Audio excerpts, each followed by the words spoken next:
Good morning, everyone. Hello. Fantastic. Thank you so much. So good morning and welcome to this lovely venue. We haven't actually been here, I think, since pre-pandemic, so it's really lovely to be back here again. My name is Vivienne Arts, and I'm going to be your chair today at this event, which is the Ethnic Diversity and Inclusion in Financial Services Summit. I'm the vice chair of the ED&I Advisory Board for the IBDE, and I'm also the former CEO and president of Women in Banking and Finance. I'm patron of Women in Finance Rwanda, and I have a number of other roles because I have a portfolio career, which is rather good fun. So it's very colorful and very diverse. But I'm delighted to be your chair today, which is looking to be a very exciting agenda.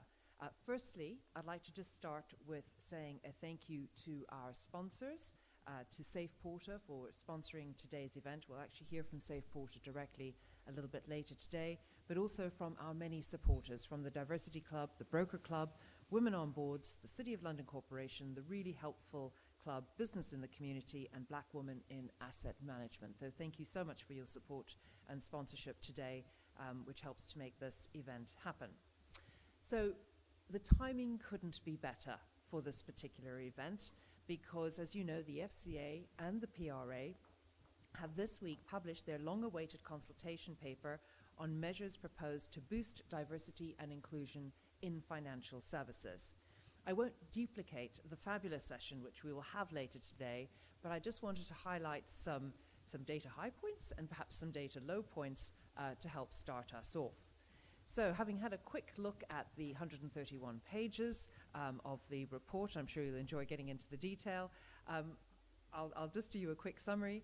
Basically, the FCA considers that greater levels of diversity and inclusion can improve outcomes for markets and consumers, which we know.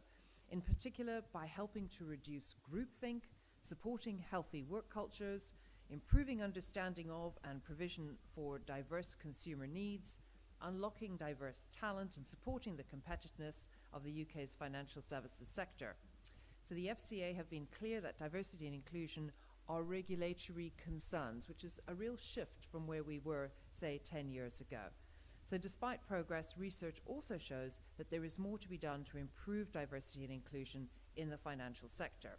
I've lifted this all from the FCA report, so when you read it, if it sounds familiar, you'll know why. They've got a number of data points in there, which is 19% of C-suite positions in banking, capital markets, and payments are held by women. Not enough. CityWire's Alpha Female report in 2023 shows that the number of female fund managers rose to only 12% last year. And the latest Parker review found that over 100 of the FTSE 250 have no ethnic minority representation on their boards, or they didn't even provide any feedback to assess that. Reboot's Race to Equality report found that 57% of those from an ethnic minority employed in financial services feel that their talents are being overlooked. And the FCA's own Financial Lives survey data shows that consumers in minority groups experience unequal access and outcomes. So, for example, people from certain minority ethnic backgrounds are much less likely to have a private pension provision, savings accounts, or protection policies. So there's an awful lot of inequality in our current processes and systems.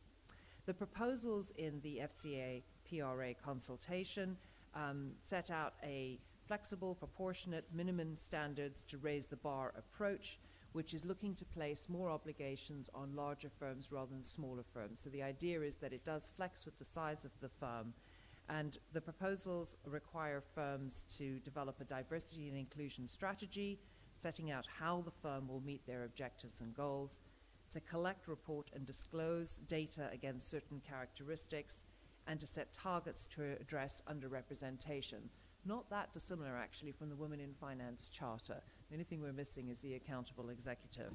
But anyway, we will have a session on the detail of that later today. The consultation is open until the 18th of December, so I would encourage everyone to have a read and provide your feedback on that. There's the FCA one and the PRA one.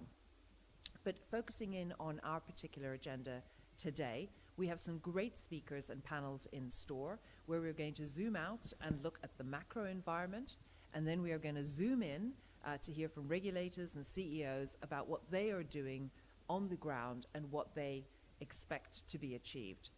We'll look at the S in ESG and the barriers to onboarding ethnically diverse people. We're going to look at how inclusion can transform lives and help communities to thrive. And of course, the all-important focus on how to get that conversation started and using the data to effect the necessary changes. It promises to be a thought-provoking, inspiring, and challenging day, and I hope that you will be ready with your questions for the speakers. After each session, I'll actually let you know which ones we're having open questions for or not, so that you can be prepared. So before we start, let me just go through some housekeeping provisions with you.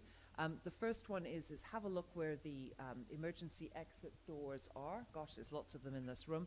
We're not expecting any practices, so if the alarm does go off, please use the emergency exits. We also do ask you to wear your name badges at all times so that the staff can identify you. I've got mine wrapped around here. You can find a spot for it to wear it all day. Could I ask you to download and use the app as well? The details are on your table together with the Wi-Fi, and actually the app is super useful because you can provide feedback immediately after each session directly on the app, so you don't have to fill in the form later. There is a form on your table, but you can also do it via the app, which is really helpful for the organizers so that they know what went well and where we can change things in future. So please do fill in the feedback.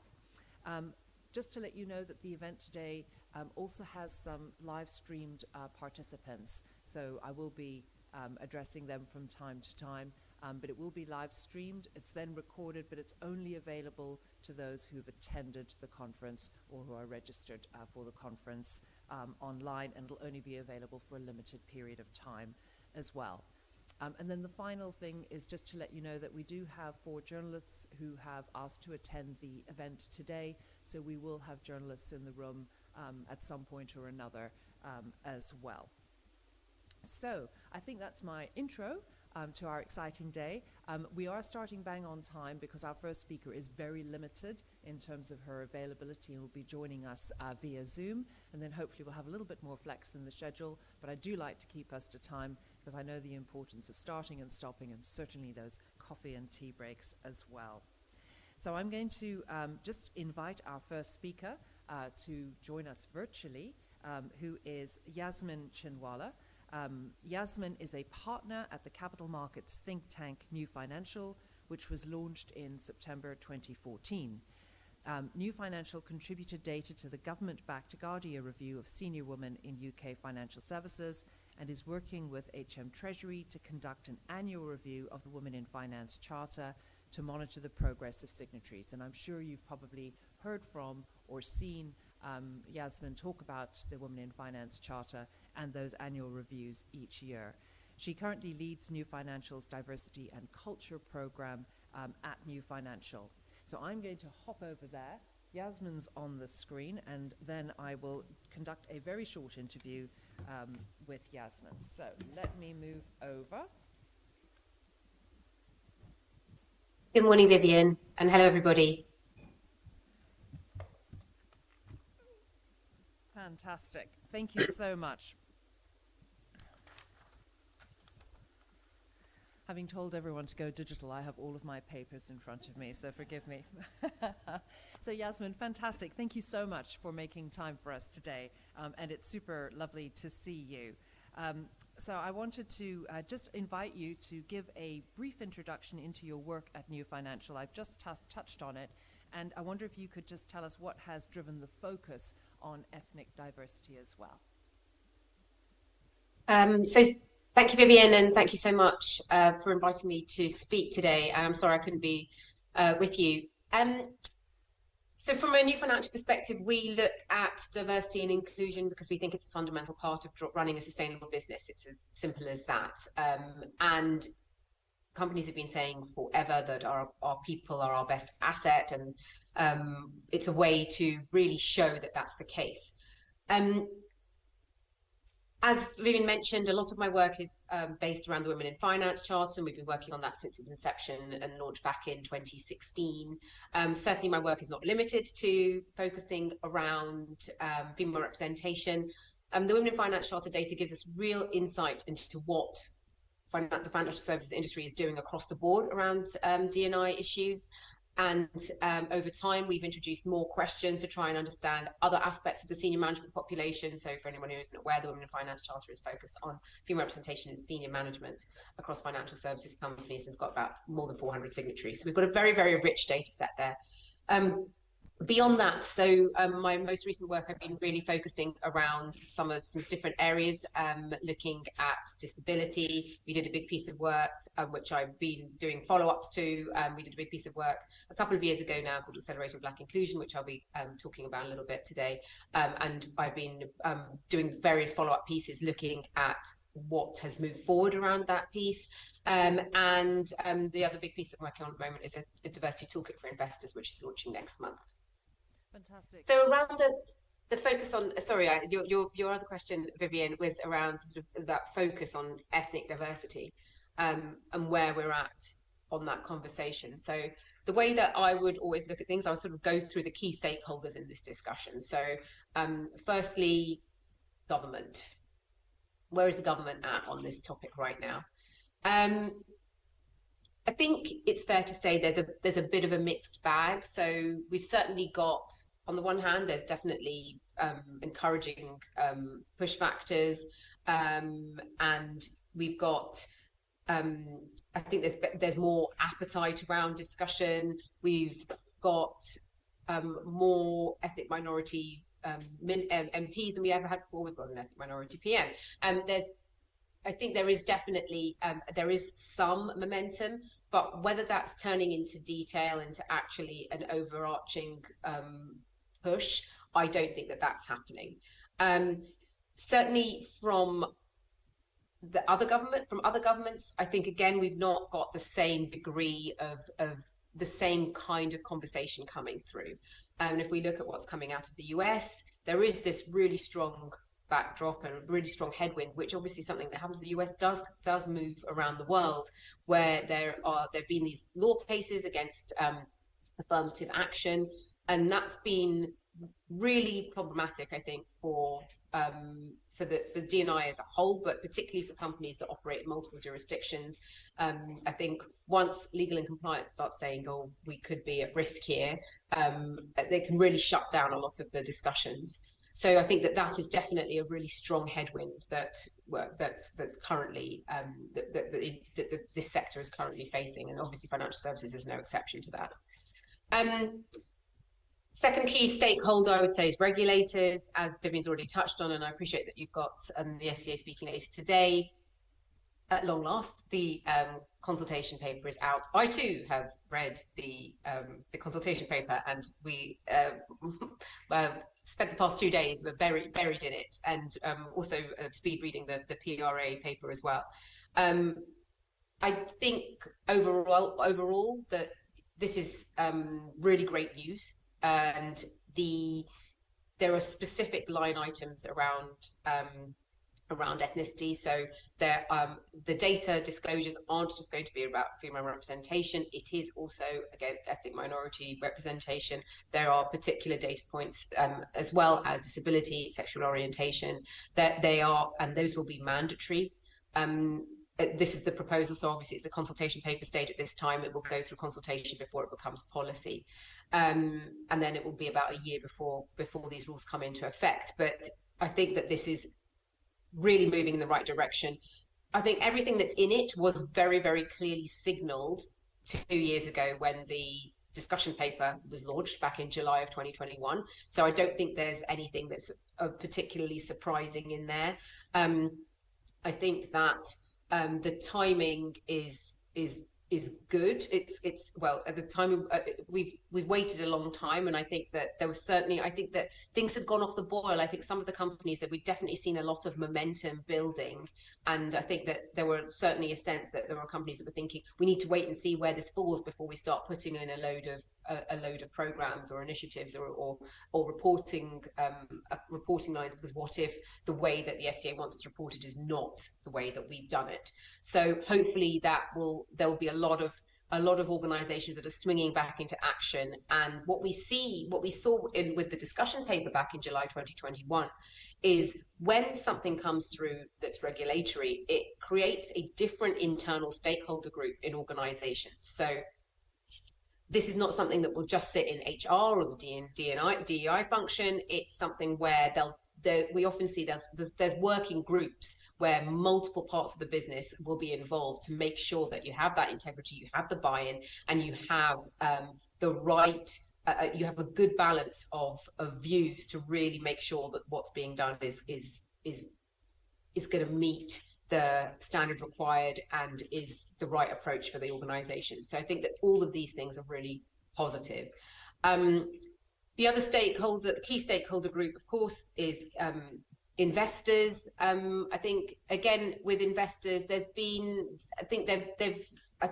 always a sense that there's bigger fish to fry. There's been pushback against the ESG agenda as a whole. There's been a sense of, well, actually in difficult economic times, what's our priorities? And it's being deprioritized. There's talk of deprioritization from our government here, certainly from in parts of the US. So I think that again is a tricky backdrop.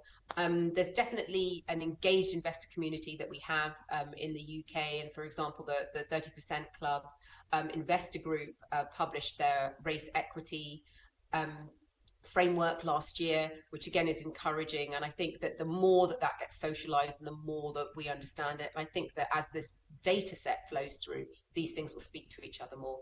And then I guess my final group of stakeholders is around society, and I suppose that's customers and employees. Employees, I think, and we'll explore this a little bit more. I think there's a lot of work going on, but there's more to do. Around customers, I think there's definitely a gap. So that's sort of some initial thoughts, Vivian. Crikey. So we've got government, UK government, what's going on in the US, the new stakeholder group with regard to regulators, with regard to the paper, the regulatory involvement. I think that's a really interesting thought there and area of focus. The investors and society as well. Huge. Okay. I wonder if we could work toward your accelerating Black inclusion review. So there was, post George Floyd in 2020, there was an enormous amount of momentum behind ethnic minority, diversity, and inclusion, but we have seen a bit of a lull. You did your paper 2 years ago. I wonder, could you just tell us a little bit about what you explored in that paper, and are there any updates since? So our Accelerating Black Inclusion research, as you said, Vivian, it was very much about trying to capture a sense of that time in the aftermath of the horrific murder of George Floyd. So we did a series of interviews with senior Black leaders through late 2020 and early 2021. We published in Easter of 2021. I think if we look back on our findings then and where we are now, the conversation has definitely changed. So in that research, we said really the litmus test is whether we're having the same conversation in 5 years' time. And we know that the murder of George Floyd was a real catalyst for conversation in race and racism in the workplace. I think that discussion has definitely continued. It's also evolved. There's less denial about racism. I'm hopeful that that's the case. I think lots of firms have invested in race-specific training, awareness-raising exercises. There's definitely been a lot of positive momentum, but at the same time, race is a very emotive subject. It drives a very personal, often defensive response. The conversation is hard, remains hard. I think unlike the discussion around female representation, there are fewer confident allies, there are fewer senior role models, there's less strategic D&I work. I think there's still discomfort and lack of understanding. And I think the other big area that we've seen is there's a significant uptick in in the entry-level initiatives and recruitment programs. I'm sure many of you in the room are firms that are involved with 10,000 Black interns, but even where firms are getting more Black people through the door, that focus on progression is still limited. And that was what our research was all about. It was moving through the organisation. And really, I think there needs to be a shift where the focus on that entry level has got to work hand in hand with retention. So we looked at we had 5 key action points from our research. The first one was data.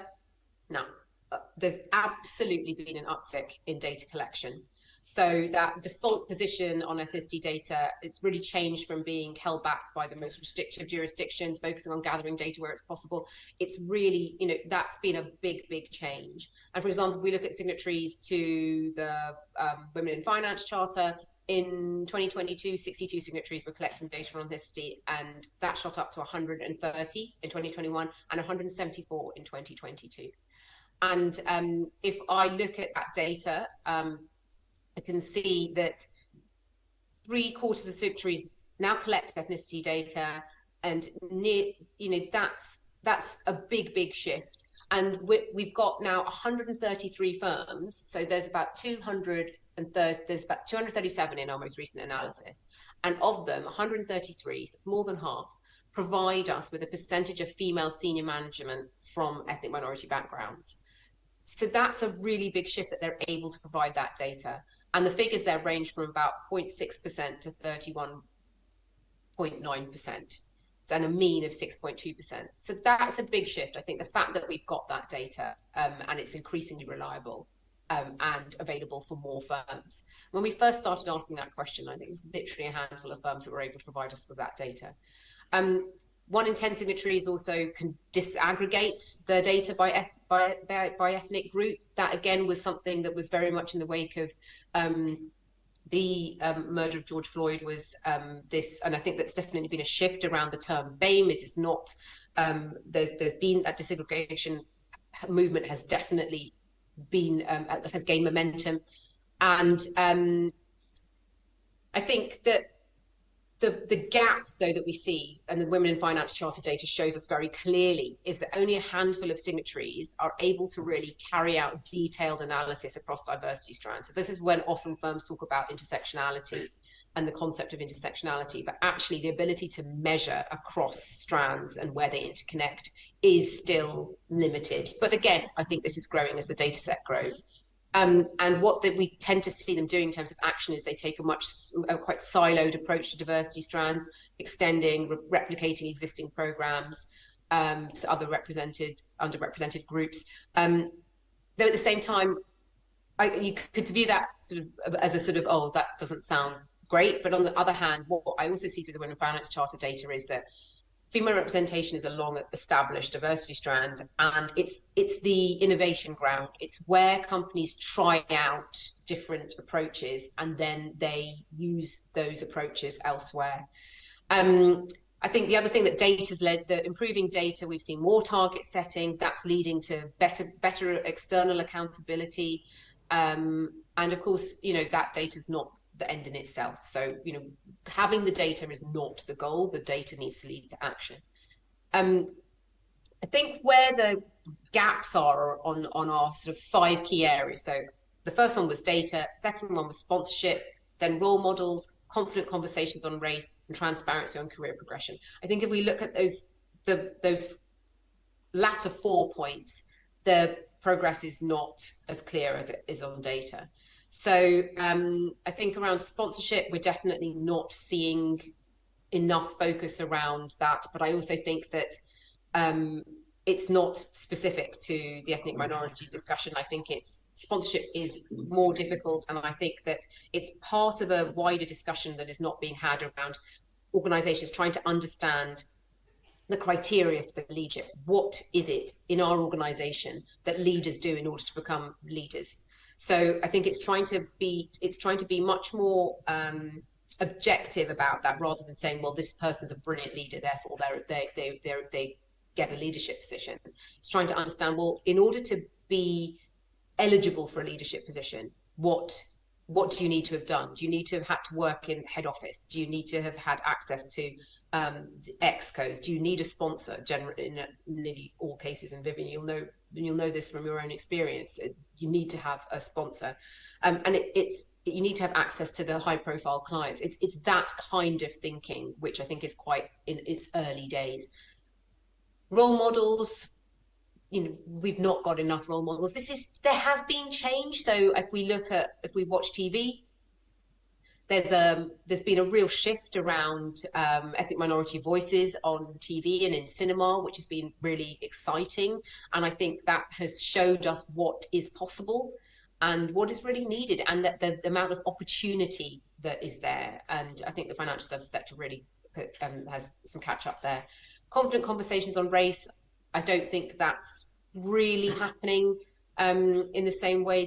There's still lots of this. I think it's still happening in small pockets, and I think we need to move away from sort of individuals sharing their experiences, and often very painful ones, into something that's more action orientated.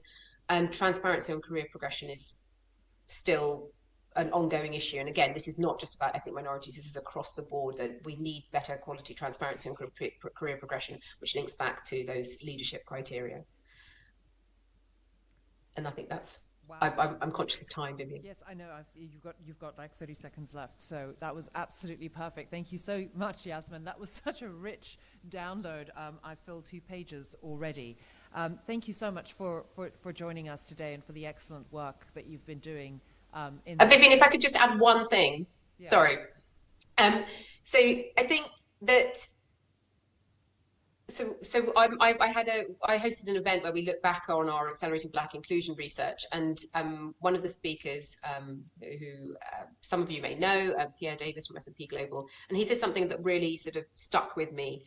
And he said that 2020 was a watershed moment, and there was a real sense that impactful change was coming and that it would happen rapidly.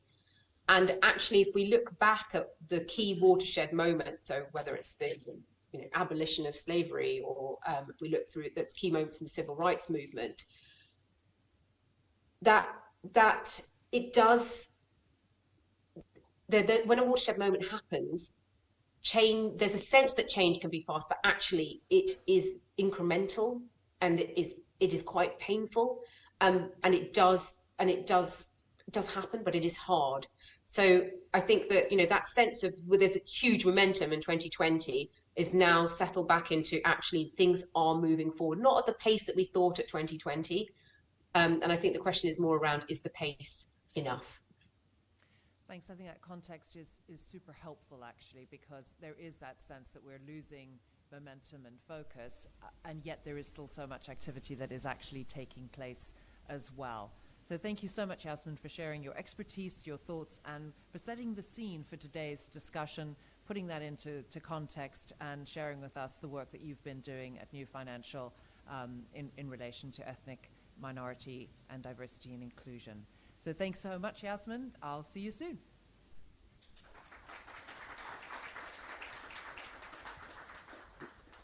So perfectly timed. I am now going to invite our next keynote speaker, Leila Mackenzie Dalis. And Leila, I wonder if you could pop up to the podium, and I'll hang about here so that you can do your keynote from the podium. So Leila is going to be speaking on the topic of putting the S in ESG, diversity as a commercial lever for economic growth and prosperity. Now I've got to shuffle my papers again, don't I, to get to the right page. Leila, if you don't know her already, is the founder and CEO of Dial Global. She is a passionate entrepreneur, and within Dial Global, she provides businesses with bespoke DE&I strategies to make them fairer workplaces and also more effective at what they do, which I think is so hugely important. I think we often sometimes miss the part where ED&I isn't about doing things right and about doing things fairly. It actually makes excellent business sense as well. Leila, welcome, and I'll give the floor to you. Thanks so much, Vivian, and it is truly an honour to be here today with so many brilliant experts and passionate individuals in the field of diversity, inclusion, belonging, equity, and culture. My name is Layla Mackenzie Dellis, and I'm the founder and CEO of an organisation called Dial Global. Dial stands for Diverse, Inclusive, Aspirational Leaders, and for us, it is really about how we move the dial, excuse the pun, in the right direction when it comes to holistic diversity. What do I mean by holistic diversity? Well, as you may be able to see, I am Chinese. I'm a millennial, just. I have a 15-and-a-half-month-old baby called Peter, who my husband and I had through IVF, and we feel very, very lucky to have him in our lives. I recently, just 3.5 months ago, lost my dear beloved father to cancer, and so I recently have experienced the pain of loss. And they say that you lose a part of your childhood when you lose a parent, and I think sadly I can now say that that is absolutely true. I am Chinese, but I was adopted by white British parents. My mother and my father moved to Hong Kong back when Hong Kong was a British colony, as some of you may know. My parents were very hardworking indeed. My mum worked for the NHS. My dad followed her for love to Hong Kong without a job, and they couldn't have children. And so they adopted my brother and I, and we moved from Hong Kong to Yorkshire, or Pateley Bridge, if anyone knows the north, over the wall, like Jon Snow says. If anyone knows the north, we moved to Pateley Bridge and then to Harrogate in North Yorkshire. And I tell you this story because I want you all to think about what diversity means to you personally. And diversity to me means a richness and a holistic plethora of intersectionality, visible diversity, invisible diversity, contrary to what those in the Chinese takeaway in Leamington Spa think. I do not speak any Chinese, unfortunately. I went to a school which was mainly middle-class white children. So my brother and I were the only Chinese children. He was very cool because they thought he was like Bruce Lee. I wanted to be blonde with blue eyes, and I just really kind of wanted to fit in. And, you know, I ended up, very funny quick story, but I ended up marrying an American from Idaho. And if you're wondering where Idaho is, it's the potato farming country of North America. It is a very red state. My husband does not support Trump, but he does speak fluent Mandarin, having spent 10 years in Beijing. So he speaks Mandarin with a thick Beijing accent. He is a middle-aged white guy. And the pair of us say that we are at times culturally confused. And my point is diversity means different things. It means different things to each and every one of you. Diversity is a richness of the collective of all of us. It is not each of us as individuals. It means gender, it means race, it means ethnicity, it means sexual orientation, disability, neurodiversity, age, generation, parenthood, caring responsibilities, mental health, wellness, neurodiversity, disability. The list goes on. It is the sum and the product of our life experience, and that is really what I want to talk about very briefly this morning at this tremendous conference that Vivian has put on with the remarkable Bev, or Bevster, as I know her, who very kindly made the introduction for us today. Diversity, to me, and I believe to all, should be a commercial lever for economic growth and prosperity. Let's face it, it's the one thing that the government and or the government in waiting is not arguing about right now. This is about the future generations of leaders and how we provide a sustainable environment for our kids' kids, and others to be able to grow up in. The diversity evolution and why we should care about putting the S in ESG. We've heard Larry Fink talk about the weaponization of ESG.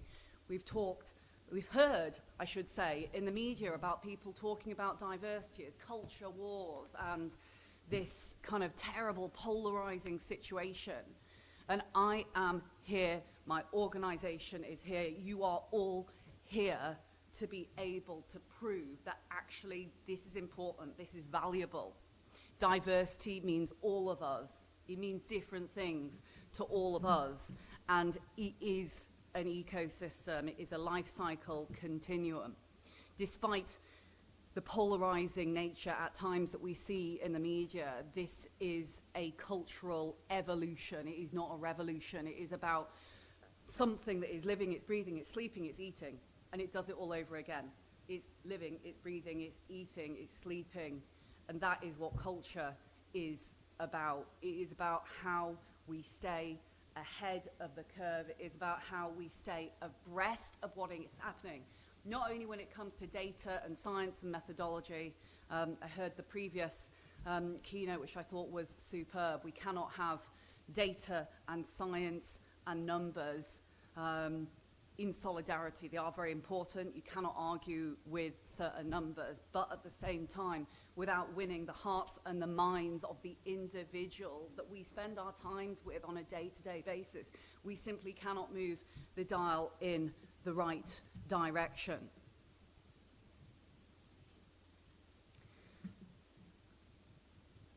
I'm wondering whether to say something a little bit controversial here, because I am a fan of McKinsey. I am not a management consultant. The 2016 quote that we hear repeated time and time again, and I dare say we've repeated it in some of our research, diversity wins and diversity equals more profitability. I absolutely agree, but I'm not sure about you. I'm really fed up of hearing that quote. What I want to hear and what I want to see, and I believe that we all do, is that there is proof of a return on investment. This is not just the right thing to do. Companies who do not embrace this will fail. We have 5 generations in the workplace now, not just old millennials like me, but also younger generations who care about the transparency of leadership. They care about what CEOs say, what they think, what they put on social media. There is no other option than to be transparent and to really, truly embrace authenticity. We live in a world and a society where it's okay to get things wrong, but it is not okay not to learn from them. And as the famous expression goes, one ship rises, all tides. I think that's how it goes, or it's something similar. But ultimately, we need now not to be lazy. We need to keep trying harder. We need not to use archaic quotes from yesteryear. We need to be proving the data, the science, the methodology, and being up to date when it comes to moving the dial and sharing our lived experience of embracing the future. Transparency is key, tenacity is key, resilience is something that we have all learnt a lot about in a post-pandemic world. And I'm going to finish with this because I don't want to take up too much time, but as my dad said, as long as you try your very best, darling, then nothing else matters. And that is what I think this conversation and action is all about. It is about trying our very best. We're never going to get it all right. We're all human, we're all fallible. But whilst we are here on this planet, then we ought to be doing the very best that we possibly can, because we owe it to ourselves, our families, and our future. Thank you very much.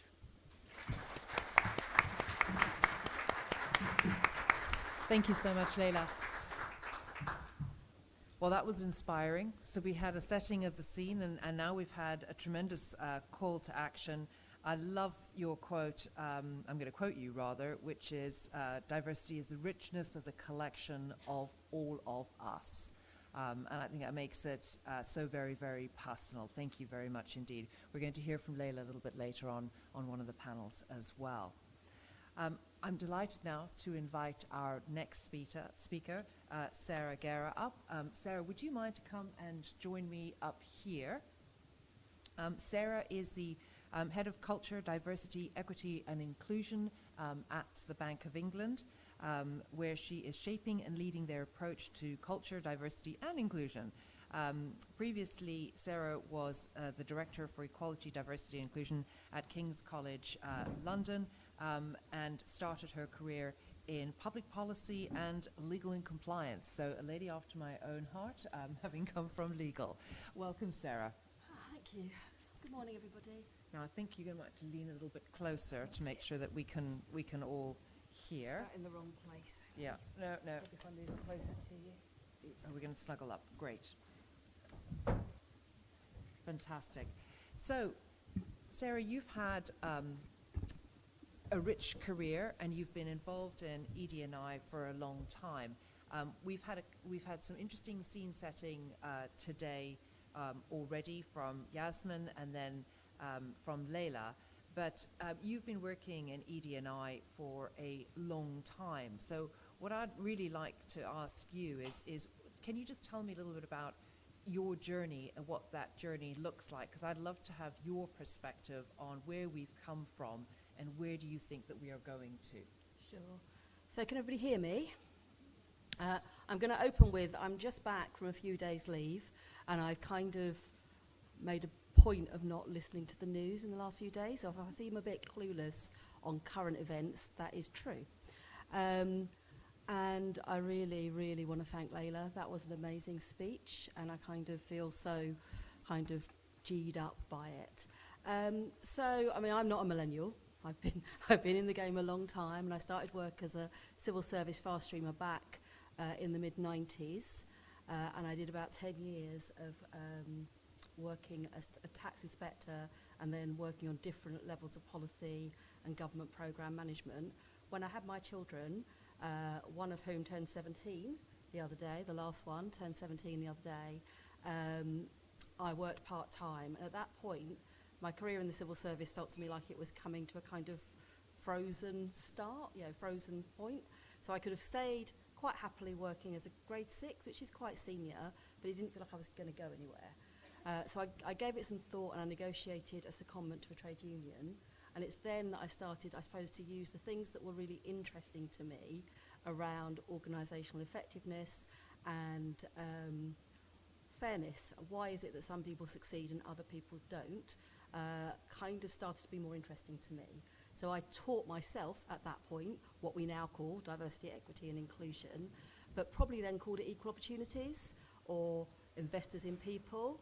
And then gradually over the years, I've now ended up and added diversity, equity and inclusion to my title at the Bank of England. And I think that's what that tells us the journey that we've been on, although really we're in the same position. It's about understanding that everybody has talent, but for a variety of reasons we don't see that talent or we don't allow it to thrive. So we used to call it equal opportunities, which was about making sure that everyone got an equal opportunity. Our understanding has grown, and I think that's now what we call equity, which is the fact that even if you provide the opportunity, not everyone's in the same position to take it up. And you kind of have to work out how to tailor the opportunity so someone can actually, it's like having a plug and a plug socket that don't quite work. How do you make those two things fit together? Whilst, as Yasmin said, recognising we live in a world with a huge amount of complexity and different legal rules, different employment rules. So you need to understand what you're allowed to do and what you're not allowed to do. I always think it's not really about those things. It's about what do you need as a business, as an organisation. If you understand what you need, then that will drive, and we call that a strategy, that will drive what you do. So I think the main difference is this understanding of, we use different words, we use privilege, or just people's starting points are different, and if you just provide the same thing to everybody, you're not going to get everybody being able to take up that opportunity, even though they have the talent and ability to do so. I think the evolution in the thinking from equality of opportunity to understanding equity has been so very fundamentally important. And I think one of the images that I always like is the picture of four people looking over a wall, Each of them has a different height, and so in order to provide equality, genuine equality of opportunity, each of them is standing on a different height of box so that they can all see equally over the wall. And I just thought that image sort of crystallized that for me. And there's some where they then take the wall away, and that provokes quite an interesting discussion about is the wall needed, or what purpose does the wall serve? And sometimes it's necessary, and sometimes it isn't. But that's quite, that's where you get into the kind of ethics and where is the right place to put the kind of bar for an opportunity. Fantastic, thank you. You have a lot of experience about actually delivering meaningful change. It isn't just about having the policy, the process, ticking the box, accumulating the data, but actually turning that into meaningful action. Can you just tell me a little bit about what are those essential ingredients in order to make meaningful change? Yeah, thank you. Well, I hope I've made meaningful change. And Yasmin covered some of it, so there are some key kind of inputs that you need to be able to be successful. And data is a really important part. Understanding who you have in your workforce, all the different things that you do. If you don't have those data points, it makes it a lot harder. What I just said about really understanding what you are trying to achieve. I think quite a lot of diversity and inclusion work kind of rests on we need to help people, or these people aren't succeeding, what can we do? I start with what as a business or an organisation is it that you want to achieve, and what are you good at, and how do you do the things you're good at, and what is holding you back? And then apply that kind of, because the people that run organisations have got there because they are very good at some things. There is a blocker in many people's minds that somehow diversity, equity and inclusion is something that is more difficult and more complicated, and it is difficult and complicated. But it's no more difficult and complicated than many of the things they've already learnt about. They just aren't necessarily trying to learn about this in the same way. So a big part of what I do is get people to increase their capacity to really think about what it is that's stopping them understanding, engaging, trying. And Layla said that, you can't, there is no one answer. So you have to come to a conclusion about which things you are going to try and then see whether they work. But we often get stuck in, well, what if this happens? What if that happens? But in other business areas, we take the next step anyway. So what if that happens? We will do this. If this, so I think there's something about normalising it into how do you do business, not seeing it as a separate add-on that someone does over here. So there's data, there's leadership, focus, and then the last bit, which is maybe me selling myself, but it's about expertise. I think often we imagine these problems or these things are going to resolve themselves by simply everyone who's already thought about it doing it. The people that sit around the leadership table in most organisations are the people that have helped the organisation to get to where it is. If they need to do something different, they should bring in different expertise. They should recognise that diversity, equity and inclusion is a skill set and expertise in itself, in the same way as they would do with finance or, I don't know, whatever other skill you can think of. And it's really important to work with employee resource groups, networks, affinity groups, whatever you call them. But it's also important to recognise that those people haven't necessarily dedicated their professional career to learning how to make the change. They experience the problem. It doesn't mean that they can understand all the things, and they often are loaded with solving the problem, and we don't do that for any other business problem. I think it's a really important point and observation, and one that I think is increasingly being recognised now, which is, if there's an issue over there, I give it back to you. Here's a bit of budget. Can you please go away and solve it for yourselves? And that's just not the way to do it at all. And I think you're absolutely right about the expertise piece. And what a good analogy that the leadership gets you to where you are today, and that's fantastic. But actually, it's a different thought process, or a different solution, or a different expertise that's needed to get you to the next step. So thank you for sharing that. Could I talk a little bit, or ask you rather, to talk a little bit about how to take, or what does the intersectional approach mean? Because that is now the big buzzword, which is taking those diversity and inclusion silos and actually looking across all of those, and intersectionality is increasingly an area of focus. But what does that mean in your eyes and from your practice? Thank you.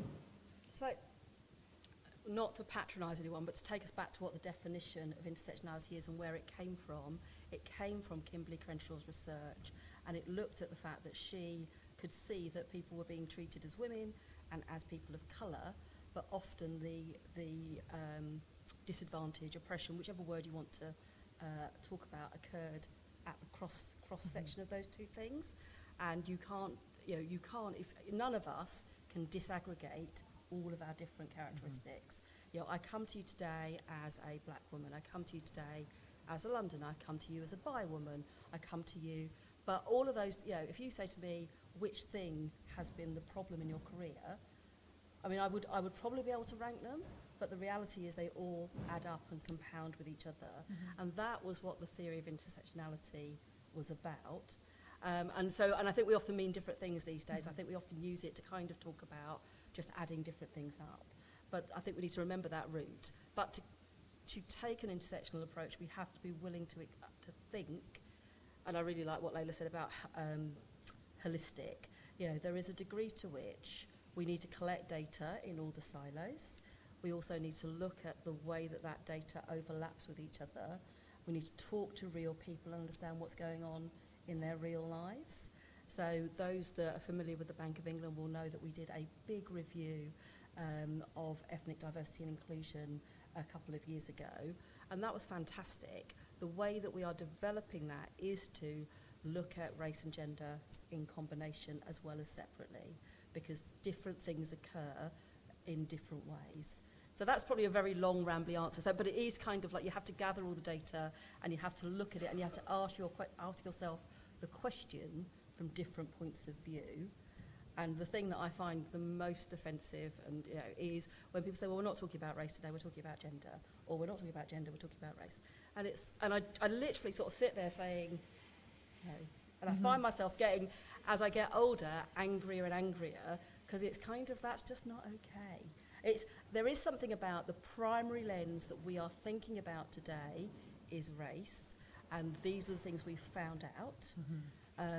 And then, how does that affect you if you are a woman, if you are bisexual, if you are disabled, if you only joined the workforce last year? There's kind of, so there's the protected characteristics in the Act, but there's also many other intersections.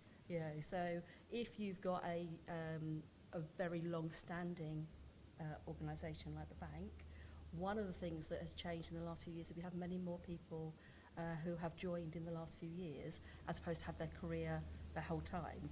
That's an intersection, understanding whether if you've joined the bank from the outside, you are, that's putting you at an advantage or a disadvantage.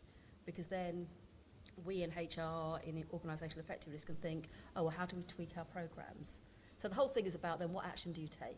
I think we can often talk about it in the abstract, but it's kind of what have you found out, what are you doing well? Carry on doing that. And you've got to where you wanted to get to. Oh, this isn't working, what might we do about it? And how do we put that in place so that it works all along the lines? You asked me the question about meaningful change. For me, meaningful change is that at every touch point in the organisation, it works. So you don't say, oh, we've got really great parental leave policies. Oh, sorry. And then you find that loads of people don't take that leave. So how do you make sure it works down the line and all the different kind of junction points operate as they're supposed to? Fantastic. In the technology area, I think it's the operationalization of the actual policy or approach. Now, I'm actually a glass half full kind of a person, but many people are glass half empty. And one of the discussions I think that is often taking place is fatigue and desensitization with regard to ethnic diversity and inclusion, and perhaps the whole ED&I agenda generally. How do we address that sense of fatigue and desensitization? So I think it happens from multiple angles, and Yasmin mentioned the murder of George Floyd, that provided this massive kind of flashpoint in history, and I think there was a degree of hope that things were changing.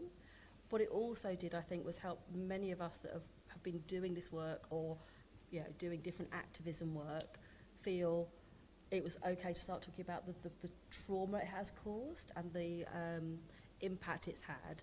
And actually it is tiring to have these conversations all the time. So that's one part of the fatigue, and that's even more important why employers can't just load it up onto the employee networks.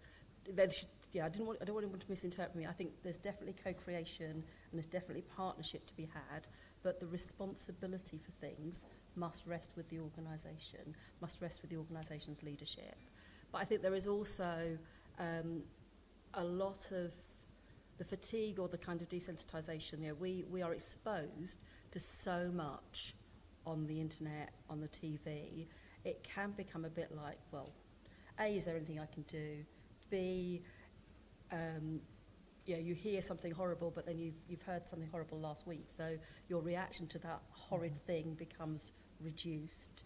And then there is this sense, and there was some research by the Global Institute of Women's Leadership showing that there are people that feel that it's gone too far, that women, people of colour, etc., are getting opportunities, and that's cutting out the more traditional audience. The facts don't bear that out, but that doesn't stop how people are feeling. And I think there is probably more nuance to the conversation to be had in our organisations. We need to be engaging with the majority audiences far more and giving them an opportunity to understand, but also to ask their questions. And that's really difficult. And it's really difficult in an environment where you fear the legalities and you fear. But I think without having the conversations and opening up, understanding, I do fear that we create more distrust. And this gender inclusivity can only work if people trust each other. Fantastic. Now, I'm going to ask you how we address whataboutism, which is a term which I learned from you. So it kind of goes to, so for those that aren't aware, you will, as soon as I start talking about it, you'll know about it. If you talk about, I have this issue, whatever it is, I find this problem in my workplace. Someone will say, well, what if? So I'll go back to a real example. I sat on a board once and we were talking about trans inclusion. And someone said, well, what if a Muslim wants to do this? And actually one of our Muslim colleagues said, don't load us up with a load of transphobia. We are not those people. But it's kind of asking a question about a theoretical scenario that may or may not exist. And it's the person doing it often is doing it in a genuine way. They genuinely are trying to ask this question. What they're not realising is that it's for them a piece of comfort and distraction from the issue that's made them uncomfortable. So I think we have to recognise that is a behaviour. There's a lot of talk about allyship, there's a lot of talk about education, and that's got to start with, how do I react when I hear something that I find I don't understand or that I find difficult to accept? And I definitely, everybody does it, I definitely kind of ask more questions, and it's great to be curious. It's also important to listen, it's important to reflect. And kind of whataboutism is the worst manifestation of people providing kind of distraction, suppression behaviours, because it creates, and as Yasmin said, in an organisation where you're worried about legal risk, the more whatabouts you have, the more you feel you have to answer those questions before you take an action.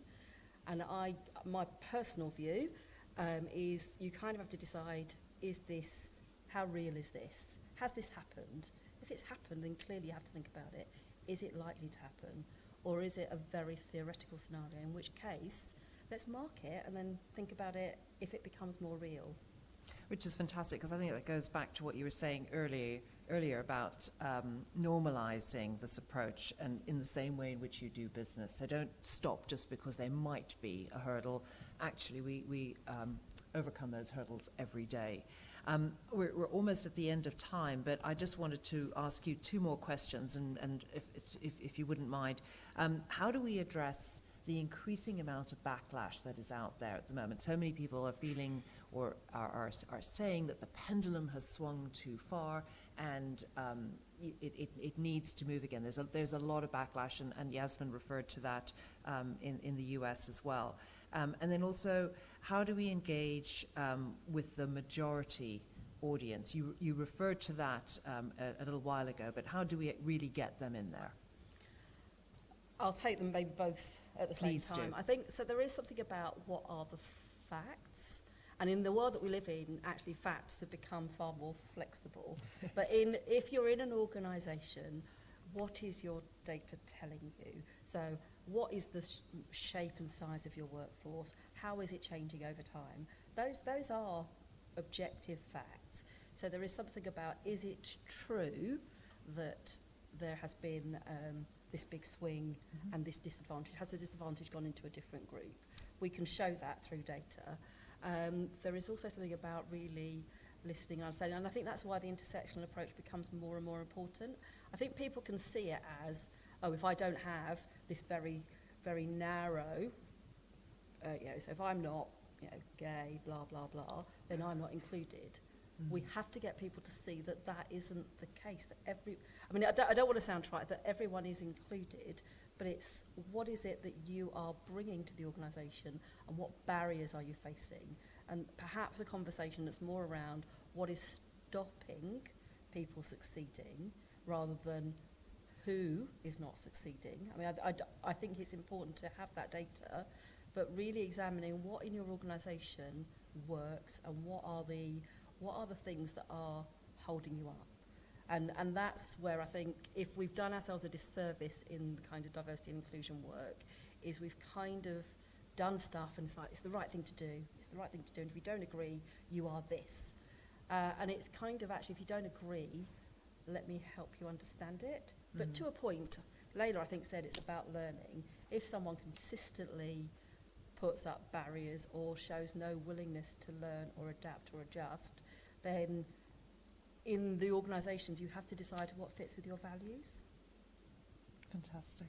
Wow, that's a terrific high point to actually finish on, which is that we're all on this learning journey, and we need experts like you to help guide us and make sure that we continue to be open-minded and learn how to do things better for everyone. Sarah, that was absolutely super. Thank you so very much for joining me today. We are going to move to our next session now in order to keep up with time, but I think you've left us with a number of gems. Thank you so much. Thank you very much.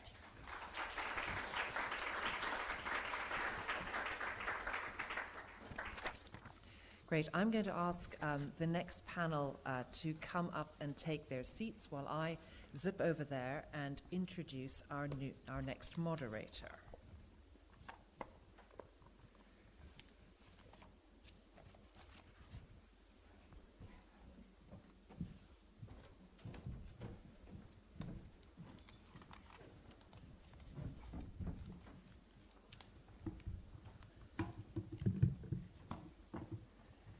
Fantastic. So our next session is a panel discussion, after which we'll be breaking for our morning coffee and networking. The title is Ethnically Diverse. What does it actually mean, and what are we doing to achieve ethnic diversity and inclusion in the current hybrid working environment, and is it working? And in fact, there's been so much in the press this week about hybrid working and getting people back into the office, the impact on people and on businesses. To moderate our panel today, and Kate will be introducing the panel as well, is Kate Grussing, CBE, who is the founder and managing director of Sapphire Partners. And we all know Sapphire Partners. It was established 18 years ago by Kate as the first and the foremost diversity recruitment firm in the UK. And Kate has done an incredible job and has an enormous range of clients from all different sectors, and illustrious clients as well, which is absolutely super. So she really spearheaded this area of ED&I. Kate's early career, however, was in corporate finance at Morgan Stanley in New York and London. So she is hardcore financial services from the beginning. Kate has been said to have one of the best networks of any woman with women in the UK, and certainly within financial services. And I can attest to that. I don't know if there's anyone who doesn't know Kate or who Kate doesn't know. And Kate is also on the list of 100 women making a difference by the International Alliance of Women. So I can't think of anyone better to lead this particular panel. So Kate, I hand over to you and to your panelists. Thank you. Thank you so much, Vivian. I think the hardest search I ever had was trying to fill Vivian's shoes when she was stepping down, having been president of Women in Banking and Finance. And she'd poured an enormous amount into this role for years on a totally voluntary basis alongside her day job. So, and it's women like Vivian and listening to Layla and Sarah before that I'm sure inspires all of us to be here, with the exception of one of us. That my panelists here are not D&I professionals, but it's a topic that they are incredibly passionate about. I'm honored to be here. When I set up Sapphire 18 years ago, initially we had a female focus, but we've been focusing on ethnically diverse talent from the get-go. And I perceived, yes, I do have this funny North American accent, but I've been here 32 years now, that the UK needed to do more to focus on ethnicity, and that we needed to be braver in talking about it. And that's in part what we're going to try and do with the panel here today. Our panelists have decades of both professional and lived experience, and a promise they're not going to sugarcoat their reflections. And our goal is you're going to leave here today with some practical ideas and initiatives that will have impact in your organizations. I think conferences like this are critical when it comes to sharing best practices. So without further ado, I'm going to let the panelists briefly introduce themselves. Hi everyone, my name is Wincy Wong. I'm head of Digital X Technical Capability, Workforce Technical Capability. I look after the workforce in our Digital X division. It's about half the bank, because we truly believe that in order to be able to succeed, we need more engineering talent, and more importantly, diverse engineering talent. Along the way in my background, I've run digital teams, innovation teams in the bank.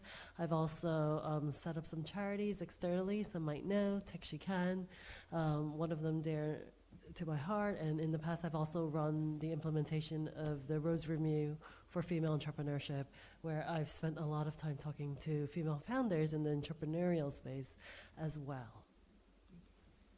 Good morning, everybody. Wow, it's really great to see the mix of people in the room. And thank you, Kate. My name is Dr. Heather Melville. So I've got a few things, actually. So I am a senior advisor to a global company called Teneo, which actually does in corporate search, but global consultancy. This year, at the ripe old age of 40++, I also set up my own business as a chief exec and founder of Clark Smith Advisory that works with chief execs and the senior leadership team of organisations, trying to talk to them about this very topic and getting them to take some action. I am Chancellor of York University, so I'm also driving change there, and I sit on a number of boards. And it's the sitting on a number of boards that I feel is the one that we really need to address, so that people understand the responsibilities of doing that, but also the opportunities that that provides to you as a role model, but also with your knowledge and your talent. And I call it having those superpower skills that sometimes people exclude from the table. They're actually needed at the table. So I'm looking forward to this conversation today. Thanks. Try following Heather saying all of that. I've got my work cut out. So I'm Mitra James. I'm the head of inclusion at HSBC for our investment banking, markets and security services, wholesale banking and commercial banking. Did I list off enough parts of the business there? So I have my work cut out in my day job.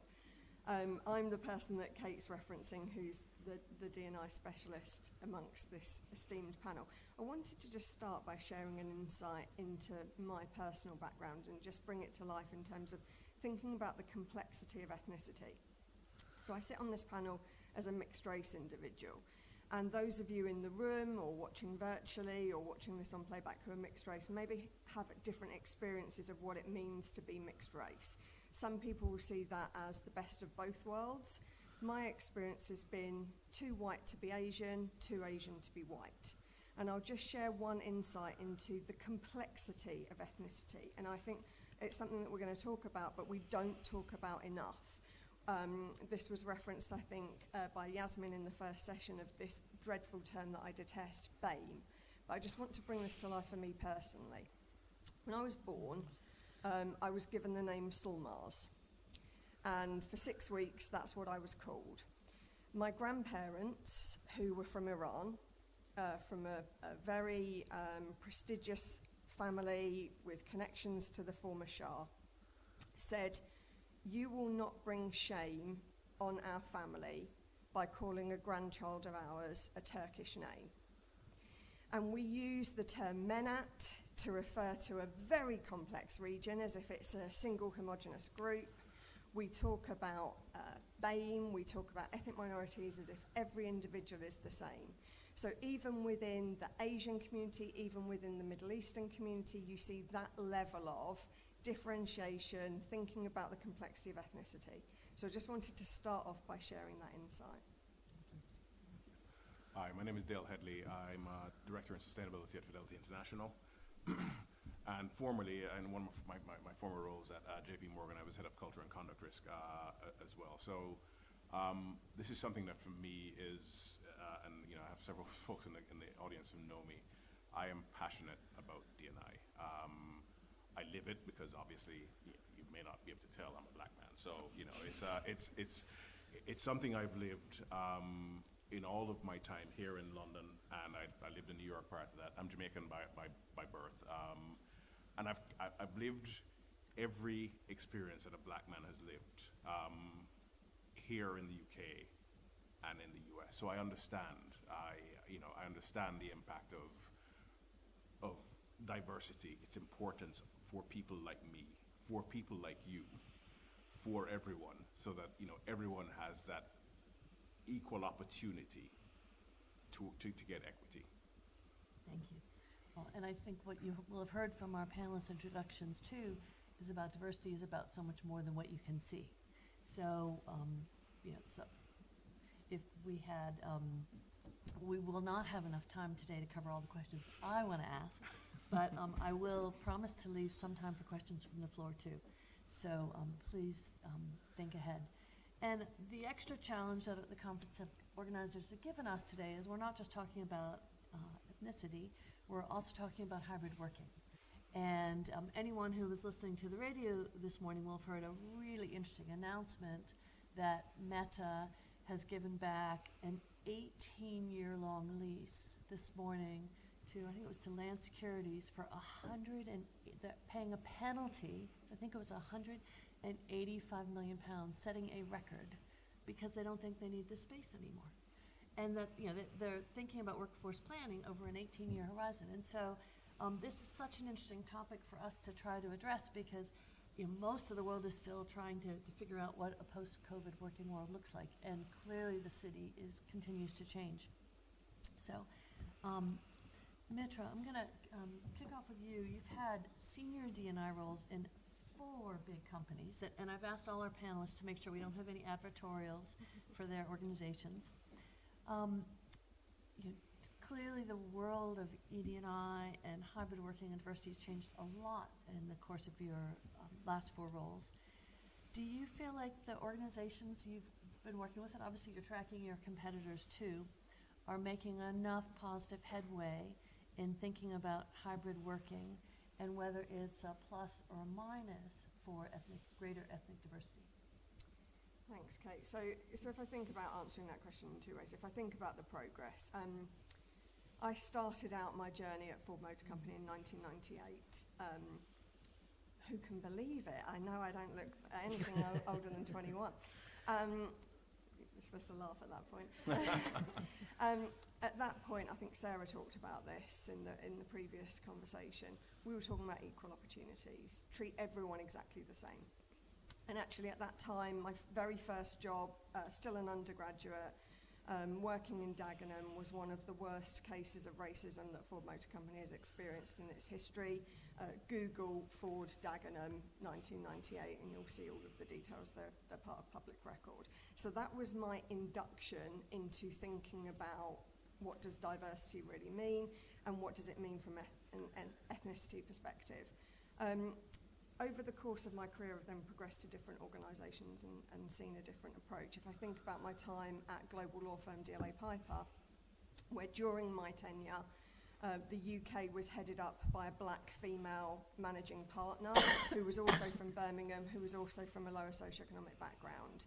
And in terms of role modelling and messaging to a sector such as legal services that is very traditional and does not have much by way in the diversity space, certainly didn't in 2014 when I was there. I want to come back to something that's been referenced a number of times, and the murder of George Floyd. A number of organisations at that point realised that they needed to focus on ethnicity and beyond ethnicity needed to focus on black individuals specifically and what was the lived experience of black colleagues. I think it is worth us all asking ourselves the question, why then? George Floyd wasn't the first black person murdered by police. 2014, Eric Garner was murdered by police. He said 11 times, "I can't breathe." He was accused of having stolen cigarettes, and it was filmed. So what happened at the murder of George Floyd that got attention in a different way? And we really need to ask ourselves why there hadn't been focus until that point, because those issues still exist. Maybe it's societal pressure, the influence of social media, whatever it is. I encourage all of us to think about what's going on in our organisation, resolve those issues. Because unless we do that, we won't make true progress. So coming on to the second point then, Kate, around hybrid working.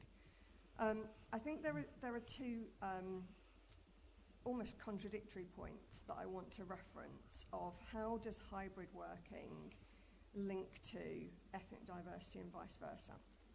So one of the things that we saw during the pandemic, when almost everyone in financial services was working from home to an extent, I think, you know, some colleagues excluded, my markets colleagues certainly were excluded by that, but we saw great swathes of the population working from home consistently for the first time.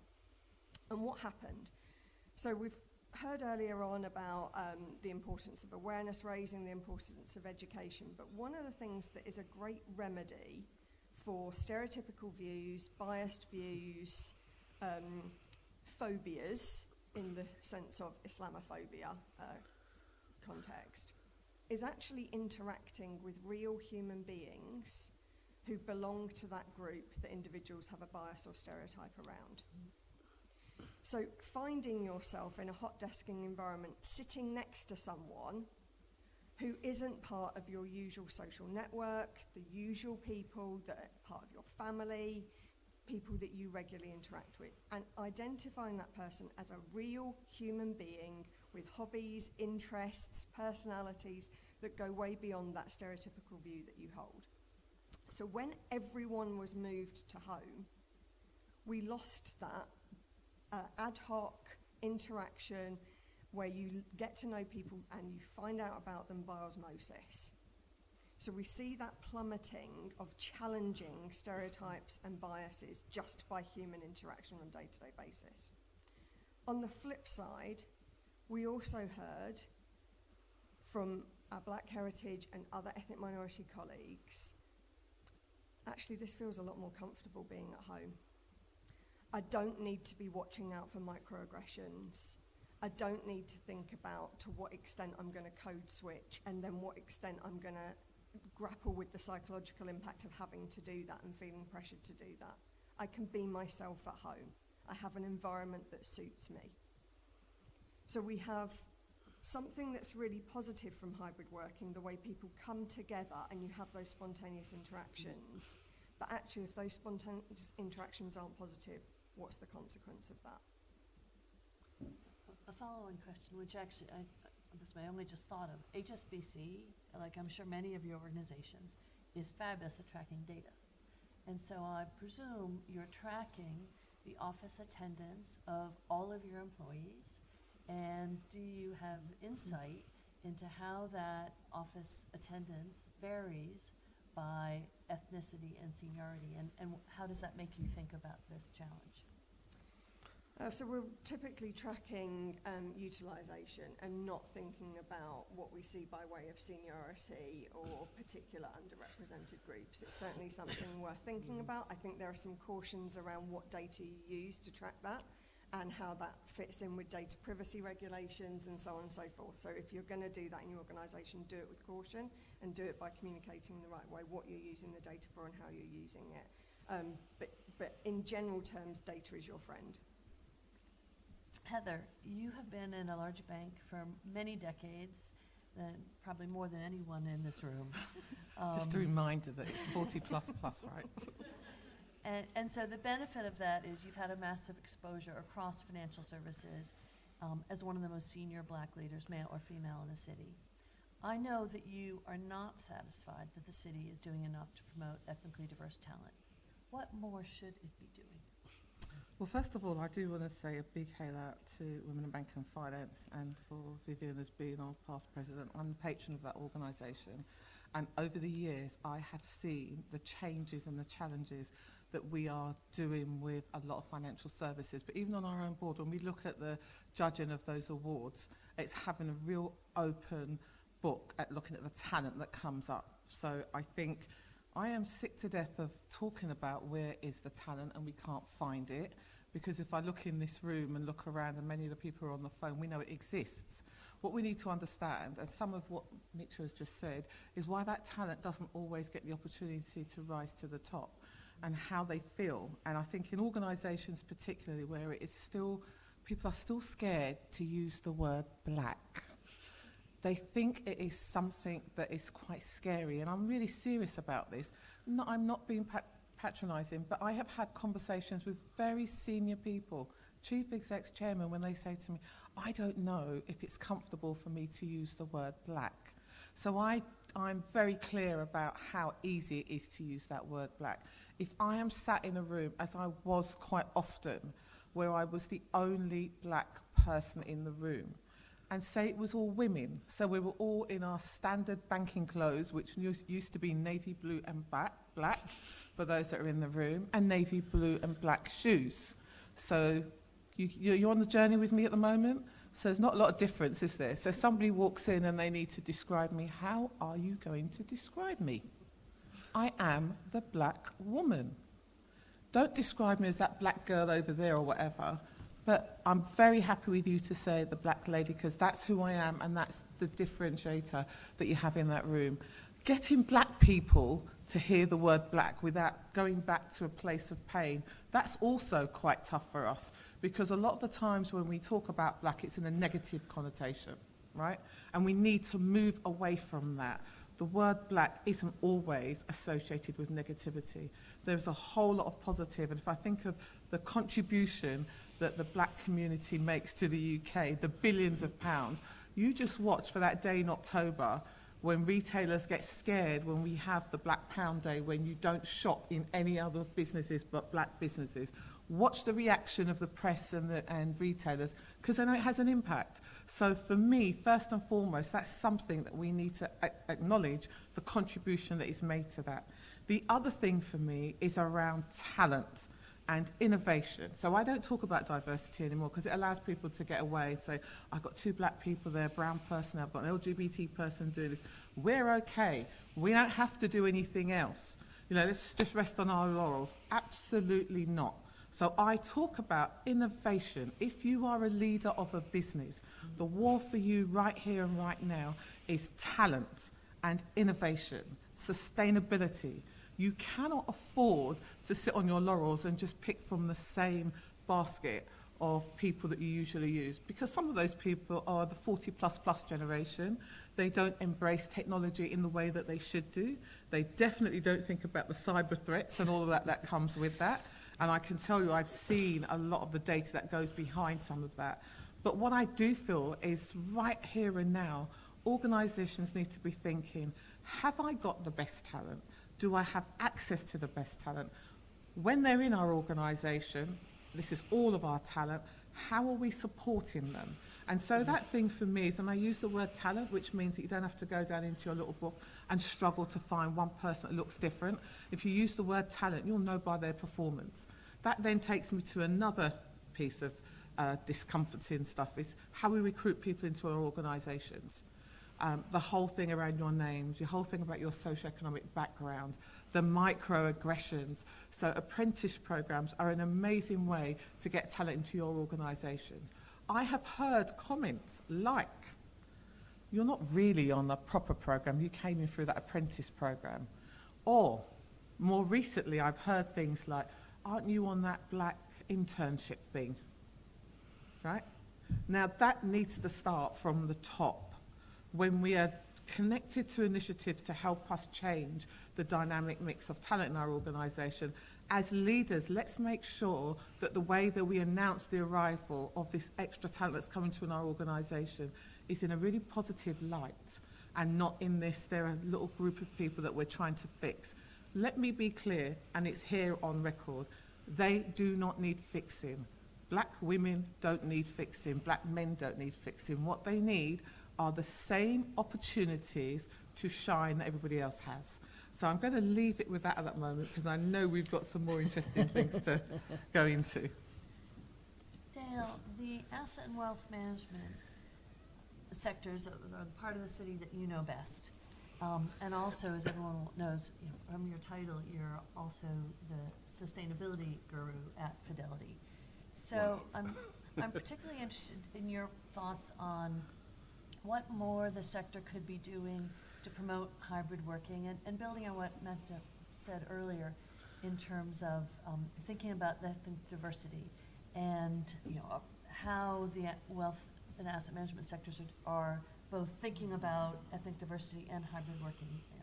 What are your insights? So I think starting with the question about hybrid working, I think hybrid working is going to be different things in terms of benefits to different age groups.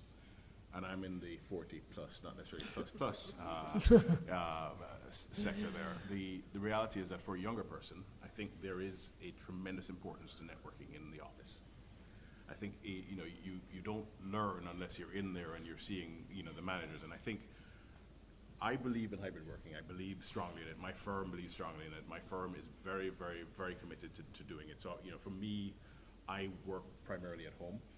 I don't have a lot of younger people working with me in terms of kind of needing to get that mentorship and stuff. But I think it's important if you have a team and you are a, let's see, VP, director, or associate director at an organization, that you ensure that you're in often enough so that people can get that learning by osmosis that happens when you're in the office, that you can interact, have a cup of coffee, understand people, because the reality is, ethnicities, people are individuals, which has been said many times, and you need to understand who people are on an individual basis, and it's so much easier when you actually meet them face to face. So I think that's one of the first things, is that it's going to be different things to different people. As a senior leader within an organization or a leader within an organization, I think you need to look at your team and understand what their requirements are, and ensure that you tailor your time in the office. And again, I don't have anybody working for me, so to ensure that they get that time from you as a leader in the organization. As far as the industry is concerned, I think when I was kind of rereading the question, I think the industry's done a reasonably good job of, certainly with the firms I've worked for in the last couple of years, of promoting diversity within its ranks. I was part of a group that formed the Black Leadership Forum at JP Morgan, which helped to promote the ideas of Black MDs. So it was a senior leadership forum where you're looking to kind of get the MDs promoted to the organization. I think where the industry does fail is that it's often challenged by, and this point was made before, and it's something that I'm looking at a friend of mine in the audience, something we've discussed before. It fails when things get tough. When things get tough in the industry, when markets go down, how committed is a firm to continuing those initiatives? It's often, when you have kind of reductions in force, layoffs, to put it plainly, is it last in, first out? I know certainly when I left JP Morgan a couple of years ago, all of these initiatives are there, and I was looking at the people who were getting turfed out, and it was all of these people, LGBTQ, people of color, and I was like, where is the commitment that was there 2 years ago when I was heading up culture and conduct? When you're looking at those lists, how do those people end up being the first ones out? And it often has to do with networking. It has to do with the fact that, maybe those colleagues had worked together, maybe the boss is white, and you kind of look at Alicia, and I've worked with Joe for like 20 years. Helen has just come in recently. I'm happy to kind of let her go because Joe's my friend. And so I think as far as hybrid working is concerned in the city, I think we have to, as an industry, understand the impacts of the networking within the organization, but also the networking outside of the organization, and how we build the pipeline to ensure that leaders within the organization are networking with the other, with me, with you, and building that pipeline so that when they're recruiting for all levels, they're looking across the entire spectrum of people. Thank you. Those are some really interesting highlights for, I'm sure, everyone in the room to think about. Wincy, you probably know more, not just on this panel, but in this room, about technology than just about anyone. And clearly it's a really important growth area for every financial services firm. Do you think technology's been better at promoting and attracting ethnically diverse talent? And help us think about it through a hybrid working lens. So what I would say is that in terms of just ethnic hiring and recruitment, then I would say that yes, overall for the UK, there is a higher proportion than in the overall workforce, which is positive. However, if you dig into looking at what the jobs are and what they are, you have the same issues that you have in terms of growth, seniority, as you move on. This is also critically important. We will have an additional 3 million jobs added into tech by 2025, but only 155,000 graduates in the UK in computing science type degrees. There is simply not enough talent in the tech sector. This is incredibly important because the tech is powering absolutely everything that we do. And when you talk about financial services and tech, it's even more important because if you think about financial health and how important that is to everyone's livelihood, how they live, and cross that with technology where we talk about everything that powers everything we do, it's extremely important for us to have a lot more diversity and inclusion in that space. So I sponsor a lot of programs in the bank around workforce, pipeline programs for grads, apprentices, but also we do a lot of career switchers, so people who are later on in life, most likely didn't have role models, who maybe had an interest in tech, but didn't see anyone like them, so didn't end up going into those areas, myself included, by the way. I grew up in New York, from a lower socioeconomic background. My mother was a garment worker. I was lucky to be really good at maths, but of course, because I saw no one like me, and despite me being very good with computers and loving it and coding from a very young age, I became an accountant because that's what you do. And I found my way back into tech later on. My brother, however, he was horrible at maths, really terrible at all of these things, but for some reason he became the computer engineer. And he was miserable at that job. He did it for a couple of years. He is now a real estate agent, living his best life and just playing video games instead, which is what he much preferred to do rather than build the tech himself. So I think what we need to also talk about, so we should definitely talk about kind of hybrid working and the tools that we use. We've had a tremendous transformation. For example, we know at the bank and at West that before COVID happened, there was an acceleration of people, for example, using contactless. But there created this need throughout that process for us to not touch physical things. And therefore, that accelerated the adoption of things like Apple Pay, Google Pay, Android Pay, and also that contactless just skyrocketed. So as much as it was growing, it went like this in terms of adoption.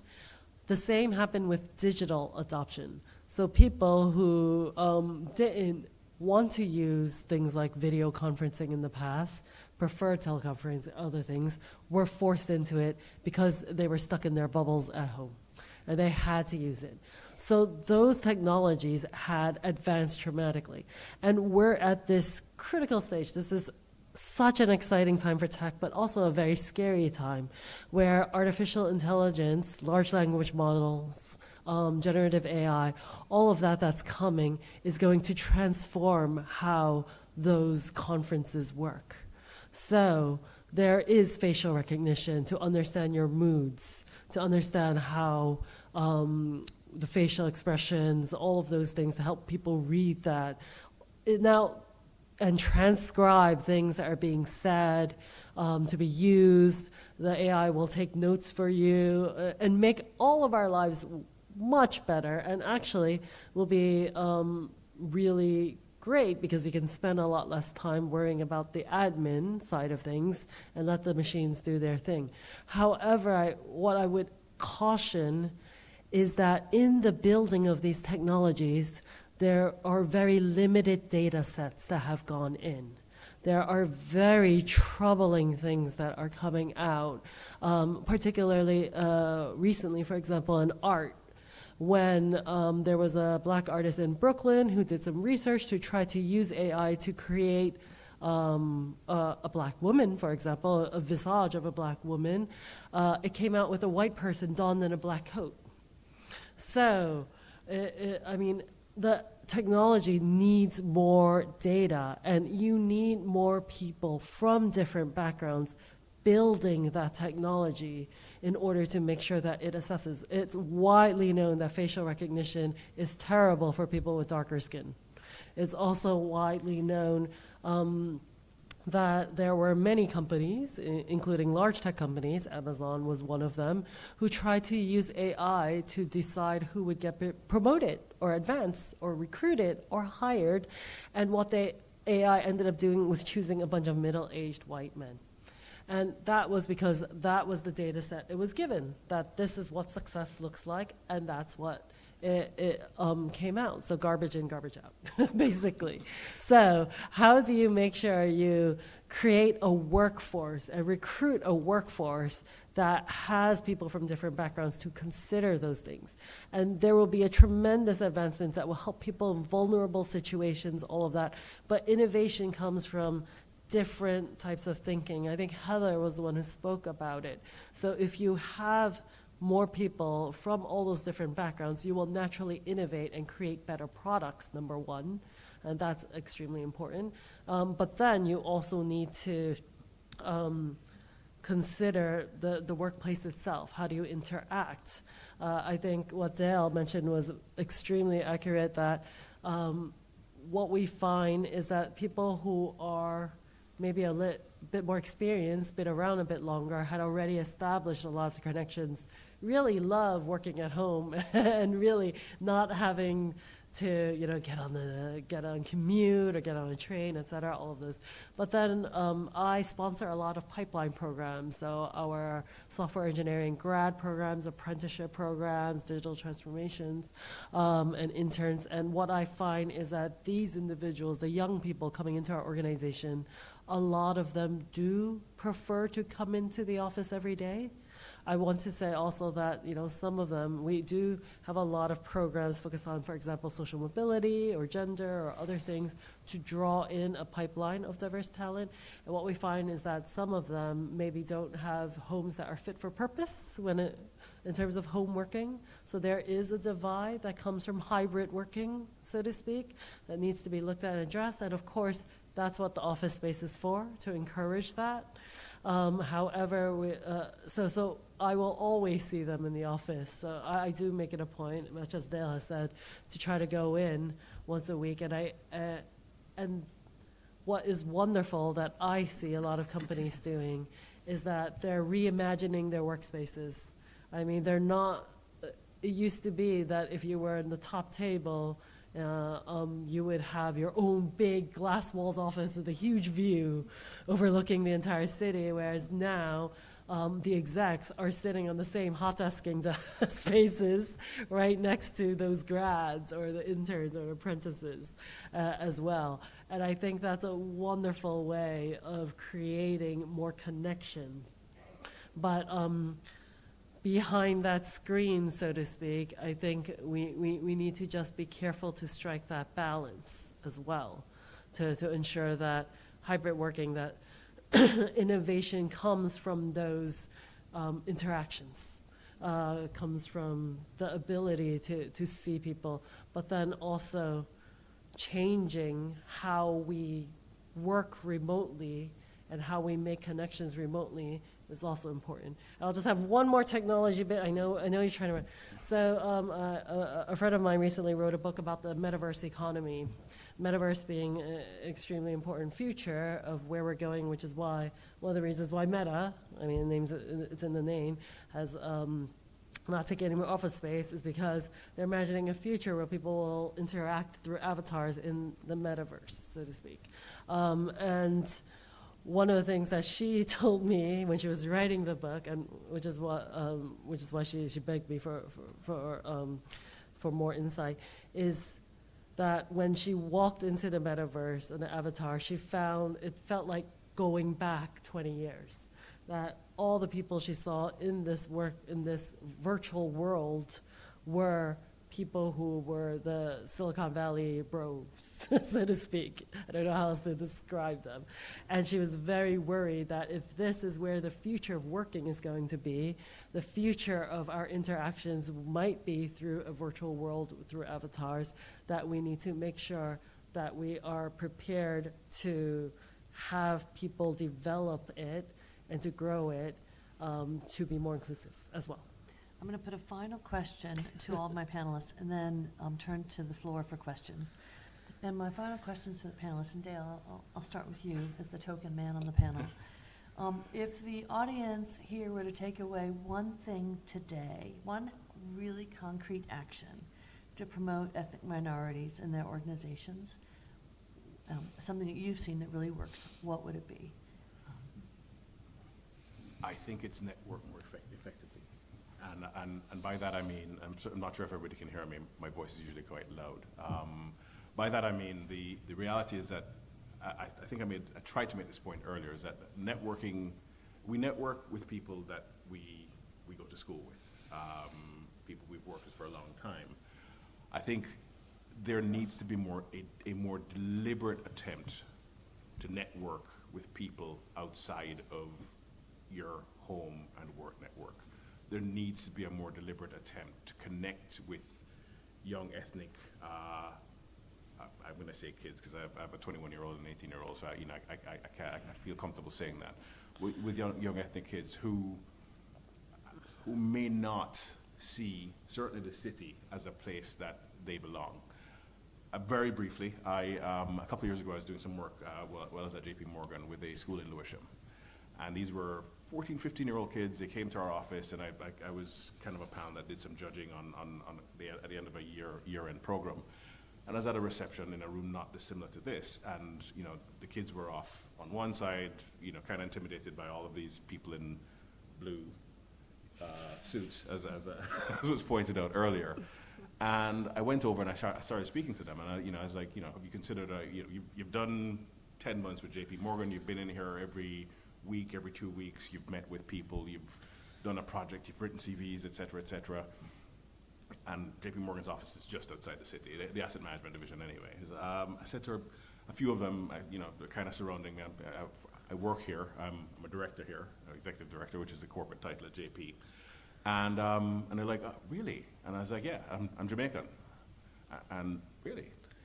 And these kids from Lewisham never saw themselves being just a mile, mile and a half from the City of London, they don't see it as something that is theirs. They don't see it as something that they can aspire to. I mean, not obviously all kids. And I think that's what we need to change. We need to change those attitudes by those kids who live in and around London. I understand this is not the whole UK. So that they understand that the City of London, the Financial Services District, Canary Wharf, God knows how much longer that's going to be a financial services district, but that all of those places that surround it, whether it's Tower Hamlet or Lewisham, or that all of that is something that they can aspire to. They don't, they can work there. They can work in tech at the tech roundabout. They can work at the banks, at the asset management firms.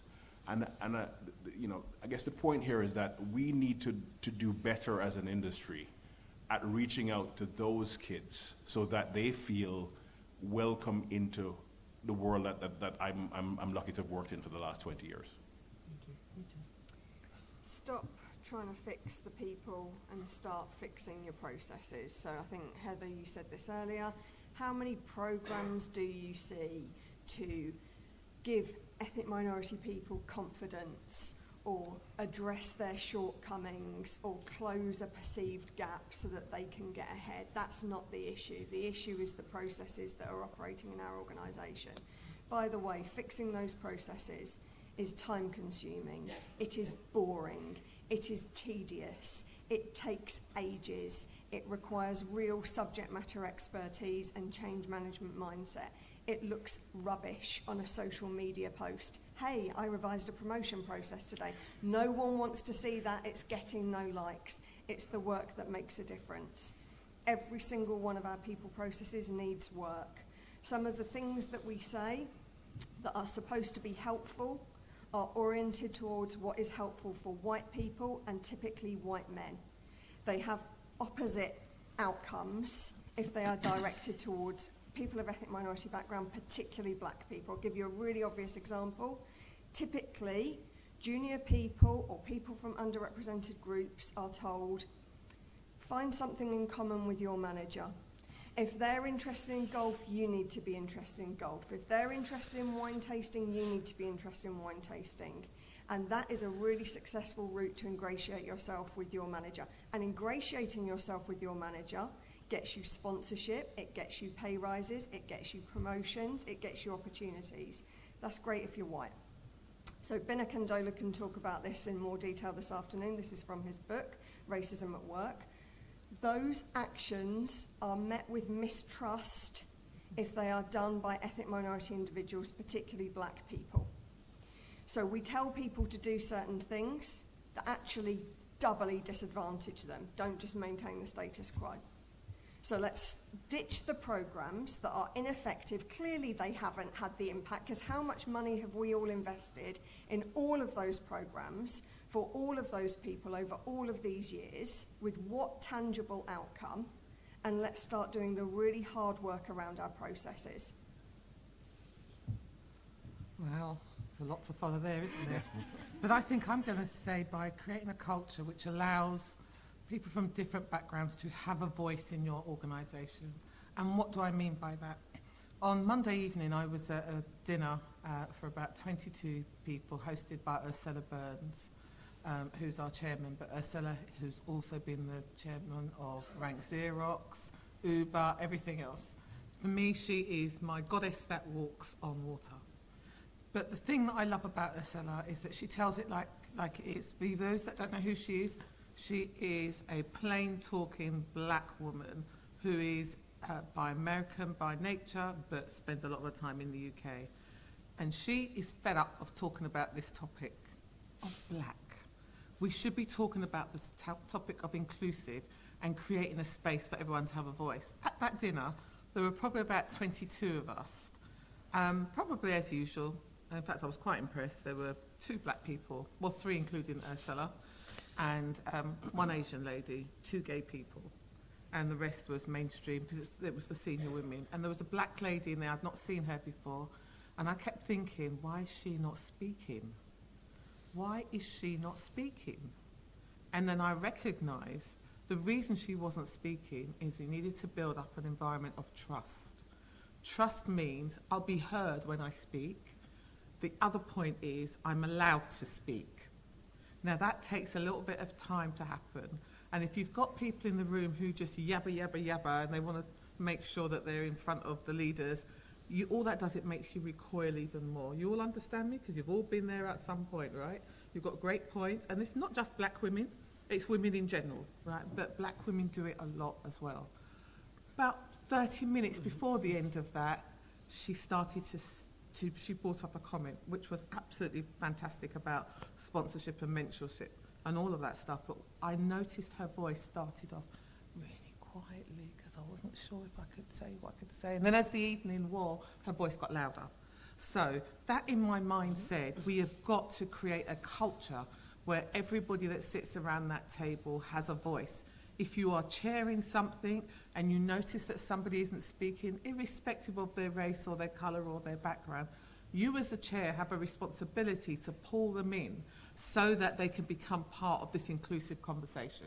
So that's one of the first things. The other thing for me is a lot of this talent exists already. It's out there. I am very privileged to be working on a pilot called Nebula. Nebula is the particles in space that create the stars, right? And I'm being very bold and I'm saying that creates the black stars because they are there already. They're hidden. A lot of them are hidden, right? It's getting their voices out. There aren't a lot of them.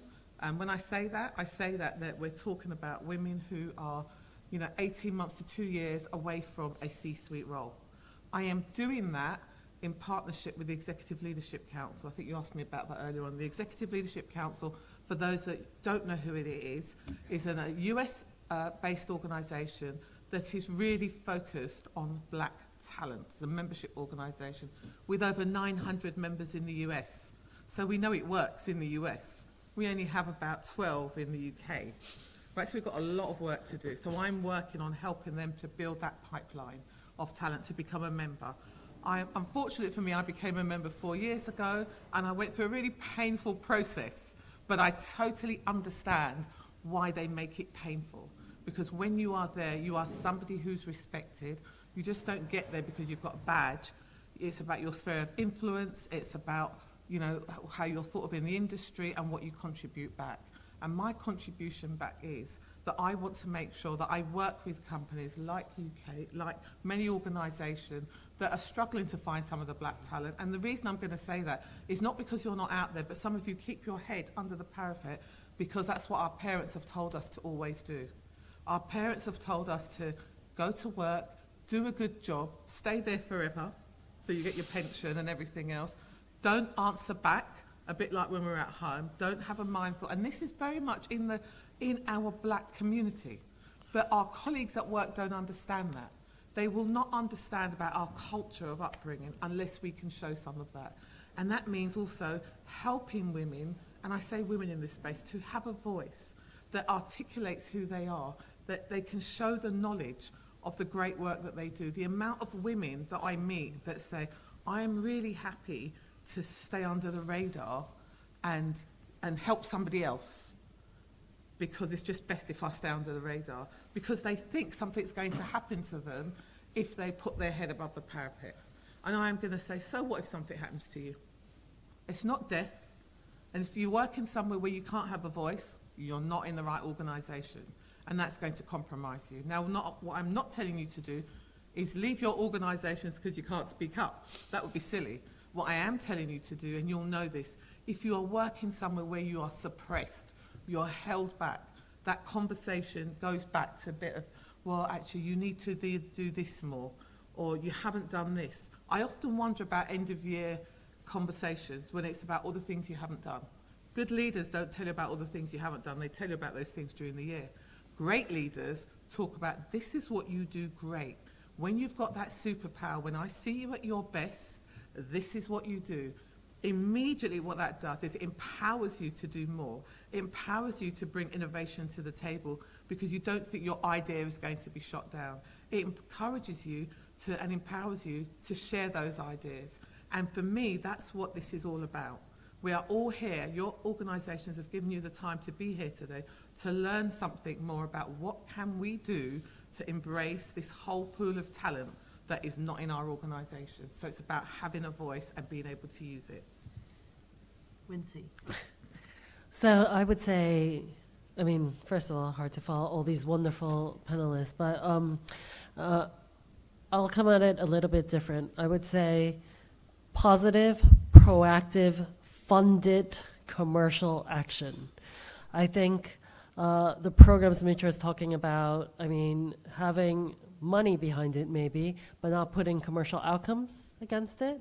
I think making sure, for example, when we developed the Career Switcher program, we purposely ensured that it was all female for external pipeline, and we were okay with that. So being okay to say that. And what we drew in, we've already reskilled over 100 engineers over the last 2 years, female engineers, of which 69% of them are from underrepresented ethnicities, 30% eligible for free school meals, 17% neurodiverse. And that is external. We've done another couple hundred internally as well. And what I would say is that we didn't go to the business and say, we're going to find you a bunch of female engineers. What we said, we're going to find you a bunch of really good engineers.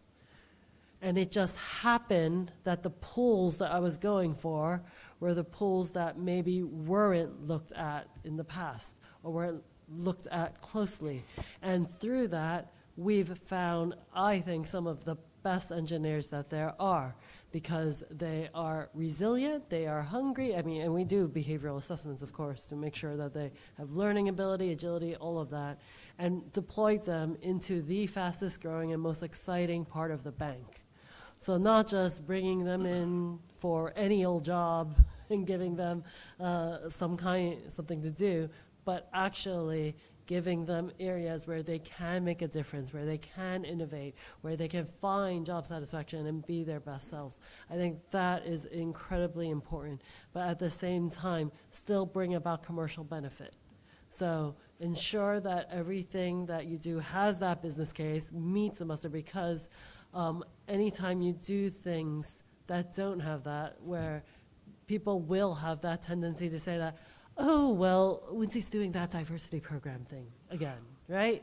And that's not what it's about. It is about creating a more diverse and talented and innovative workforce in order to deliver the best results for the organization.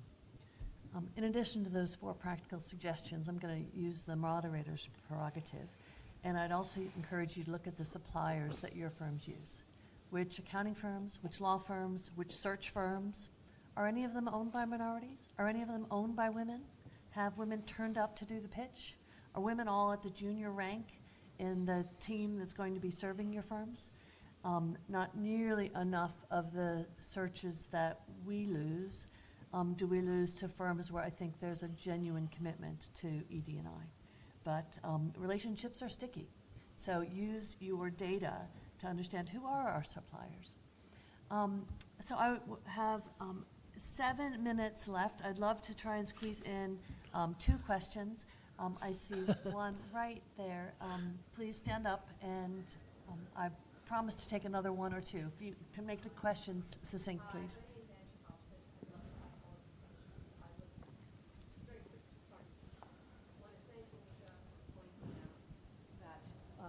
Online experience was actually offered a great deal of refuge and solace, and that the workplace IRL is not exactly the bucolic setting. So my question to you is, how do these findings inform your in-office strategies? And then pivoting to Wincy, thank you for pointing out the AI point. I've renamed artificial intelligence aggregated information. So is it purely a numbers game of tipping the balance that will then program out those biases and flaws? So I'll go super quick. Thank you. Really good question. I talk about this all the time. I think Wincy referenced this when she talked about there's an element around working from home that is quite privileged. Do you have a nice home office? Do you have a desk? Do you have a space? So we don't talk about that enough. We don't talk about the flip side. And we don't talk enough about what is the lived experience in real life in the workplace. So I'm sharing those data points all the time. Beyond, we have 60% capacity and this number of desks being used. Actually, what's the lived experience? And not losing, I think that just to make a broader point, when you look at engagement, when you look at employee sentiment, it's very easy to see a really positive top line that masks the lived experiences or different experiences of underrepresented groups because they're smaller. And so the majority having a great lived experience can mask and allow us all to think that everything's great. So for me, it's drilling into the detail, segmenting by very specific granular groups. So not what's the experience of all ethnic minorities, because by the way, there's fundamental differences in that huge, very complex population, and really getting into sharing tangible examples, verbatim quotes of lived experience, clearly protecting anonymity of individuals that have shared it, but there is so much value in saying to leaders, your people who work for you have this lived experience. Not a research paper that I read once or a podcast that I listened to, but your people who work in your team. Yes. I can talk about this for hours, but I'll try to keep it concise for Kate because she's giving me the side eye. So it's not necessarily just a numbers game, but numbers help.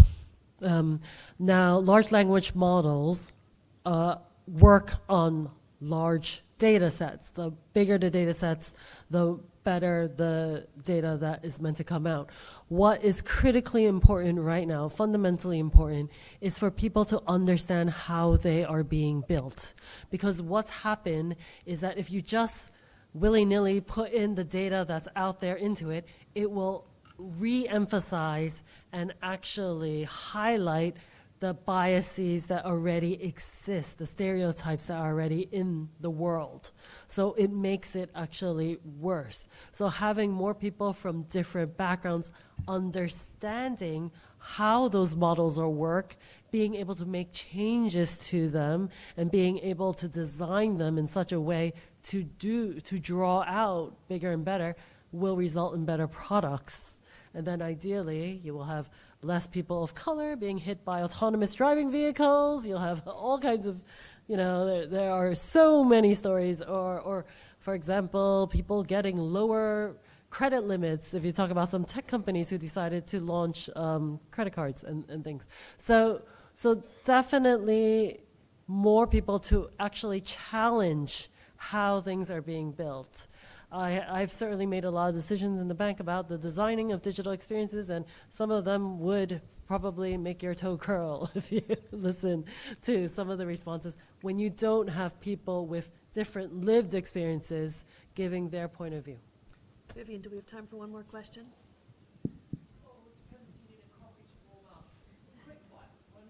There's one right here in the front. Good morning. My name is Chantel Martin. Thank you, everyone, for coming today, and also for the panel for spending their time.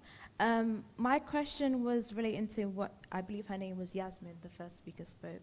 It was talking about entry levels, how they need to go hand in hand with retention. So for those that identify themselves as Black and ethnically diverse, what strategies and frameworks can be put in place so that they can showcase themselves, so they're able to progress in the financial industry, but also in the element of hybrid working, how can they show themselves to know that I'm here, these are the skills I have in place, and progress in that way, like up for promotion, so they can retain in the financial industry. So instead of hopping, because I know there's a lot of interns that go from one internship to another, so how can we keep them into a firm? I'm going to ask if maybe just Heather can answer that in the interest of time so Vivian doesn't kill me. Okay, the first thing is when those interns come into our organisations, treat them like diamonds. They are there because they are the best of the best that have come out of university. So when they come into our organisations, we need to nurture them. The second thing is use their voices as well. The experience they have, they talk about the amazing experiences whilst they're there. that makes other people think, actually, I wouldn't mind applying to that organisation. And the final point is, I've seen this recently. We've just taken a whole host of interns into Teneo, and I was privileged to being able to interview them all separately about their experiences. Some, as you can imagine, weren't as good as they could have been, but lots were very good. And what I'm really pleased, the end result was that we've hired a couple of those people, those brilliant, talented young people into our organisations. So there's an education piece, there's about allowing them to have a voice, there's making them feel welcome. They're not special projects. If I hear one person call interns a special project into an organisation, the wrath of Dr. Heather Melville is going to come across them. What I want to see is us talking about this talent, these diamonds, these gems, these innovators that we need in our organisations, in our businesses, to change to change the dynamic way of how we do business, and to make sure that our customers see that the way we do business is fit for the future.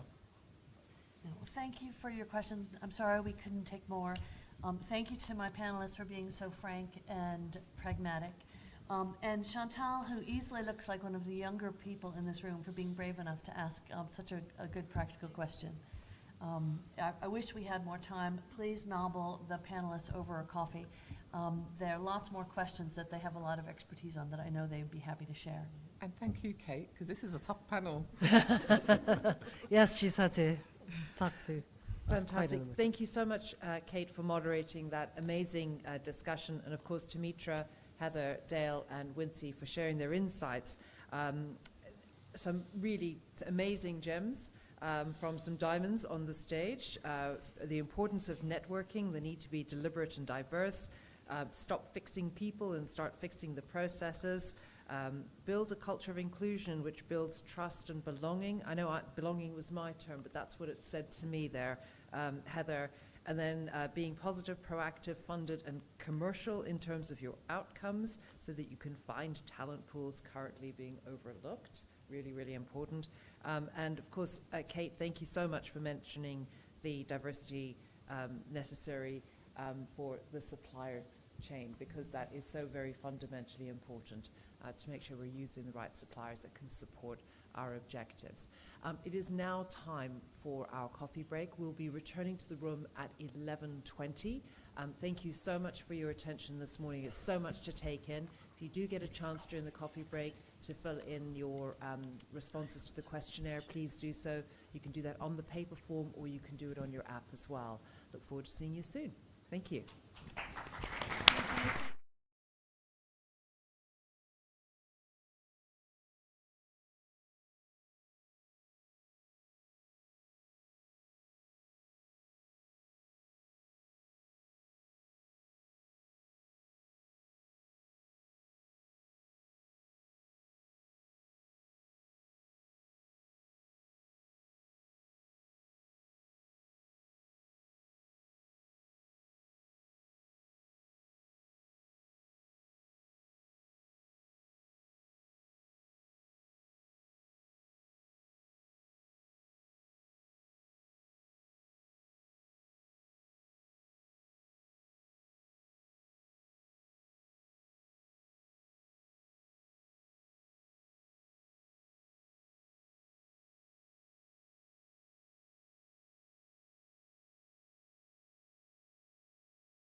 Hi, everybody.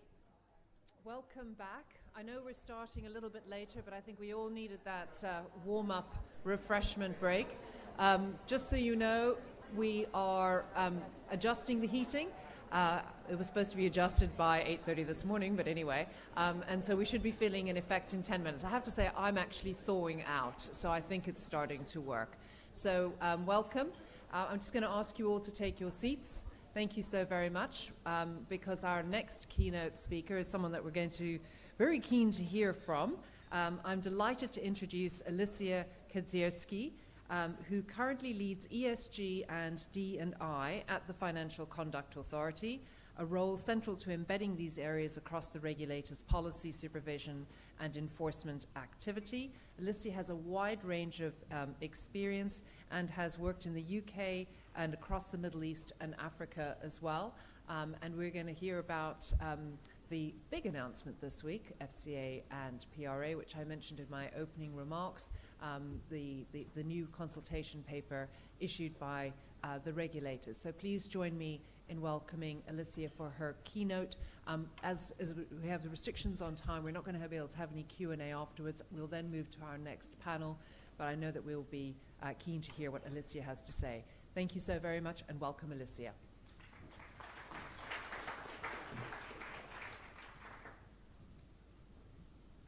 Thank you so much. I suspect it has been noted today that this comes at a very, very timely time for the FCA.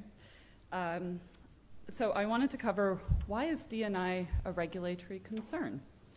And I'm sure many of you here are familiar with the FCA's mandate and our statutory objectives, which are to protect consumers, to enhance market integrity, and to support competition in financial services.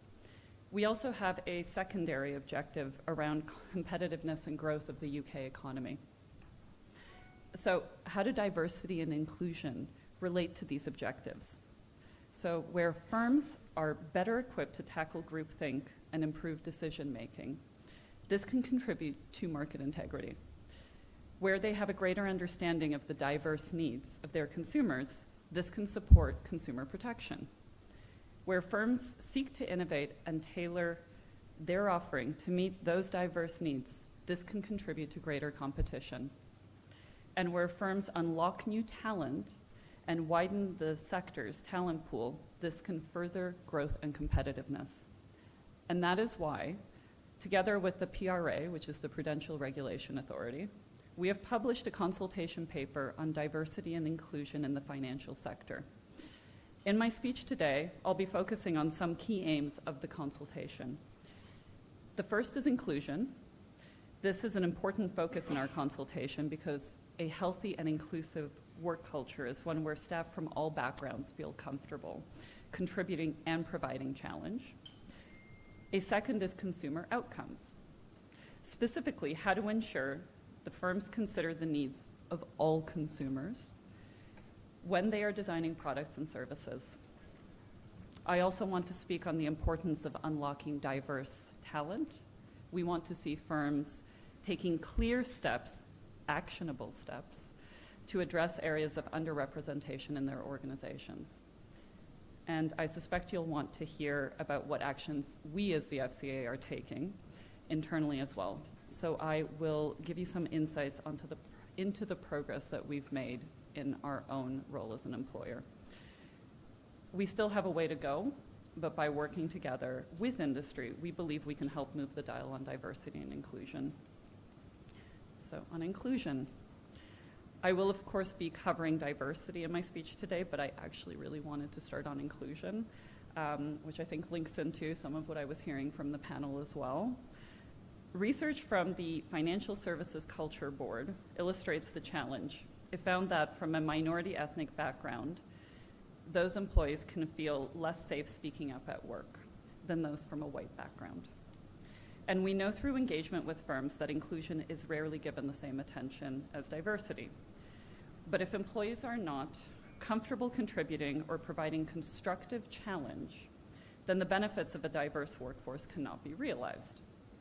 So our consultation paper clarifies expectations around how firms should address non-financial misconduct. This can enable firms to take decisive and appropriate action against employees that engage in behavior such as bullying or harassment. Because we continue to see examples where employees' concerns are ignored or where misconduct goes unchecked. And this runs contrary to the kind of healthy and inclusive cultures that we expect firms to foster. So our proposals on non-financial misconduct would apply to firms that are large and small and across the financial services sector. We are also proposing that larger firms collect data on certain inclusion metrics. These metrics can help us and firms better understand the culture that prevails in their organizations. While building a strong and healthy work culture can be challenging, progress can be made. And for us, it's about taking concrete steps to embed inclusivity again across organizations, welcoming different perspectives, and giving staff the freedom to speak up. So, unlocking talent. What about diversity? The UK financial sector has a broad and highly skilled talent pool, but we want to see firms benefiting from a more diverse array of knowledge, skills, and experience.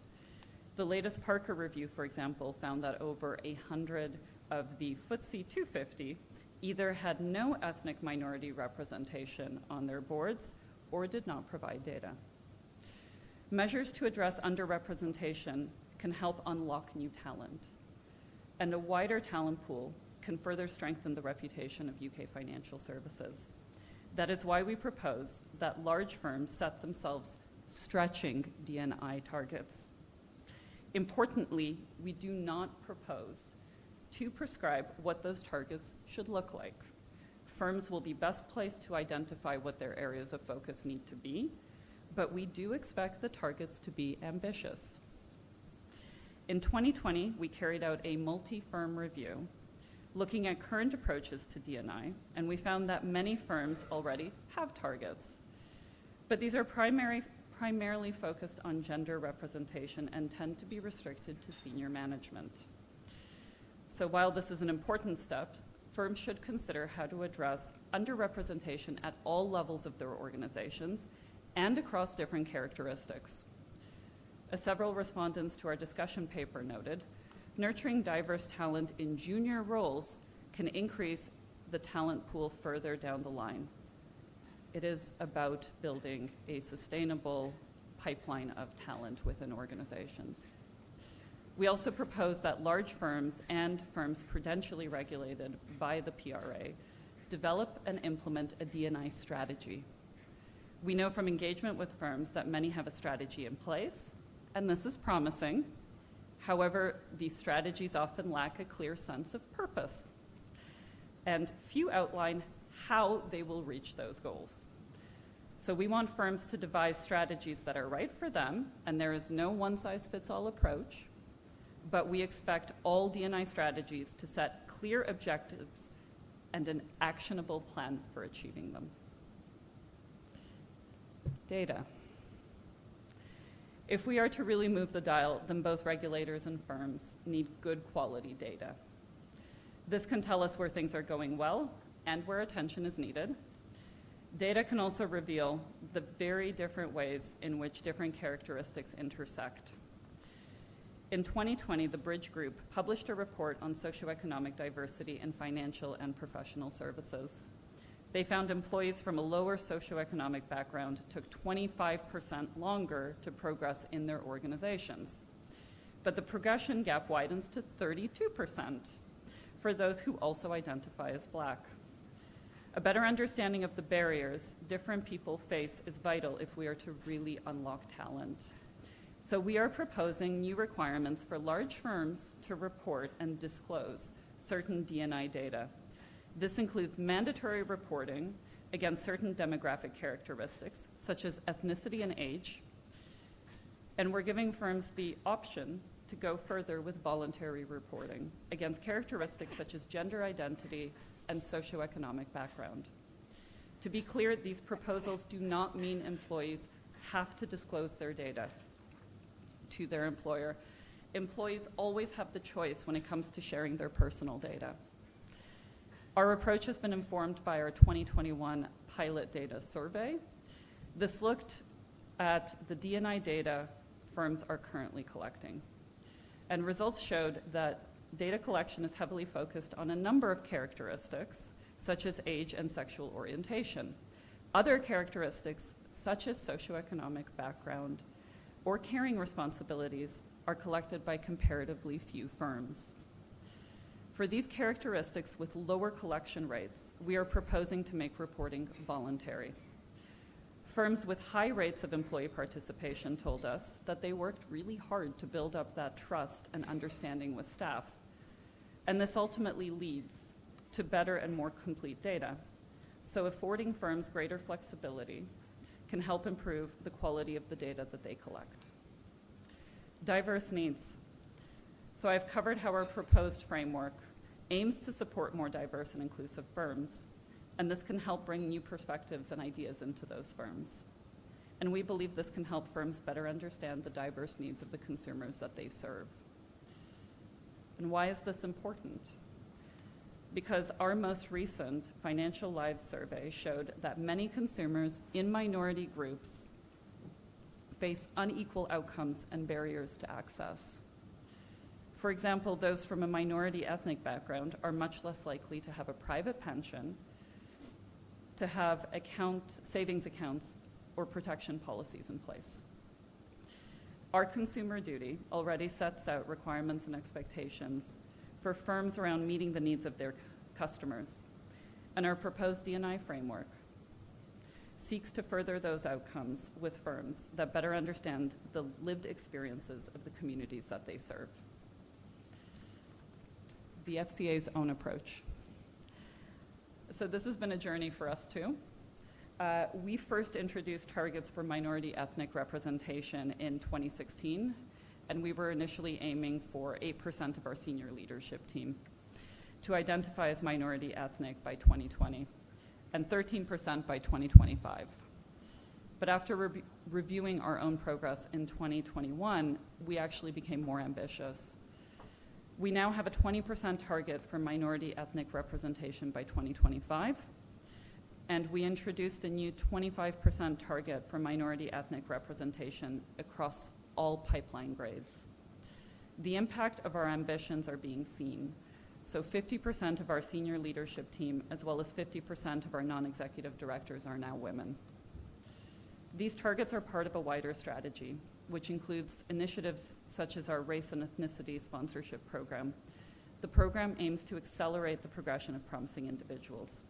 And we acknowledge that there is more to do, but we are incredibly proud of the progress that we've already made. We are so encouraged by the engagement that we have had with firms and some of the exciting initiatives that I had the privilege of sitting here and listening to today. It is important that we are ambitious and that we consider how we can learn from one another, which means events like this are particularly important. But change doesn't happen in a vacuum, and by working together, we hope that we can help drive the industry forward. But what I need is your engagement on this. We need you to engage on the consultation to help us create the best standards. This is your opportunity to tell us what you think and to tell us where you want the industry to go. So I look forward to reading your responses. Thank you.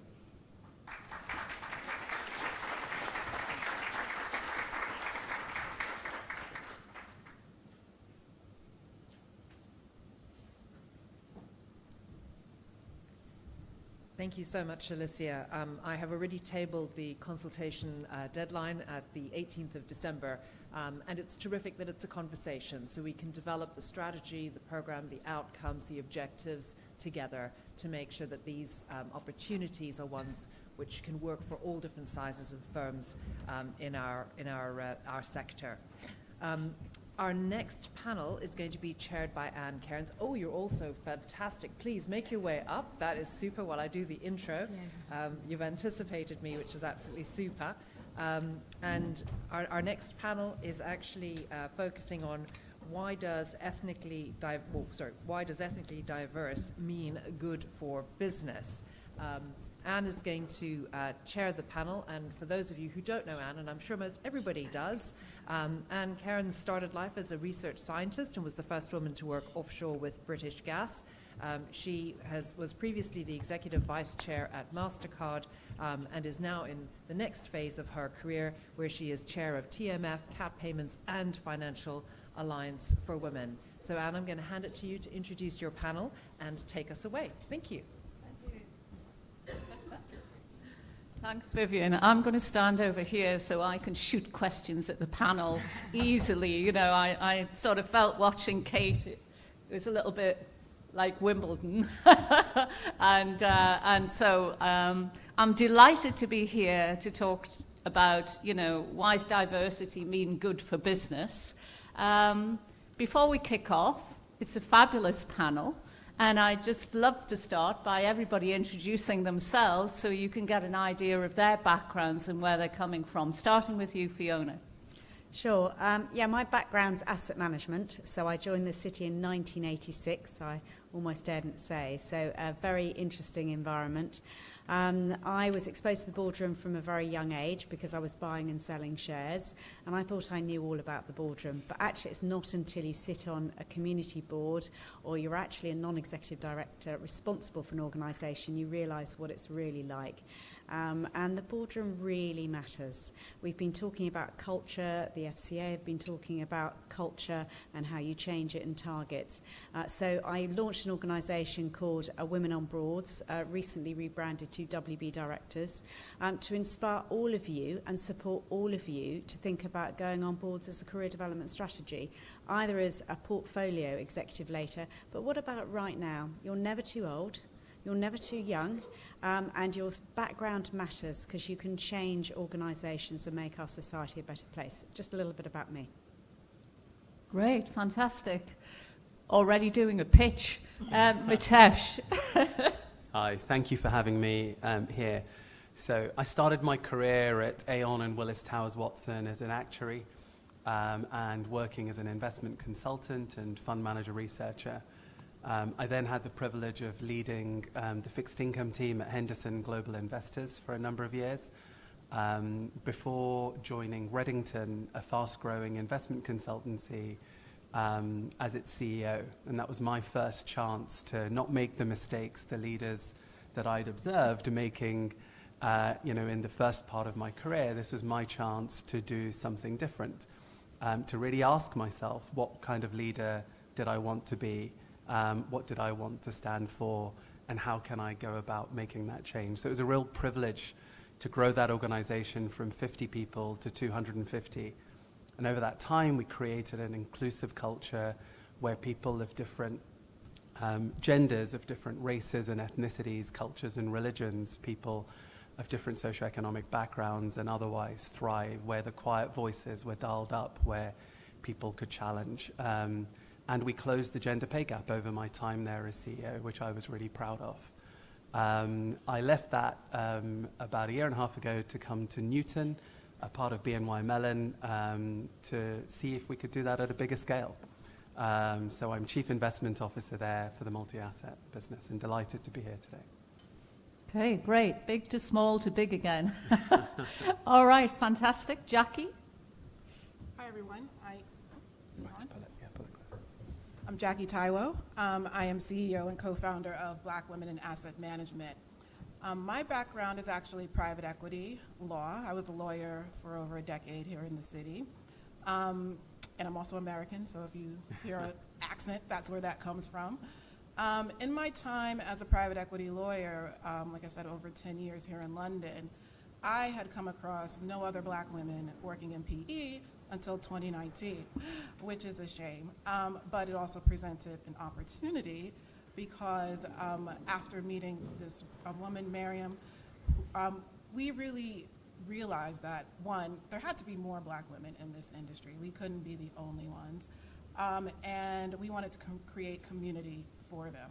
So we started hosting dinners around London, trying to bring out as many Black women working in asset management as we could.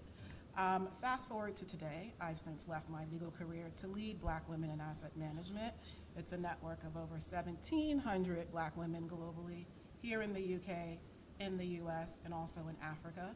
Our mission is to provide resources and tools that help Black women thrive.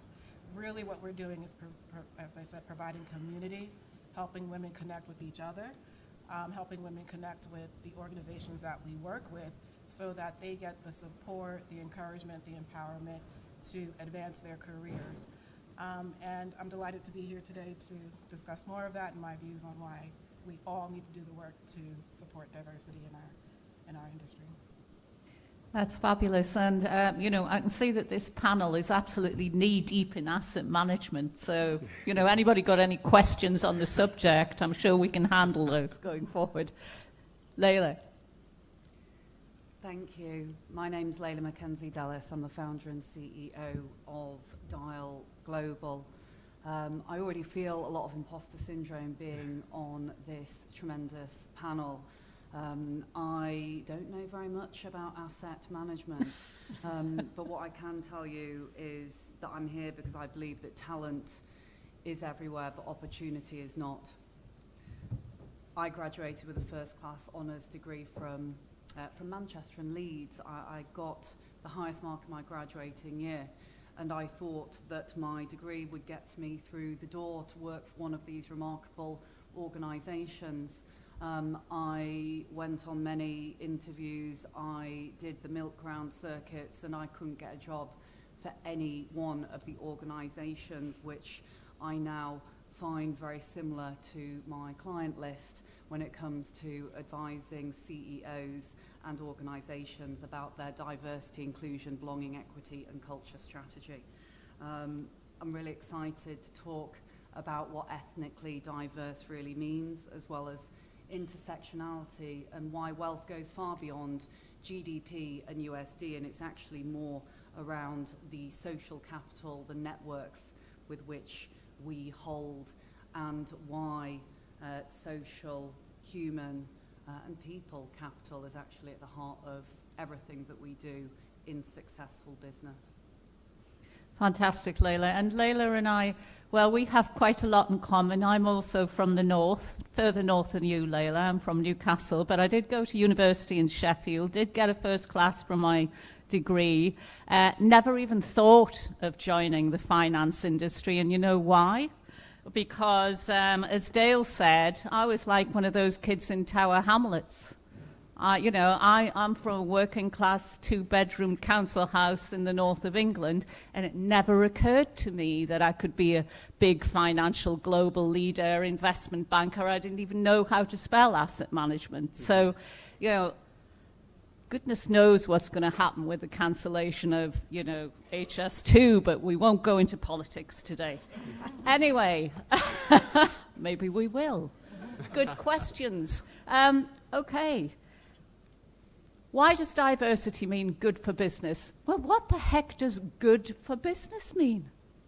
Fiona, Layla mentioned something earlier this morning. She said, we're so lazy, we keep quoting these McKinsey statistics from 2016, and, what have we got today?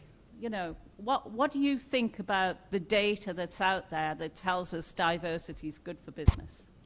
Well, I think if you think about when I first launched WB Directors Women on Boards, the data was just first coming out to say those that have diverse senior leadership teams, whether it's at the boardroom or at the executive level, they perform better. And the biggest survey that's been going on and on and on is from Credit Suisse 3000. They've been following the top 3,000 companies globally. And these companies perform in terms of return on equity, share price, and almost everything. And that was sort of a revelation to people. And a lot of people say, well, you can't prove that it was because those teams were diverse. And actually, you can't. The correlation is quite complex. But I think what you can infer is these companies are quite frankly better managed. Because if you recruit diverse people, you've got to keep diverse people. So the data's been going on and on and on. And I used to go into boardrooms and explain this to senior management teams. They were really? It was because And of course, what diversity does is bring different ideas, situations, and that's why they perform better. It's difference in terms of products. And it doesn't matter whether it's before the financial crisis, after the financial crisis, Just Banks, Japanese companies, tech companies, you get the same results. Now what we're seeing with the McKinsey data is that they're not just looking at gender diversity, they're looking at ethnic diversity, and they're looking at top performers versus bottom performers. And the penalty financially for your shareholders, stakeholders or profits, if that's what they're looking at, is enormous. It's about 36% in terms of return between the top quartile and the bottom quartile. Now, you think that everyone's now got it, and I think most of the FTSE 350, they'll wax lyrical about it, and they'll certainly tell the FCA, yeah, we get it, we were doing it, we do it, targets, everything. The reality is that if you look at the middle managers within some of these complex companies, they still don't get it. And we talked earlier about culture. Inclusive leadership is really difficult. It's a memory muscle skill. You can learn it, but it's deeply complex. And that's why the processes matter, it was mentioned. And trust, all of that takes time. But the data is absolutely clear. And I'm now getting companies, I spoke to a company the other day, it was a law firm. They've generally been behind the curve. This was a law firm of only 200 people with 20 partners. And I'm having the same conversation with them that I was having with the bigger companies 10 years ago. Can you explain this to us? We need to explain it to our partners because they own the business. So there's a heck of a lot of work still to be done. And it's conscious inclusion. And there's no point recruiting those best people if you then subsequently lose them. And that's why that data matters. These companies are just better managed, and the regulators are concerned because the way you handle misconduct and anything, it speaks volumes, and you need to change that culture, and that's why the regulator's on it. So anybody who wasn't waking up is damn well waking up now because they've now got to report to the regulator. I mean, does anybody in the room think it's not good for business? You know, the problem is that we're evangelists, aren't we? I mean, we're all here teaching to the choir, preaching to the choir.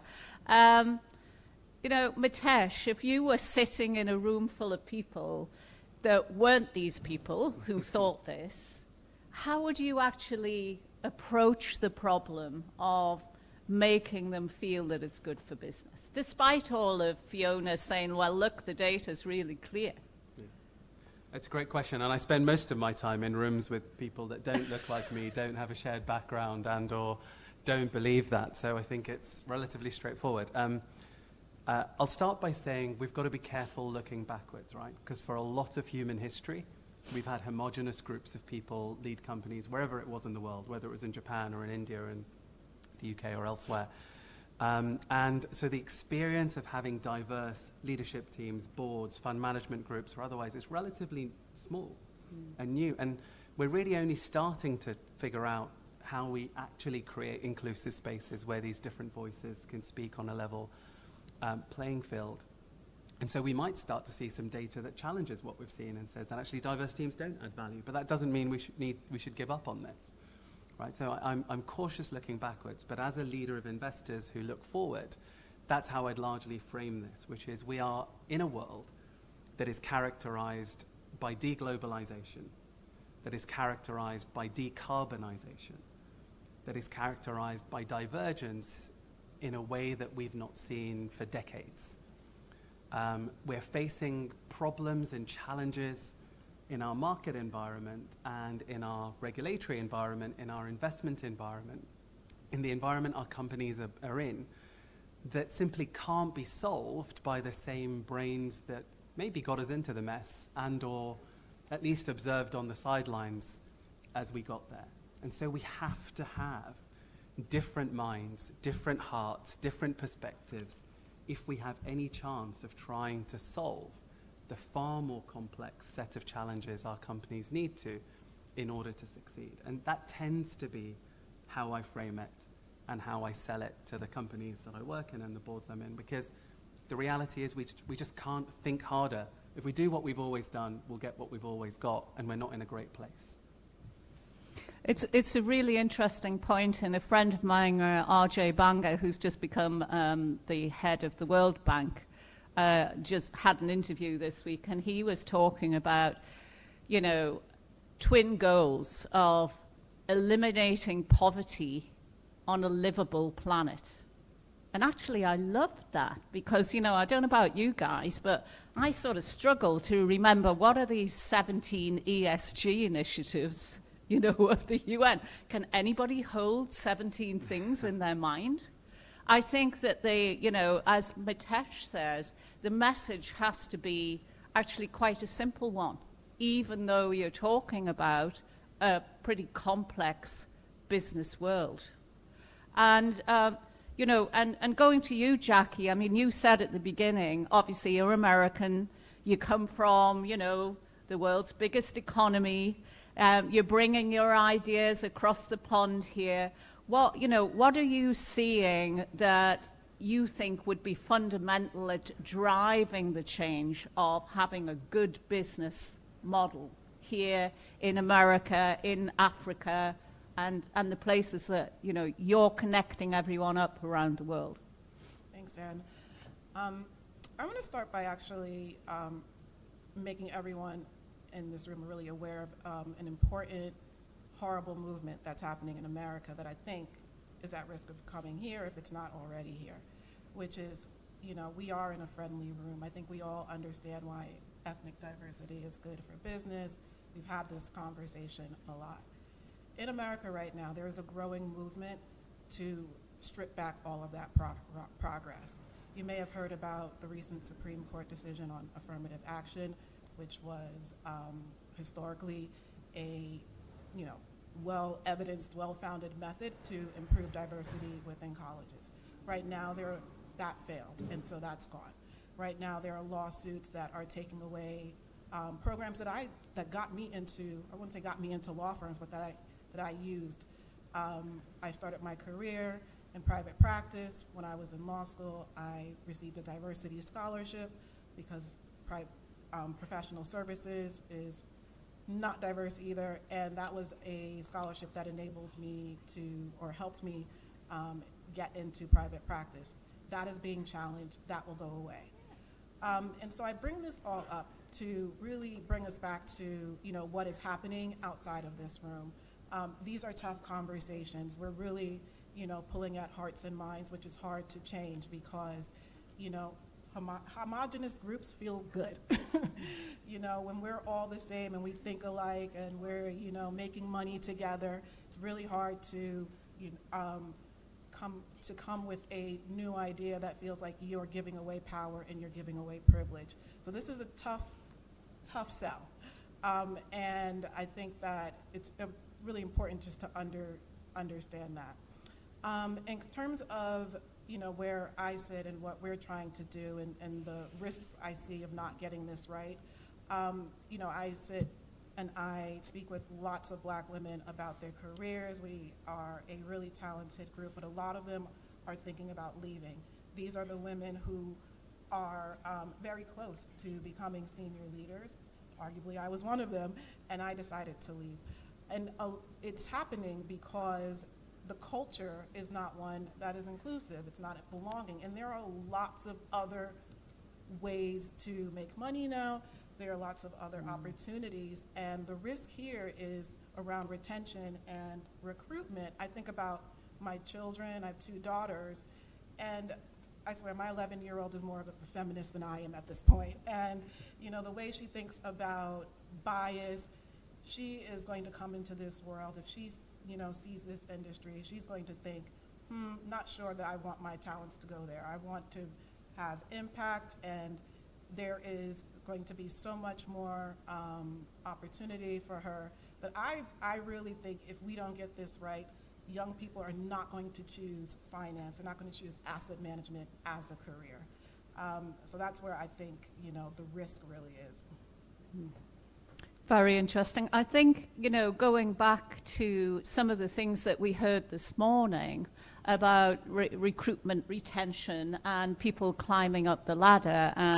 You know, we heard about networking, the importance of networking, and the sort of miss on that in terms of the culture of the young people coming into companies and the people who are leading the world today. I mean, 92% of our global companies are run by men.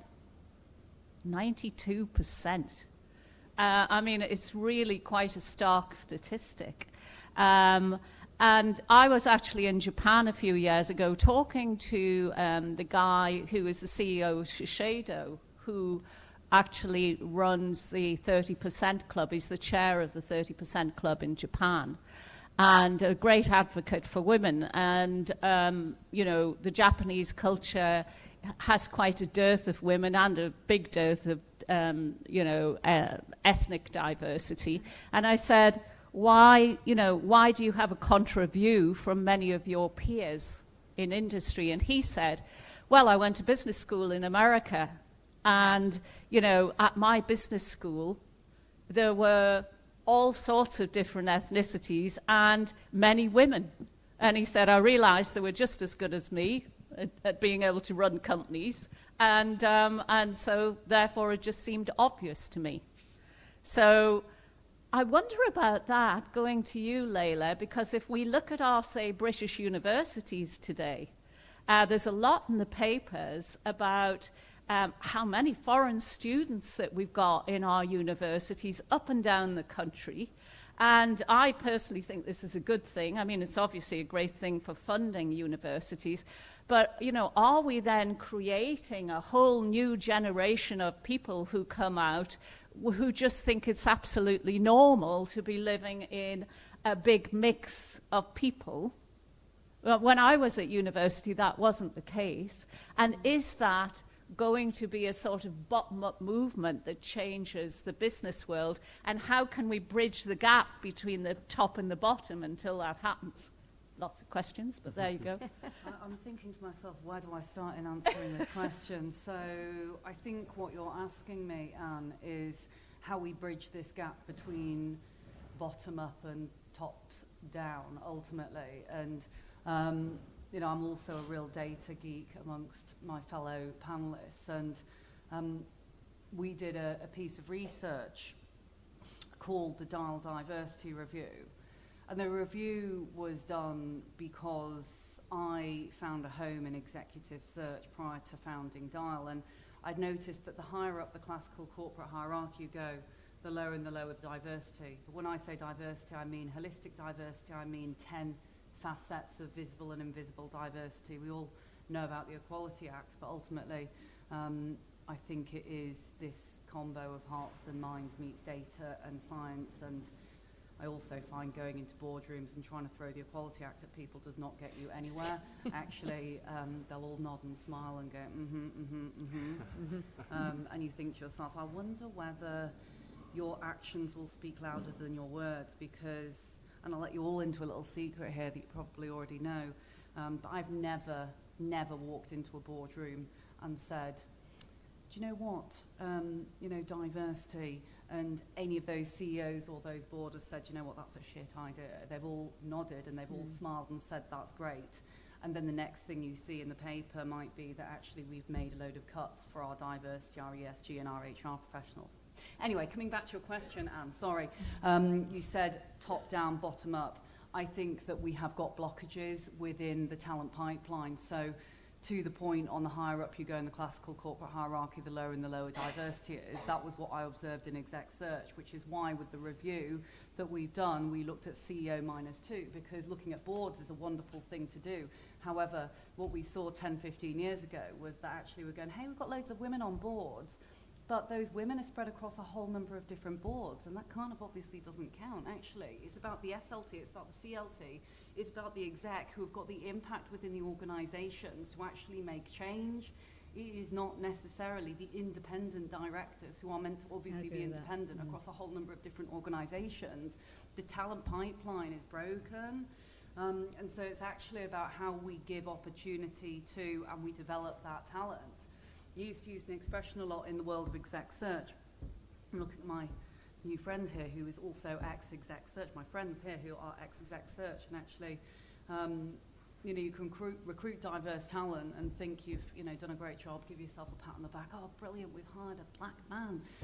However, if you don't allow that talent to be able to thrive and you don't put the water, the seeds, the growth, the interventions in place that are going to allow those green shoots to grow into marvellous oak trees, then you're actually never going to get anywhere. And then guess what? The board says, hey, it didn't work, so let's just go back to hiring from our little book that has got the same candidates in it. So I would say, to your question, and I hope I've not been too verbose in my answer, is develop the talent, give opportunities to the talent, but also allow it to thrive, because otherwise we'll end up with organ rejection. And Fiona, what do you think about that? I mean, your whole focus again is women on boards and more diverse people on boards. Is there anything you would add to that? Well, what I would say is that it's taken many, many years to fix 100 companies, the FTSE 100. It's taken them 10 years. It wasn't actually that many positions, and if it's that complex. Actually, most of the work that we do to pay for the cost of our platform, because we try and make it as affordable and as free as possible, is work with corporates. So we work with about 40 different corporates, and we're talking to executives and working on that executive pipeline to say, are you aware of owning your own career? It's your job. It's deeply complex, it's difficult. We're not going to fix you as individuals, that sort of thing, but we are going to give you information about your own board. So if you take JP Morgan, for example, one of the corporates we work with, you know, how many subsidiary boards do they have in the UK? It's over 33. What's the committee structure? Who's on them? What do they do and why?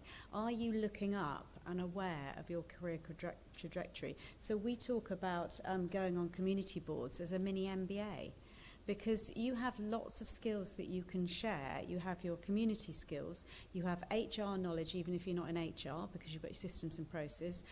If you're not getting leadership development training within your company, because in asset management or in investment banking, or even if you're a lawyer, you're all so compartmentalized. Do this, only do that. Fixed income, it's fixed income. We don't talk to anybody else. But actually, if you want to join, go up in Bank of New York Mellon and use asset management, you need to become a leader running a business, and to create differentiation for you by going on a community board. You can learn about strategy, you can learn about governance, you can learn about finance, and you will be seen differently in your own company. And if you're a minority, which has had lack of exposure, you won't understand the boardroom. And Anne and I've talked before, my father was very underprivileged. He got a scholarship to go to university, and he got involved in boardrooms from a very young age. So therefore I was brought up in a family that gave me exposure to this. If you don't know, you don't know. So for me, it's about planting seeds. And I completely agree with you. It's about the executive side. And if you have a blocker and an issue, then you need to, by having this board knowledge and widening your network and community can make you a different leader. And I think, it's deeply complex. We say to companies, you look at your policies and your processes, set your targets, work with it. Please invest in conscious inclusion. And we tend to work on the employees and planting seeds. I don't care when it germinates, and I don't care whether you do it or not. It's choice. But I totally agree with you that the real issue now is executives, and we're not shifting the needle almost at all in the last 3 years. It's not changing, and a huge amount of work needs to be done in that area still. I think, as I was going to say, Mitesh, you are in a global company. And when you're in a global company, you tend to recruit from everywhere in the world, don't you? You're in a company of 60,000 people, BNY Mellon, and then, just as in my company, MasterCard, that I've retired from now, but, we had leaders that came up across over 200 countries in the world, and therefore you just have a natural, gravitation of diversity happening. Is that really what's happening in the asset management industry, or is there something happening at the middle level there? And I'll also pull Jackie into this because I can see she's smiling. That, is changing the mix as it gets nearer the top. Great, thanks, Anne.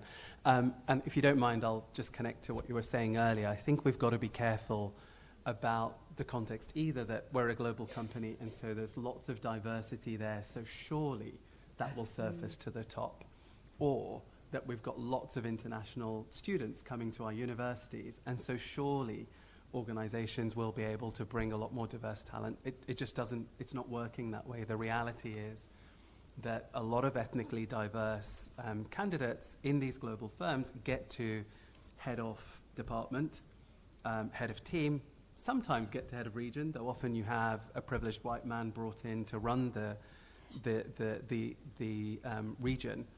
Very rarely get beyond that onto those senior leadership teams, let alone executive teams, and let alone boards. And so you have to I think you used the phrase earlier, that there are lots of kinks in the hose pipe that get in the way of doing this. And so it requires us to be active in trying to unkink the hose pipe, in trying to dismantle the systems that are getting in the way. And I think we have to recognize that, I think you said it earlier, Jackie, that there's comfort. Human beings like comfort. Human beings like doing things the way they've always done them. And we all tend to feel more comfortable around people who speak the same language, look like us, whose kids go to the same school, who, do the same thing on the evenings and weekends. So it requires us to embrace discomfort, to surround ourselves with people that are different. That's uncomfortable. It's not what we choose to do. We've got to fight our own kind of head and heart to do it. And so guess what? Most of us avoid it. Mm-hmm. And so some of it is human in nature. And so again, it comes down to the systems, the new habits we create in order to be able to make that happen. And so a lot of my work at becoming CEO at Reddington and CIO here at Newton has been about beyond the is diversity a good thing, which kind of most people struggled at least publicly to challenge, though as you say, there is clearly a movement that's getting up and publicly challenging it. But it's about, well, how do we actually do it? Where does it break down? Let's get really analytical and let's really examine where that talent gets stuck. Why doesn't it get through? And what are the tools, the initiatives, the tricks, the hacks, the skills that we can build to do that? How do we get over the lack of experience, the lack of exposure at a boardroom, or you put someone diverse on your leadership team or board and they don't say anything because they're the only one or they're one of two. So there's so many things that require work, and I don't see enough organizations systematically go, we're going to change this and we're going to look at every step of the process and innovate and create and test and trial and improve and iterate and reach our outcome. That's what we did at Reddington, and we transformed the business, and that's what we're doing at Newton. Jackie? Yeah, what's interesting is, that challenge, that difficulty we're discussing is the exact challenge that we're asking a lot of ethnic minorities, Black and brown people to overcome when they walk in the office, which is to walk into this space as the one, the only, and to embrace, this diversity, to be uncomfortable and to still thrive through that. I talk to a lot of women and I say, yes, we're asking you to be the first. We're asking you to be Kamala Harris. We need you to do it, which is extremely tough. And I think we need to recognize that. There are lots of systemic issues and causes and kinks in the hose pipe, as you say. But even if you take those out, it's really the mental ask, the challenge to still walk into this space and to be the first to do something is tough. And so, as leading Black women in asset management, a lot of the work that I do is around helping women to honestly understand that the systems around them may not change today. It may not change tomorrow. But what can we do to help you navigate the world as it sits right now? And so that's why we focus a lot on this community, a lot, on helping women just know that they are not crazy, that they're not alone in this journey, which is really, really powerful because it's going to be tough.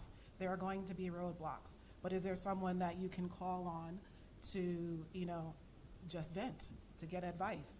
I was speaking with a woman just, in the networking session, and she said, I just want a sponsor, just one person that I know has my back in the office. And, I look at my own career, and I got to a senior enough level where I was in rooms and I was hearing these sponsorship discussions for, to be frank, young white men who were coming into the organizations. And I could never even imagine someone, speaking about me that way. It was that familiarity. This is, almost like my son.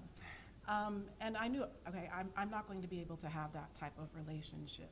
But as I'm sure a lot of women in the room who have succeeded, you probably did have a male sponsor, a male mentor. So it's possible, but we need more men, more people of privilege, folks who have the power to sponsor, to mentor, to actively say, hey, I know that this is a really tough ask. We're putting a lot on you to be the first, to be the one to reach the boardroom, to reach C-suite.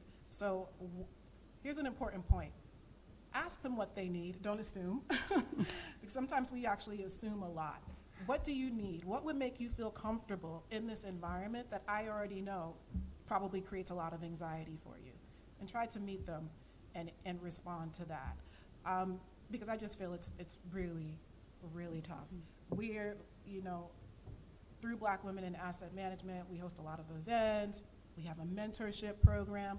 A lot of it is around, I think it was you who mentioned social capital, or I heard that word mentioned, because it's really important to have the networks of support, even beyond the leadership programs and the education. I think it's really important that we have the people to rely on that can push us and propel us to the top. So it's a tough ask, but I actually think, when you think about what's good for business, it's actually seeing people like all of you be successful in business. I think that role modeling, that thing you're asking about being the first, it's very important. And that when you are a really successful business executive, going out there and showing how successful you are, it's just self-evident that it's good for the business that you're performing well at business, and for people to see that and appreciate it, and for you, to help pull other people along with you, no question about it. And it is a lonely life.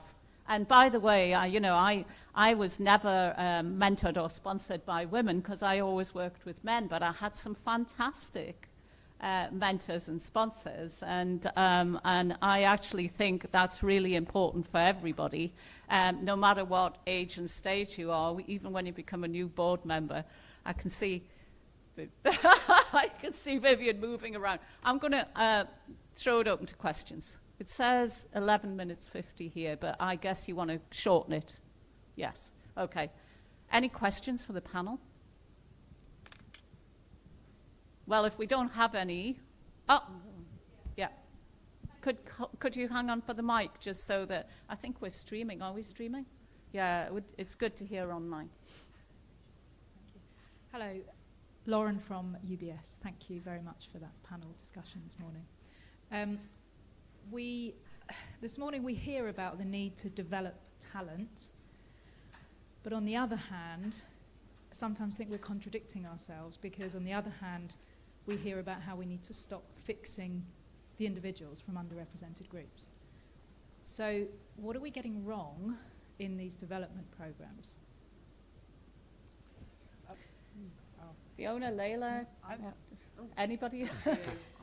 I think one big offering I would give is that one size does not fit all.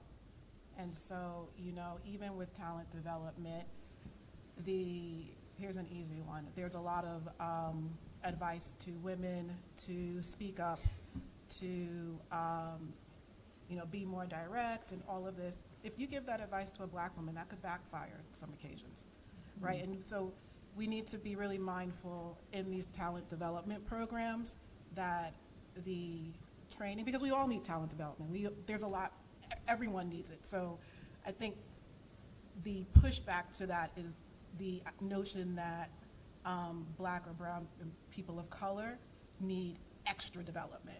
It's just you need a tailored development, something that is actually specific to perhaps their lived experience or where they're coming from.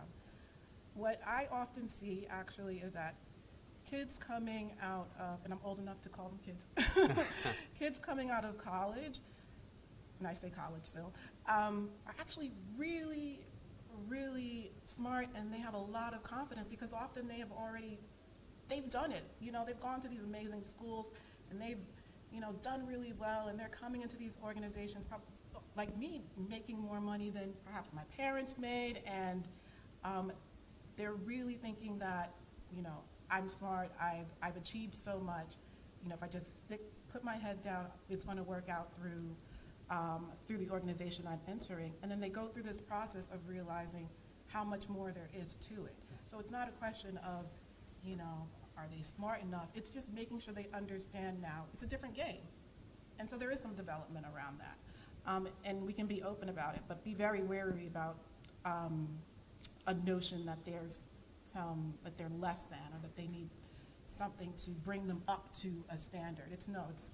We need to, one, shift our notion of what these standards are and make sure that we're just giving people what they need to succeed. And that's the equity portion that I think we talk about quite often. Absolutely. Yeah. And if you don't mind me adding briefly, I'd just say that I totally agree that the personalization of it really matters. I think for me, as a first one coming into the industry and organization, as one of the only ones, so much of my career I'd spent trying to fit in and trying to blend in and trying not to get noticed and hiding what I really cared about, what I was passionate about, what I did in my evenings and weekends, because no one could relate to it. When it finally came for my chance at leadership, what I needed wasn't a generic leadership development program. I had that in spades. I'd been running charities and leading youth development programs, and you know, I and a lot of people like me are very involved in our communities because we come from community-orientated cultures, right? Wasn't leadership development I needed. But what I did need is, having hidden yourself for this long, how do you all of a sudden get ready as a leader to be seen? And what do you stand for? And what are your values? Right? And I had tons, but I just had never learned how to talk about them at work. I'd never known how to show my full self at work because only such a small fragment of myself was acceptable and or fit into the norm of what others thought, you know, was acceptable. And so I needed coaching, but coaching to speak my voice, to share my values, to be myself, to bring my spirituality, my community, my humanity to work and to my leadership. But I couldn't be a CEO without doing that because people needed to know who they were following. They didn't know me. I was a mystery, right? And so that was what I needed to lead an organization. I'm not going to get that from a generic development program, so I think you're spot on. It has to be tailored. By the way, I think that it's not just you who feels like that. Having sort of chaired the 30% Club and talked to existing CEOs across the FTSE 350, when you know, the whole Black Lives Matter movement got to its height here in the UK, a lot of the guys were really worried and anxious that they said the right words. It was a bit like, you know, what Heather was saying. It's okay to say, you know, this black woman. They felt scared about saying the word black in case they used it out of context and they were from just a very different place and that their values weren't inclusive and diverse enough, and they didn't want to alienate their own workforces. So I think they feel a little bit about how to project themselves as well. It's interesting that you bring that up, Mitesh. Fiona, any? I just, you know, there's so many things. A lot of companies are trying to do bespoke initiatives, because I think that is absolutely right, but with no money. Let's do mentoring, let's do coaching, let's do cross-mentoring, let's do this, let's do that. Let's do it via the employee representative groups. And actually, it's becoming quite chaotic. And one of the things that we try to focus on, whether it's in the boards piece or the leadership piece, is giving people global best practice. So how do strategy programs work? Why do they fail? What tools might you need? Because most people who do strategy and change, they learn on the job. But if you're going to take a stretch interview for a promotion, you need to explain how you will lead strategy. Why did change programs fail? And that sort of content that you might get on an MBA, but of course you can't get on an MBA. You can't afford an MBA. You can't take the time off. So we try and give people best practice that enables them to stretch themselves confidently. Now, a coach can give you that, a mentor can give you that, but it's quite complex. But people in investment banking, the city, but lots of industries, it's moving very, very fast at the moment. They almost feel they don't have time. And therefore you need to give people the skills and the knowledge to help them stretch alongside all of these other programs. It's complex, but be careful trying to do it on the cheap. And that's why I think the boardroom matters, because we actually need to allocate budget and we need a team to deliver that budget. We've had companies who've bought a program and 3 years later they still haven't used it because this person's gone, that person. What did we buy? I can't quite remember. You know, that's not a serious strategy of how you're going to deal with this. And I think, you know what Bank of York Mellon and Newton are doing, really trying to step back and say, where are we going and why? And let's have sustainability in this and just not faff around to one initiative and another initiative. They're all important, but you need a clear strategy.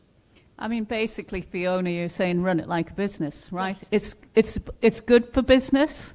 Then invest in it as if it's good for business and measure the output the way you would do any other business opportunity.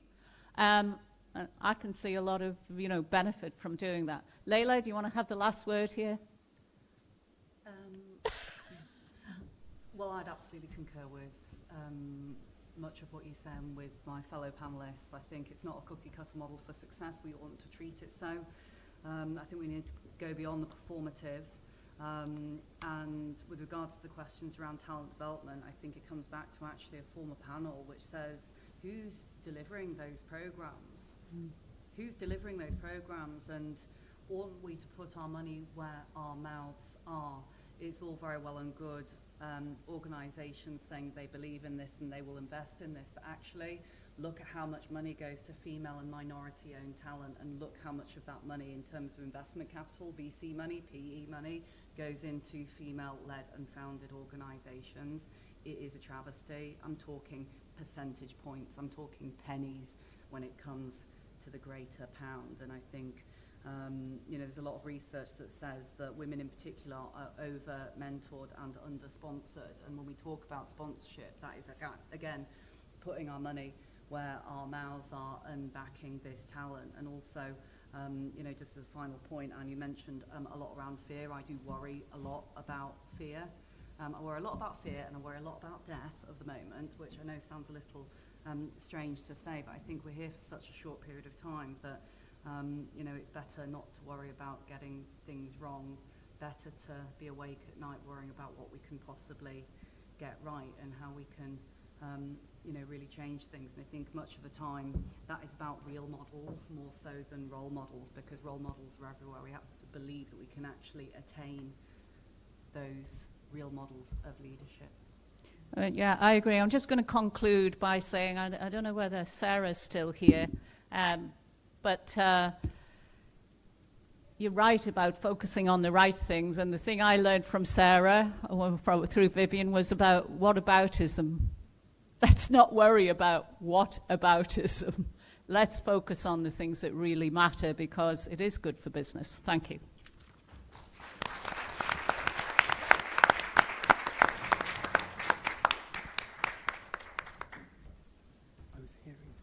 Terrific. Thank you so much to Anne and to the panel. That was an absolutely superb discussion, and also for wrapping it up.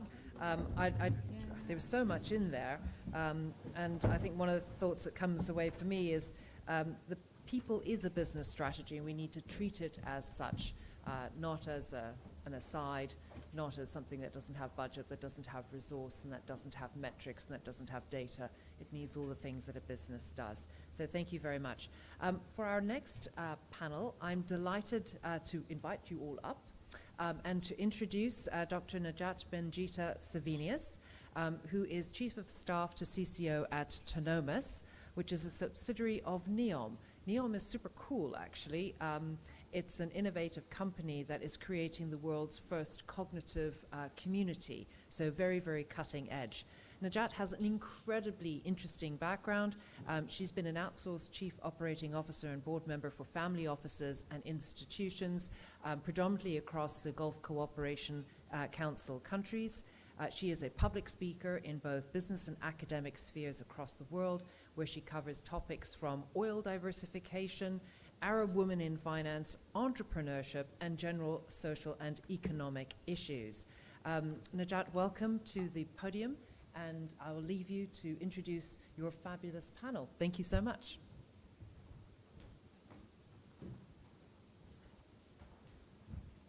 Thank you very much, Vivienne, for that wonderful introduction.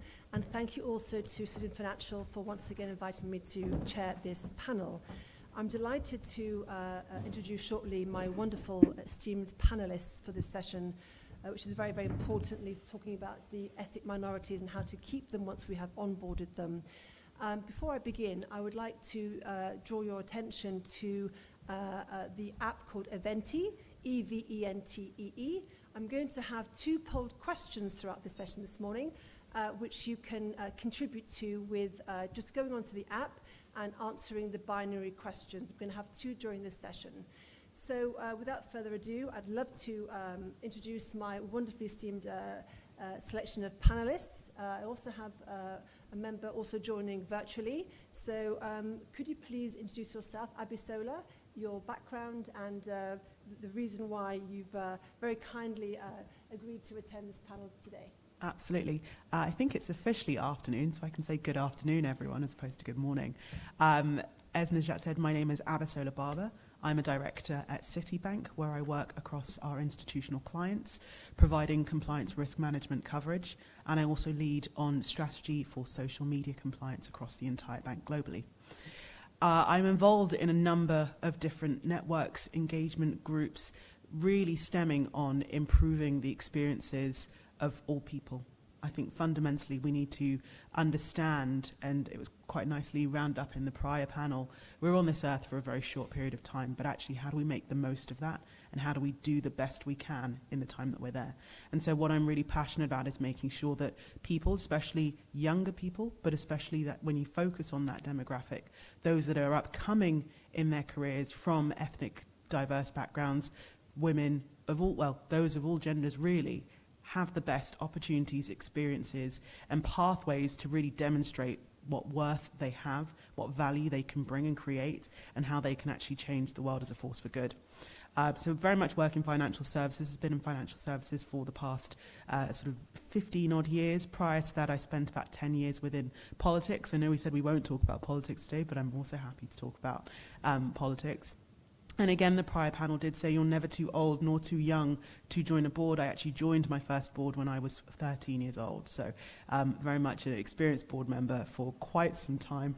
But I do sit on external boards now at the moment. I'm a non-exec director for 2 boards, supporting women in banking and finance as well, separately in some of my endeavours, as well as championing and chairing employee resource groups in both my current and former company. So I'll pause there. Mary. Hi, my name is Mary O'Connor. I'm the CEO of Howden Capital and Advisory. I was previously the interim head of KPMG in the UK, and I'm a former regulator, and I do sit on outside boards in the asset management industry, so I found that panel really interesting. I'm incredibly passionate about driving diversity and inclusion into the C-suite and into the executive, because I think that is the only way that we're going to drive real change. And I think it is good for business, and I'm really passionate about making the case and supporting executives in stepping up and doing it. Because one of the things I think that we see often, and Mitesh, I was really keen to get your views on that, is that it becomes a process and not something that's owned and driven like a business target. So that's really where I come from and what I hope we can bring to this. Thank you. Shoshana? Hi, I'm a bit of an outlier. I'm a privacy and security law expert and also a passionate advocate for privacy by design and inclusion by design, which is also a nonprofit I sit on the board of, so that's my only board reference there. But I will say I'm also the founder of Safe Porter, which I'm also the founder and CEO of Safe Porter, and my primary mission, both in my sort of personal passions and capacity and also with Safe Porter, is to ensure that both the marginalized individuals who would be most impacted by the very diversity data that we seek, and those employees who simply don't feel safe for various reasons providing the data that will inform and help us refine our programs, that they are protected and that the risk to organizations and individuals is reduced. So just that piece of it is where I lie. Thank you. And do we have Nishma virtually? Yes, you're able to see me? Okay, I don't think she's joining us for this panel session. So I've been very lucky this morning. I've attended all our sessions and this afternoon. I just invite, here we go, Nishma is joining us. Nishma, please introduce yourself. Thank you. Yes, I just popped on there. Thank you so much. Can't hear you, Nishma. Can you hear me now at all? Yes, we can. Yes, go ahead. Thank you. I'm delighted to be with you, and I'm so sorry I can't be with you in person. So by way of intro, I'm a partner at Bain & Company, and I advise a number of executives on culture change, which I think is something that was talked about in the last panel discussion, such an important part of making change that we all want to see. And as the topic goes, onboarding ethnic minorities into financial services, it's an industry I'm hugely passionate about. I've been in the industry for 20 odd years. And my sort of specialist area is the workforce and employee engagement. And as part of that, most recently, we cultivated with 50 CEOs the Women in Finance Charter Blueprint. And a lot of what we discovered, a lot of the research that we did alongside Amanda Blanc told us that this is very applicable for the ethnic minority community as well in financial services. So I'm hoping to share some of what we came across and how we could translate that for this community and broader as well. Thank you, Nishma. I was just saying that I was very lucky this morning to attend all the sessions and the wonderful selection of speakers and content. If I come to you, Abisola, the narrative has not changed very, very much. In terms of onboarding practices of diverse talent, why do we have such high levels of attrition? What's going wrong? What's the disconnect? I think that's a great starter question on this topic, and really we've got to think about the design. Who has designed it? When was it designed? What iterations of design have actually been developed and pushed through? And actually, are we learning anything from each of these cases? You know, I say I've been in the industry for close to 15 years now, and actually a number of the practices from a recruitment perspective are much the same now as they were when I joined. And I think I can say this, as I'm one of probably the younger ones in the room, if it's still the same now for me, I'm sure it probably was the same for a number of those that are in financial services and have been in there for 20, 30, 40 years. And now the issue we have especially, and it's a good issue, I must say, but it's that the younger generation and the pipelines that are coming through have a voice. And they have found that voice particularly through the amplification of online social media and different mediums of that form. And so actually they are calling out bad practice, malpractice, injustice. And if it's not listened to through recruitment and in these different channels, when it comes to onboarding, when it comes to sourcing, when it comes to introductions, then we are just doomed to continue repeating the same failures and mistakes of the past. So it's a great thing that the current generation that are rising through the ranks and that are looking for these opportunities are saying, hey, what about me? This is what we think and this is how we feel. But we've got to take that voice and translate it into something that is actually then a product that can be rolled out through onboarding. So it's not just a case of, oh, well, we've suddenly decided to, you know, omit names, for example, from CVs when we're doing screening. Okay, we've reached that step, but actually have you measured the outcome that that has? Have you then taken the feedback of those that did still finally make it through? What were the other, again, as Layla mentioned, kinks in that pathway? It's not just about saying that we've ticked a box, but are you listening to the feedback? Are you then replaying and rebuilding it into the processes you have? And are you then testing it out and actually learning? So there are issues at the very start of onboarding, but it's the entire journey, and it's, are you listening to the people that you really actually need that feedback from? And if you're listening, are you acting upon it, or are you just filing it in the corner and saying we've listened and we've ticked that box? Absolutely. Mary, why are we repeating these systemic failures in recruitment practices in financial services? I think some of it is just that we keep doing things the way we've always done, and it's worked for the people who've made it through, and their lived experience says this is fine. And so for them to put themselves in the shoes of people who are different is actually, you know, it's a big ask. But at the same time, I think it's about making it a business problem, right? We need this diversity because we need to reflect our clients. We need to reflect society and financial services. And it will make us more profitable. I really believe that. And some of this, I think, is around helping the people all the way through. Because you can have the best design system. And, you know, when I was running the professional services firm, you know, we had great processes. Like, we were really good at doing processes, but a lot of times they didn't work. And so, but that came down to the fact that you had to help the people who were in the process. You know, they often don't have the language to communicate with young people. It might be a 58-year-old guy, right, who's never had to talk to a younger person in about these kind of topics. And it's about helping everyone on that journey. And so I think it's a lot of kind of sweat equity, hard work, and training people. Absolutely valid points. Shoshana, I'll come on to Nishma on the same question, but we are nowadays armed with the world's most valuable currency, which is data. So with our data, evidence-based approaches, we're still having a disconnect between onboarding correctly and effectively and maintaining those wonderfully talented ethnic minorities in the financial services.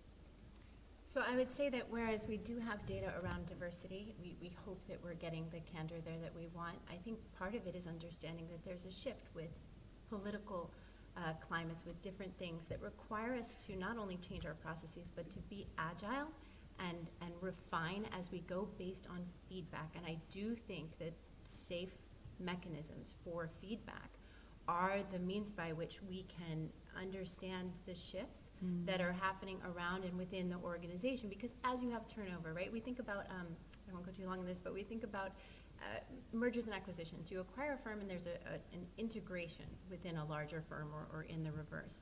But there's an integration of every human that you onboard and a shift that your culture may make in accordance. And as that moves, the feedback to accompany that data and the data that feedback itself represents is, I think, critical to ensuring that you're sort of tuned into what is happening in your organization, and the notion that we can simply fix our processes and actually cover everyone is very hard to do, especially in a global organization where it might be that it's not race but immigrant status that's impacting them, or religious status based on the different countries that you're in. So that sort of feedback, I think, is the data that's missing.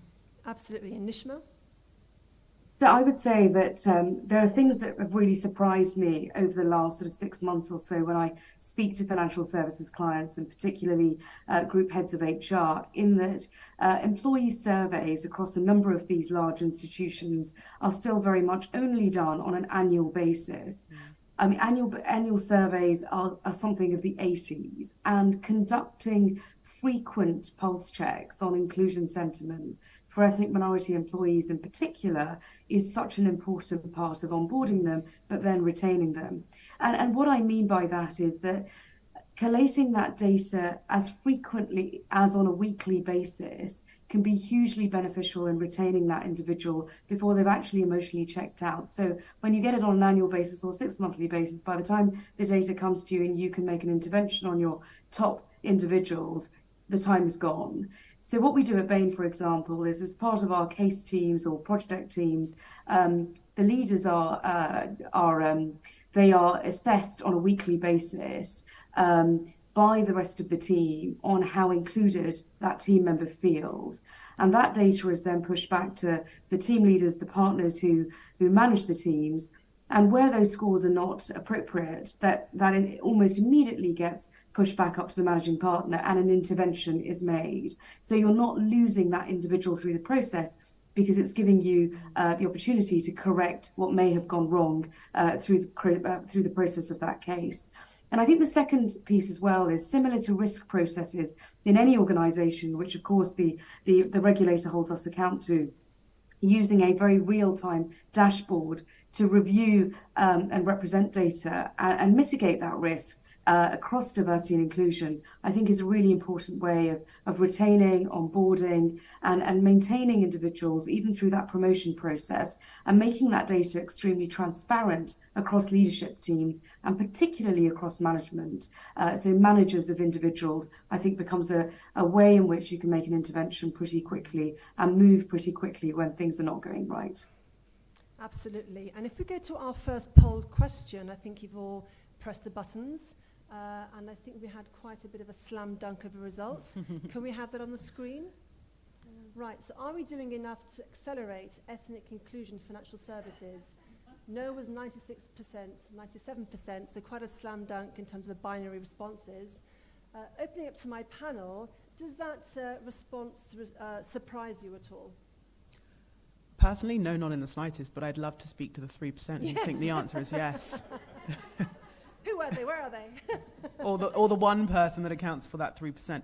Yes, one person. Look, I mean, we're all in agreement here. Not enough is being done, and not enough is being done at pace, and not enough is being done with the genuity of heart to actually make a difference and the stickability to actually see it through to actual delivery. There is a lot of ticking boxes. There is a lot of, it's the, flavor of the month, so I'll be involved and I'll, use it to get my promotion and then move elsewhere.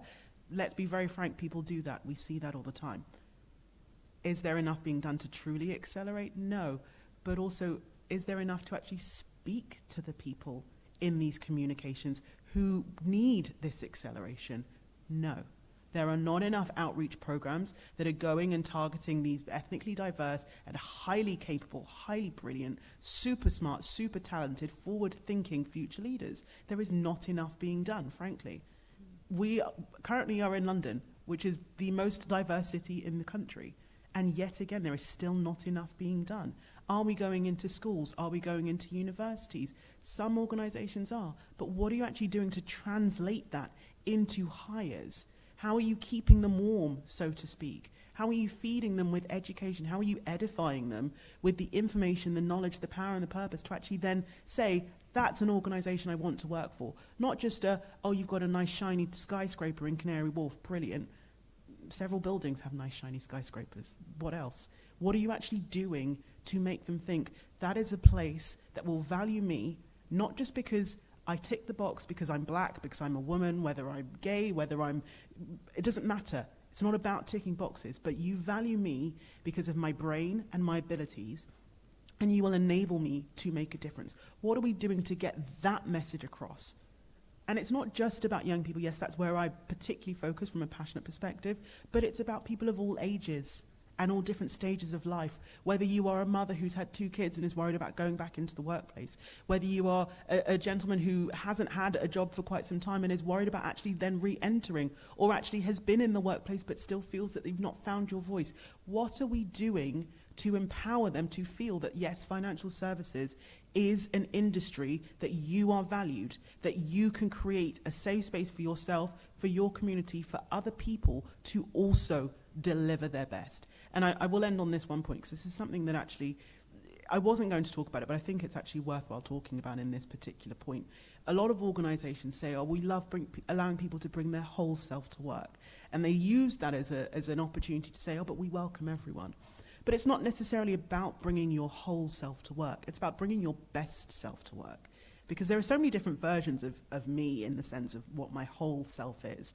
My whole self includes me being an absolute sweat fest in the gym, which I'm not going to bring to work for everyone's comfort. My whole self involves me screaming my lungs out at at a music concert or on a sports pitch. But my best self is me delivering my absolute best with my right mindset on and able to achieve what I need to do. And when I do that, I bring the value, the economic value for my company, for my team, for the business I work in to succeed. And so if we're encouraging people to bring their best self, if we're encouraging these diverse minds to bring their best self, then of course, that is the clear business case. But not enough is being done to encourage your best self. There's too much talk and hiding behind your whole self. So actually, let's flip the narrative a little bit and encourage and empower and embolden these diverse people to think and feel and truly believe that financial services is where they can be, and that's how you will get them in, and that's how you'll get them to stay. Very well said. Anybody else on the panel? I'd say 2 things. Coming from kind of someone who goes out and who is trying to hire people, I think there's not enough understanding of the talent gap and what's being left on the table. For financial services, I think we've been in such a privileged position for so long of getting kind of the cream of graduates and the most important people. But now there's loads of other industries where people would like to work. And I think there's probably not enough visibility on that at the board level and at the C-suite level of, what are we missing out on, and the skills of the future that we need. And so I think there's a big education piece on that needs to happen. And then there's the ownership piece that also needs to happen. And I would say this as a CEO, I absolutely have targets on everything, but there's one target that's way more important than all the other targets, and that is hitting my numbers, right? So until we kind of treat all of this the same way, we say my job is to steward for the future as well as deliver the present, and we really hold people to account to that, I think, then you'll start to see real movement, because it will be the most important thing. I will say that I think in the moments of remote work and now hybrid work, so much of what EDI has to be is a lot of sort of marketing and awareness, right? And I think the most important thing to sort of make sure that people outside of your organizations understand that what you're doing is more than that, is to make sure that the data that you do collect, you are taking actual demonstrable actions about. Maybe it doesn't work to post on social media that you just refined your processes, but maybe your reporting and your social media can speak to the number of processes that you've adjusted and the frequency of adjustment based on data and feedback, so that you're showing people within and without your organization that the data that you collect is something that you take action on. Great points. So let's walk through the story a little bit longer. So I've invested in my recruitment practices. I've used Gen AI or algorithms to help support our onboarding processes. I've got my ethnic minorities. I've ticked the boxes. Very happy. Thank you very much. The board is happy. After 3 to 6 months, they're quitting. High levels of attrition. What is happening here? Where is the disconnect? Is it a question of managing expectations on the side of the newly recruited or the side of the line manager? Nishma, if I come to you first, what's happening here?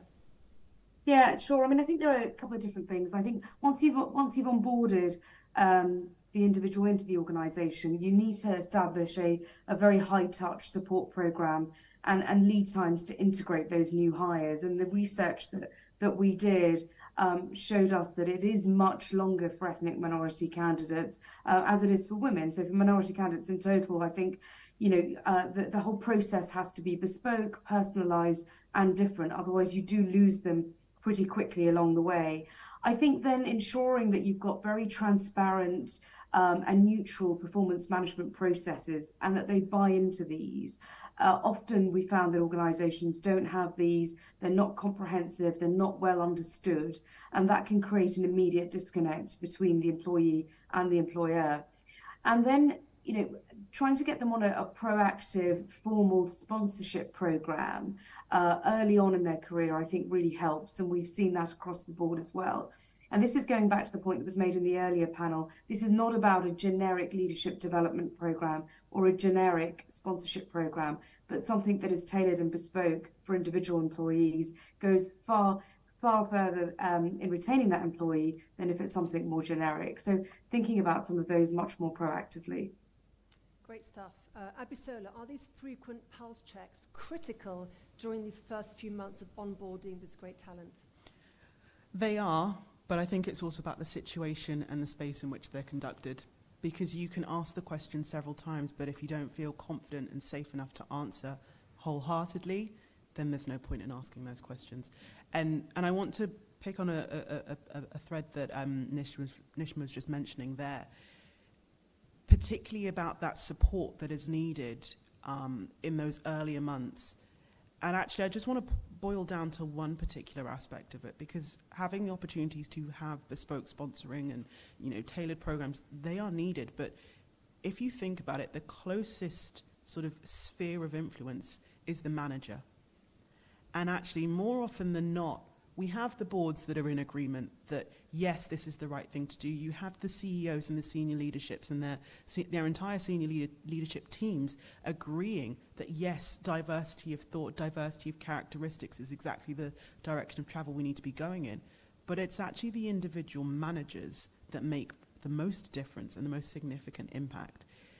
And for them, they need to, and I think this is really, for me, this is the crucial difference between being a manager and being a leader, because almost anyone can be a manager, really, but to be a proper leader, you have to be invested in that job and in that role. And so it's actually a case of, do you have the right skill set of your managers throughout the organization? And it's a hard job, especially with big organizations that are 100, 200 odd thousand people. Even in smaller ones, it's still hard. But Mary, to your point, until you make individual managers accountable for what they need to deliver, so accountable for being the safe space for your employees to speak to raise concerns, to answer these pulse check questions, it doesn't matter if you ask 10, 20, 30, 40, 50 or one pulse check question. If it's not asked in the safe space and in the right environment that can actually allow for free conversation, free raising of whether it's grievances, whether it's concerns, whether it's just generic feedback, or even whether it's positive or negative, if you do not feel that you are able to do that, it doesn't matter how many times you ask it. But yes, it is important that you ask it frequently, because there's nothing worse than then feeling suffocated that you don't have a voice and you don't have an outlet. So yes, it fundamentally is important to ask frequently, but it's also about how you ask and where you ask. And who asks, I think, just to put that in place, because I think, one of the problems happens is that you either end up in a system where you have just one manager, and if you don't have psychological safety with that manager, especially when you're new, where do you go, right? And it's high stakes to go to HR. It's high stakes to go to anything else, right? So you need to have those points of kind of entry. And then the other thing I'd say on top of that, looking at it from a leadership standpoint, is you always end up with the same people being those people who everybody talks to, right? So there's huge pressure on them, and they tend to, I was thinking actually, of what Jacqueline was saying, right? That pressure on that. If you're the one black person or the one woman, you might get all of that pressure. So again, as a leadership team, you've got to train people up, and it's got to be at all levels and at all things. One of the things that I have found as we try to implement this is, you might have managers who are 25. This might be their first job, and they've just stepped up, right? And you've got to give them the skills and make them realize that this is important. And then it has to happen almost from the beginning, because somebody comes in, the first assignment that they get, or the second assignment that they get, if it's not a good one, right, they might be, you might lose them right then and there. So it's a very multi-level thing you've got to do, and it really does come down to having a good process, because the process helps create the psychological safety for people to speak up. But then it really is about spending a lot of time with your people to make them really want to do this and deliver and to have the skills to be able to do it. So I will say that I think the frequency of pulse check, there is survey fatigue and there is distrust that keeps people from these. As you said, I think it was great that answering questions wholeheartedly, which obviously I have a vested interest in. But in terms of the accountability, I've long said this in privacy and security, and I'm going to say it to you here too, but I want to say it for diversity and inclusion as well as there is no clearer path than setting it as part of your employee performance review. If you've got a scale of 1 to 5, whatever it is, where somebody has to say, I think I was here on diversity, equity, and inclusion, and then say, what did I do? And they say, well, I don't know. I thought I was pretty fair, right? Make people consider it and make them associate it with how they get paid and how they get evaluated. Between us, you don't even have to necessarily have a criteria that you are externally imposing, but to create that association and that question of, could I justify this answer I'm about to put into my boss, whatever level I'm at, about where and how I stand on EDI for my organization. That question asked once a year when you're thinking about how it's tied back to how you get paid, it matters. To do it for privacy too. Great points. So we've focused on the line manager being the first port of call in helping to gain and retain the talent. Nishma, if I come to you, is it time to help educate the line manager on demographic understandings of these key talents and also perhaps on cultural sensitivities? Yeah, I think it goes beyond that, actually. I think it starts right at the very top. And there's sort of 4 or 5 questions that, as an organisation, you should be asking yourself, which is, do you know what views your ExCo and board members hold about DE&I? And it starts at that level. Because often there'll be views, there'll be some people that really get it and really believe in it. And when we did our survey, we got a third, and a third of those who absolutely get it and think this is the right thing that they should be doing. Then you get a third who are don't really get it, but will do the right thing. And then you get a third who are there for other reasons. And let me get into that a little bit. So The other questions that I'd be asking of the organisation would be, are you measuring inclusivity on a frequent basis? I think we've talked about that a little bit. What inclusive behaviours are you and your leaders role modelling today? So sharing vulnerability is one that comes up all the time. What symbols do you leverage to highlight inclusivity on a day-to-day basis within the organisation that really makes these ethnic minority employees feel valued, feel part of the system and wanting to fit in? And then can you demonstrate this is a really controversial one, but I'm going to put it out there. Can you demonstrate a no tolerance approach towards exclusionary behaviours, including microaggressions? Because often what you find around the table is that if you've got some real big heavyweight P&L leaders who are extremely important for the bottom line, even if they're not aligned to your values or the organization's values, you will still keep them around the table. So what do you then do? Do you move them on away from people responsibilities, enable them to stay in the business, or do you take the stand that you're not going to have these people in the organization, even though they're so valuable to your bottom line? Thank you, Nishma. Abisola?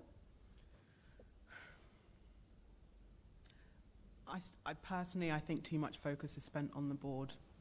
I agree that the boards need to have the right mindset, but they are not in the front line, so to speak. They are not the ones at the coalface that are actually facing this and dealing with exclusion or lack of inclusion. And so I do really, truly believe that a lot of focus needs to be placed on line managers, and it's also appointing the right people to be line managers. Not everyone is actually made to be a line manager, and accepting that and understanding that that may need to change your HR practices, that may need to change your recruitment practices, or the way actually that you evaluate and assess people at the end of the year. And I do think you need to take that experience, that voice from the employee, and actually translate it into actionable business plan points. I totally agree with Nishma in that there are a number of people that are heavy P&L hitters, but actually if they have certain behaviours that do not align with your cultures, there may be certain places that do not have that hard line on excluding them, because at the bottom line, you know, it is about numbers, hitting your targets and hitting that money, but you have to make sure that you're in cohesion. You have to walk the walk and talk the talk. Your culture and your values have to be in line with whether you're driving profit, whether you're reducing cost, whatever your particular financial or monetary target is. And so it's about actually then living and breathing what you say, but it's about who are the people that are your culture carriers and your cultural bearers as line managers, and are they the right people to be those line managers, to do that and to carry that torch? The only thing, sorry, I was just going to add to that. I mean, the two things I would say is I think for most people's lived experience, right, when you're onboarding most employees, it definitely is the people that are right around them that matter the most. Where the board, I think, though, comes into its own is the Nishma point, right, of when senior individuals are not role modeling an inclusive culture, or where you get data and it's coming up to you and you go, my gosh, we are just not doing the right thing here, right? Like that, it is really only the board then that can sort of kick into gear and call the executives to account and say, this is what we expect. And I think the pressure from the regulators now is going to really help that, because I think it will empower the non-executive board members in a way that, I mean, many of them have been empowered, but I think they will now really be finding much more of a voice on this. Thank you. I'm just mindful of time. I know you're probably hungry for lunch. I'm going to come on to Q&A shortly. Just perhaps some piece of advice for my panelists on how to gain and retain ethnically diverse talents. What will you do given with regards to your own experiences thus far in your careers? If I start with Nishma. I think so. If this is a personal sort of question, as what do I do with my teams, that especially those that come from a different community or from a diverse background? It's spending that extra bit of time with them, understanding what's important to them, which might be very different from what I generally see across our teams. And I have seen a lot of that actually more recently as our recruitment has become even more diverse at the graduate levels. So that gaining that understanding and as you go on that learning journey yourself as a leader, I think is really important. And so that 360 reverse mentoring is a really important way of doing that. And I would encourage everybody in the room to think of how they might engage in that process. Thank you, Nishma. Abisola? From personal experience, I would say provide the opportunity and put your own assumptions at the door, and from the perspective of the manager. And the reason why I say that is because several times there were roles and opportunities and things that I, in my heart of hearts, knew I could do, but the opportunity wasn't provided for one reason or another, because either I'm too young or I don't quite fit the exact profile of what they want, whether that's because I'm a black woman or for whatever reason, I'm not too sure. But actually, if you provide those opportunities and you say, do you know what, any particular prejudices or biases that I may have, I'm going to put that to the side and I'm going to give this person this opportunity and this chance. You've got to support the person, absolutely. It's not just about sort of casting someone out to the wild, but providing that opportunity for people to step up to those challenges, to demonstrate to themselves, but also to others that they are capable and that they can do that and that they can do more than that. That encourages then the building of confidence, but it also it has a ripple effect onto the rest of the team and the rest of the organization, because actually others then see, oh, well, they were able to do that, so why don't I try and do that? And then the person that actually then did it, it says, well, I've been able to prove to myself that I can do that. Let me set myself another challenge and another challenge. And actually you then create, again, as I say, a ripple effect, but in a different sense, because you then have people going for more promotions, going for stretch assignments, going for bigger opportunities because they've been given that chance. So if you don't provide the opportunity, you don't provide them the follow-on steps that come on. Wonderful. Mary? I'm kind of on the same theme. You know, one personal learning I had, I think I assumed because I was a woman and I'd kind of faced my own adversity kind of as I climbed the corporate ladder, that I kind of knew about it. And when Black Lives Matter happened and I went out and I talked to loads and loads of our employees, I realized their lived experience was so different from mine. So my thing is, don't make the assumption that everybody's the same, and really make a personal effort to figure out what will help them. I think showing that you have a truly accountable and transparent DEI program goes a very, very long way, both inside and outside of your company. Remember that whereas finance might be a storied and historically stodgy universe, you want to show employees that you can be as agile as you hope they will be. Thanks, Shana. And what a interesting way to end our panel session with this second poll question of, do you think current onboarding practices for ethnically diverse groups are adequate? So 100% of you said no. Very, very interesting. Do we have any questions for our panel? Yes. Thank you.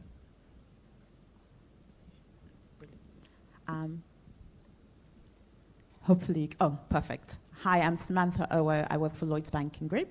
My question is, I do agree with a lot of what the panelists discussed around accountability around the board, execs, line manager, absolutely. But what I also find is that actually some of the colleagues' experience is not limited to those. And it's not limited to, because we all work cross teams and we all work cross organization. So one of the things I'm driving internally within our organization is, how do we really foster individual accountability? Because that's when I think truly you attain that inclusive organization. So any insight from your wonderful selves would be greatly appreciated. That's a great question. Panel? I mean, I'm just thinking of the statistic. The BBC, I think in 2017, did a survey where they asked about people who had been discriminated against. It was mostly women. And they asked the male colleagues, and something like 70% of them said that they didn't speak up when they saw it happen. And so I think it's two things. I think one is equipping everybody to be a leader and getting everybody to realize that. But the other thing is, you've got to get people to become upstanders and not just bystanders when they see things happen, and to realize that they have a responsibility to the wider organization. And you need to create ways, again, to protect those upstanders, bystanders, because there's a reason they're not speaking up, right? Whether it's the culture, whether it's the fear of retaliation.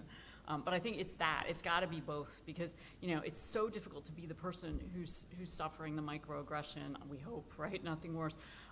But to not then have people stand by you is almost like it's even worse. So I think it's both those things. Thank you. Any other questions? Yes, over here. Thank you.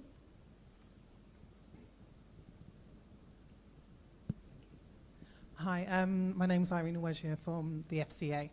My question was around data, because we know how important data is. But what have you seen has been successful techniques in getting people to disclose their data and using that data, and also successful techniques in counteracting that survey fatigue? So I'm happy to speak to that. So with Safe Borders clients, we've seen, we've actually been able, because we're a B Corp, we have impact assessments for all of our clients annually. And we've really seen the extent to which privacy and the transparency around how the data is collected allows for organizations to get more information, to ask questions around caregiving, around gender identity, other things that they wouldn't be comfortable asking and or getting the information around. And so actually, I'll speak to in a minute, but part of the reason that we do things the way we do at Safe Border is to ensure that that data that we're all being asked for, right? It's not someone else, it's all of us who are being asked for this data, that it sits in isolation from all contextual information to ensure that the organization doesn't have that data risk and that the individuals surveyed don't either, and that they maintain their privacy rights. So we have seen that where you can provide this assurance of privacy and security to the highest degree possible, people have the ability to give candid feedback and to have fulsome representation that exceeds these standard race categories that we have. So many of my friends fall somewhere within the definition of Asian, and yet very few of them would self-identify as Asian, right? So like we have to give people a safer, better, and more holistic way to represent. Thank you. Any other questions? Take one more. Yeah, sure. Quite a few. Charlene Sago from Natixis Investment Managers.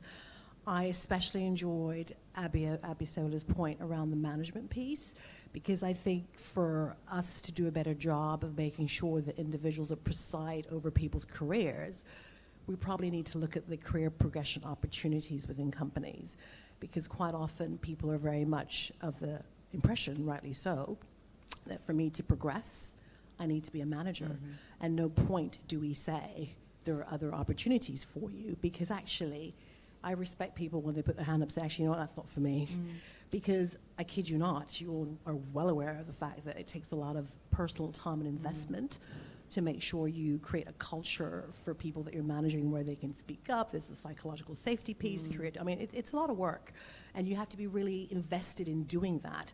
So surely as firms, we need to be looking at our career progression opportunities and actually say that it's not just becoming a manager that allows you to progress within this firm. There are other opportunities, and that's a huge piece, by the way. Thank you. It's a great, valid point. Panel, and also Nishma, please feel free to come in. I mean, I think, you know, a lot of what's been said is really valid. There was a point that was just made I wanted to pick up, moderator, that perhaps wasn't answered, which was around culture survey fatigue. I think it's a really important one that was made by the lady at the FCA.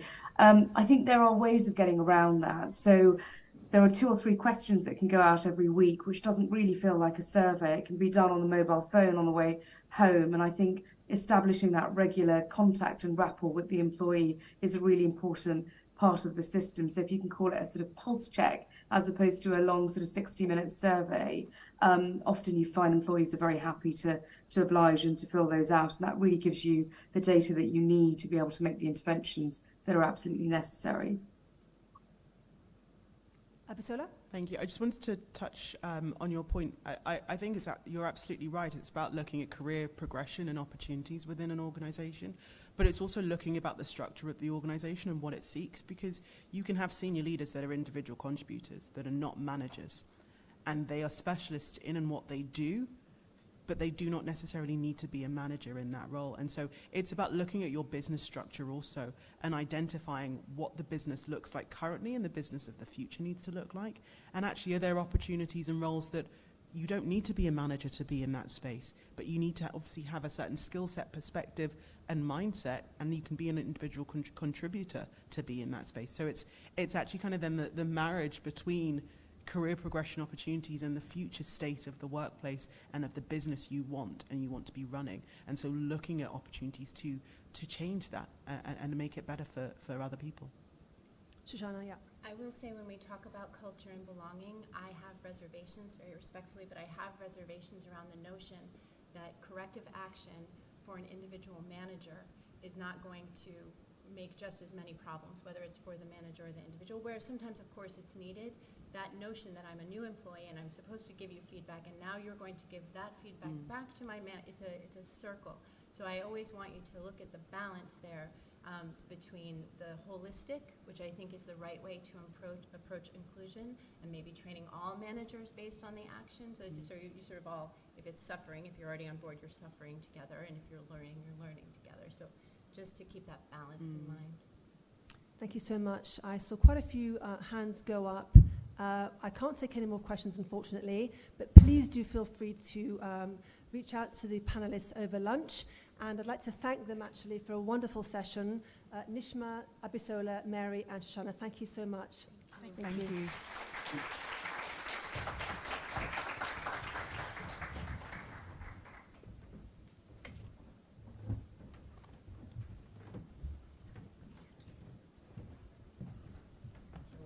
Terrific. Thank you for that really fascinating session. We have Shoshana is actually going to stay on the stage and is going to give to us a short address before we head to lunch. But so as not to cause any delays, I just also wanted to make a correction to something I said earlier. I said earlier that you could fill out your feedback on the app or the sheet. No, you have to fill out your feedback on both. Apparently the sheet is different. If you fill out the sheet fully, you get to go into a prize if you read the small print to win a free bottle of champagne. So well worth your while to fill out the paper. And or you can also fill in the app, but please don't ignore the paper. It actually asks different questions. I thought they were the same. But now I'm delighted to welcome Shoshana, who you've just heard from. Shoshana is the founder and CEO of SafePorter. She is a thought leader at the intersection of privacy law and ED&I, and SafePorter is a certified B Corp enabling privacy by design DEI programs and true data minimization that eliminates organizational data risk around DE&I. As a lawyer and somebody who works in DE&I and in privacy, I think what she's achieving here is both necessary and unique, because one of the challenges we have, we talk a lot about data, but it can be so difficult to gather that when we're up against a variety of laws and regulations that often restrict our ability to access and use that data. And some of her innovations are incredibly useful in that space. So Shoshana is going to speak to us for 15 minutes. Oh, sorry, not for 15 minutes, for 5 minutes. And then we will break for lunch, and we need to be back at 2:15, please, for our afternoon program. Shoshana, over to you. Thank you so much. I promise 5 or less. You can cut me off or wave your hands. I appreciate it.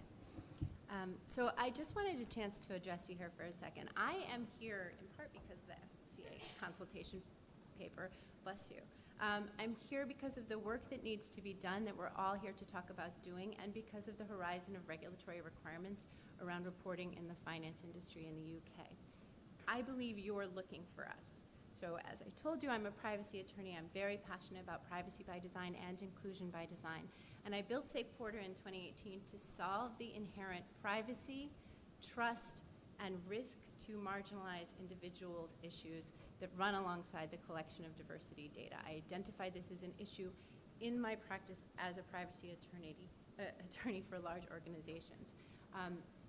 As said, we are a certified B Corp. We are held to the highest standards of transparency and accountability, and we are flat priced as a utility. And I tell you that because we do it to ensure that organizations of all sizes can benefit from privacy by design DEI, and that the individuals that they survey benefit from that as well. So I am not here to sell you SafePorter per se. I'm certainly not a salesperson. But what I want to do is I want to ask you how you are going to help your organization ensure and take part in doing the following. Allowing for fulsome representation and candid feedback. Building the trust needed to let individuals know that they are safe in providing the feedback and the data that you need, including intersectionality, disability, neurodiversity, caregiver status, and more. Allowing a means for perceived bias and accessibility issues to be safely reported in a way that doesn't create risk for employees or organizations. From an employee standpoint, there will be no witch hunt or any ability for legal action to somehow make either of you vulnerable. Isolating the personal data of diversity and inclusion feedback and employee opinions to the region collected, preserving and managing data subject access, deletion, and portability rights around the EDI data and feedback that you're collecting, allowing individuals to opt in to letting their diversity data accompany their feedback solely in the aggregate with a lot of transparency around that, ensuring transparency around data collection and privacy generally with regard to these, benchmarking against other organizations, insulating and protecting the data collected from breach and misuse, surveying vendors around their EDI programs and goals, as well as their current state of diversity, which we all know is a moving target, to extend your DEI mandate, or EDI, ensuring that an inclusion feedback portal is available at all times to combat survey fatigue and also to let you approach things from a holistic heat map standpoint while collecting that data, language persistence for surveys, and global and regional dashboardings with privacy by design suppression for recency and scarcity for those sensitive pieces.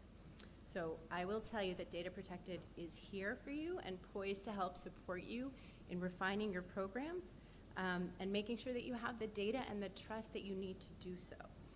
Always protecting the privacy and rights of those who are most at risk in this endeavor. Thank you. Have a great lunch.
maybe brought up on the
Hello?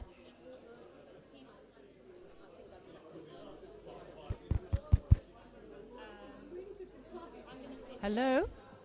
Hello? Yeah. Not working. Hello? Yeah. And you're going to mention BITC, aren't you? Hello, everyone. BITC, Welcome 'cause, back from lunch. If she's I here, could so ask you to take your seats, please, that would be super. Terrific. That's my booming voice. Super. Well, I hope you enjoyed the lunch and also enjoyed some of those lovely desserts. I restricted myself to 2. I'm hoping there's some left to have some more. We're going to start our afternoon session now, and the first one is going to be an interactive session. So I'm going to introduce our moderator, who is Bhavini Shah. Bhavini Shah is the co-chief executive of City Hive, which is a think tank and get my words right, an advocacy group that works in partnership with investment management companies to democratize access to investing. Bev is also the Consumer Duty Champion and independent NED for the Big Exchange. So I'm going to hand it over to Bev, who's going to introduce our panel, and this promises to be interactive as well. So I hope you're ready to get engaged. Thank you. Thank you.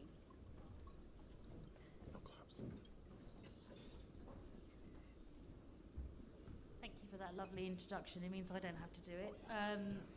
I'm going to keep this very brief because actually you want to hear from our fantastic, lovely speakers. So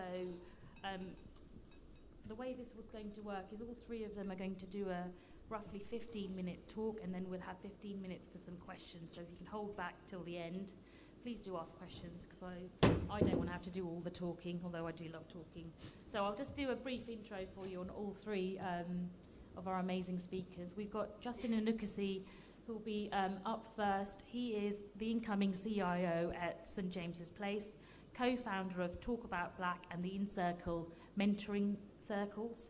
He also works with the Premier League clubs and business in the community on ED&I, and he also happens to be an advisor to City Hive and sits on our ACT Stewardship Council. I should caveat, he's also a really great mate and an ex-colleague of mine, so I'm a great fan. After that, we have Jenny Koo, who is Head of Operations and Risk Management at Capital One, an executive board member for WIBIT, that is the Women in Banking and Finance, but I think everyone in this room should know them. Established multidiscipline risk professional in financial services, a serial volunteer and driver of diversity and inclusion. That's the kind of people we need in this industry. And then we have Pratyusha Kothi, business owner, payments at Swift, and has worked across the payments value chain with companies across geographies, is currently the co-chair of the gender balance workstream at Swift. Right, you've heard enough from me. Now you get to listen to Justin talk about the kink in the pipeline.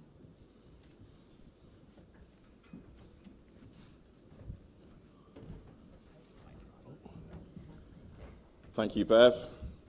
I'm going to move around a little bit, if that's okay. I'm a bit rusty because I've been on garden leave for the last 6 months, so I haven't done any talks like this for a while. So do bear with me. Cool. So it's been 3 years since the brutal murder of George Floyd, and we're coming up to Black History Month again. It marked a massive change, I think, in terms of the way companies spoke about ethnicity and race. And we saw black squares. We saw, these official statements go out. We saw a lot of people come forward and say they want to be allies. Yet, to me, as we go into Black History Month, that momentum has slowed down, right? Some people would argue it's stalled. Why is that? I think there's a number of reasons. I'll give you some. So firstly, I think some of the programs and initiatives that we see are too broad. I think other areas are now in vogue. I think also there's been a rejection in a way of being specific on a particular issue. And the other thing I think is that you're seeing companies focus on almost themselves. And I think that the best way to generate change is when companies come together and collaborate together. across industries and across different sectors. My name is Justin Nuckesy.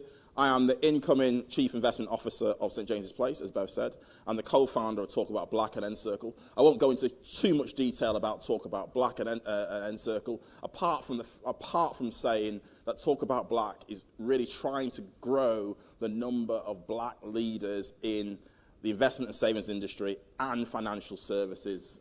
So it's gone beyond just the investment management industry. Even though momentum has stalled, I'll talk to you why all is not yet lost, and there is definitely a way of addressing the kinks in the hosepipe, as Bev mentioned, by innovation, by entrepreneurialism, and by the need to be specific. So, why focus on black? Clearly, when you look across UK PLC, you see a chronic lack of minority representation. Previous attempts, as I've kind of touched on a little bit, have tried to address these by looking at ethnic minorities as a homogeneous group, hence the term BAME. However, each ethnicity, in fact, as you go deeper and deeper to identity, everyone has their own uniqueness. But there is some similarities if you look at groups of ethnicities. And let me kind of talk a little bit about some of them. So firstly, there's a disproportionate disadvantage that is faced by a number of different ethnic communities. But let's focus on black, because that's what I'm talking about today. So if you look at the Runnymede Trust Office of National Statistics, you'll see that the black community has a higher level of unemployment, lower level of wages, kind of a larger gap in terms of educational attainment. There's also a unique historical and cultural context which I think is very specific to black communities when it comes to slavery, when it comes to colonialism. Again, Institute of Race Relations, who've done a lot of work in this area, emphasize that it's really important to acknowledge this unique context when you are setting policy. Again, an argument for why you have to be specific. Clearly, I've already spoken about this one, intersectionality within ethnic minorities. Again, the race disparity audit, again, who've done a lot of work in this area, a lot more than me, say significant differences of outcomes across different ethnicities and races, and it's really important to recognise that one size does not fit all. Reputation matters. Clearly, again, studies show that if you have people at the top who people can look up to, then all of a sudden, people who are junior in that company or in that industry have role models they can look up to, role models they can aspire to. Again, the Equality of Human Rights Commission specified that when it comes to shaping policy, when it comes to shaping decisions, when it comes to shaping public perception, that representation at the top really matters. And last but not least, and this one's a bit arguable, but clearly if you focus on areas where representation is at its lowest and you can get allies behind that, then all of a sudden you create this momentum with allies and almost a blueprint of solidarity. So on to the kinks in the hosepipe. I think the first thing is that when you look at the challenges which stop black people from getting to the top of our organisations, there are a number of different hurdles that stop that from happening. And within Talk About Black, we've done a lot of kind of life stories and talking to people in a quality sense, and we identified these kinks in the hosepipe which stops the water or the talent from flowing through to top level at our institutions and companies across the UK and globally. So the first one is community. I've spoken a little bit about that, the higher rates of unemployment and crime, if you're black, you're more likely to be a victim of crime, for example, and so on and so forth. So there are a lot of charities working on the community side, and therefore, from a Talk About Black perspective, we started to focus on all of the other kinks in the hosepipe rather than that community. We will come back to that and probably revisit that in the future, but really importantly, the community is that first kink in the hosepipe. Can't see a timer. Secondly, pipeline. The social economic challenges which I've spoken to in community really starts to manifest itself when you get into education. So, start of education, actually ethnicities are pretty level in terms of their educational attainment, so when you're 5 years old. But as you get towards the end, when you're 16, 18, you start to go through school and go through university, and an underperformance gap starts to occur when it comes to education when comparing to white counterparts. Now, when you look at social mobility, actually you find different conclusions. So I think it's really important to look at this both through a social mobility lens as well as just an ethnicity lens. Entry. So even when, as evidence shows, that when black people are getting the right grades, they're still struggling to get those top jobs, particularly in what we call the front office jobs in investment management. So being a fund manager, being a head of sales, essentially you're seeing that they're not getting those top roles. So even when black people are getting into organisations, we're seeing a slower career progression versus other ethnicities.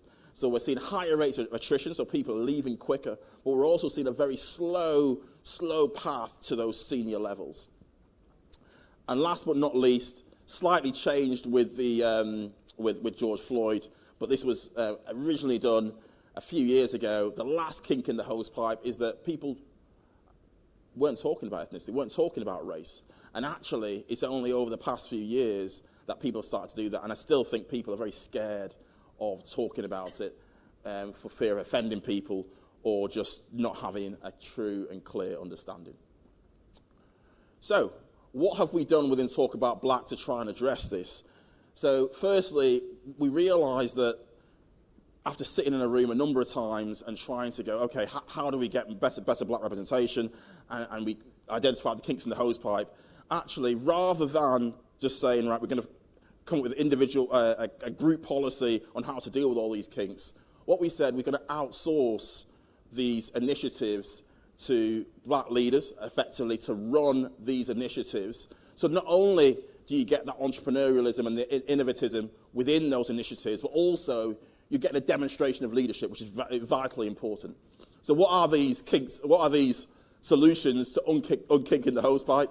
Firstly, Catalyst after-school program, designed for year 12 and year 13 students. The idea is to teach not only things like how to save, teach about mortgages, so that kind of financial education, but also those other skills, like presentation skills and so on and so forth. The skills workshop, so that's designed for the pipeline kink. Then you have the skills workshop designed for the entry kink.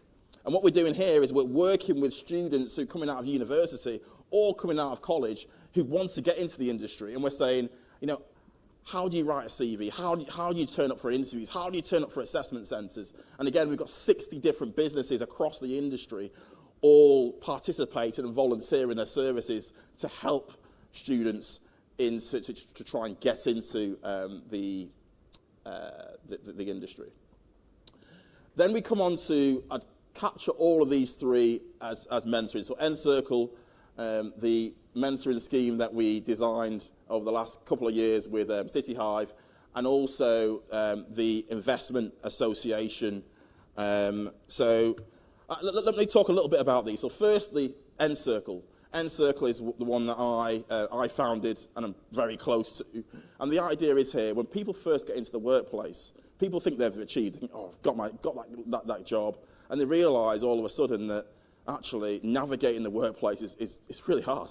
It's really difficult, particularly if you're only one in the team, particularly if you feel you can't be your authentic self. So what Encircle does, it gets a number of role models month after month after month and just sits down with mentees and says, okay, what are the challenges that you're facing? And we've done things that we've got usually themes like, how do you navigate the burden of taking on more responsibility when it comes to D&I and still progress your career? How do you negotiate a pay rise? How do you manage your own finances?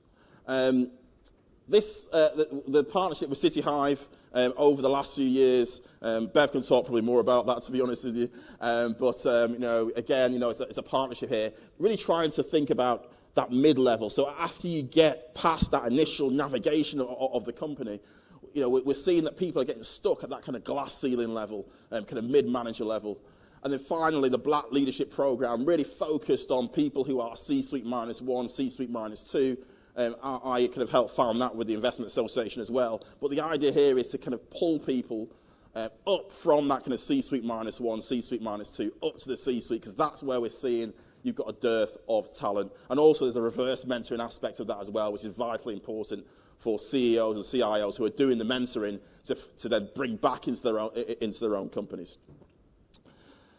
So that's how we're letting the water flow. And finally, Taboo, we do lots of events. The largest one, I think we had 2,000 people virtually. So we've got, I can see the timer now. Sorry about that. So we did loads of events right across the city, right across the industry. And as I say, we have had 2,000 people on that at the highs, and now we're typically getting about 500 to 600 people per session. We're doing an event for Black History Month as well. Again, just what we're trying to do here is just develop a platform for talking about these issues in a very public forum, because we think it's really, really important for people to understand. So there we have it, the kinks in the hosepipe. I think having these specific programs that are innovative, that are entrepreneurial, have people leading them, really allow people to develop their own brand, develop their own leadership style, but also have really helped people, and the feedback from these has been absolutely phenomenal. My name is Justin Nuckasey. I am the incoming Chief Investment Officer of St James's Place. Thank you very much.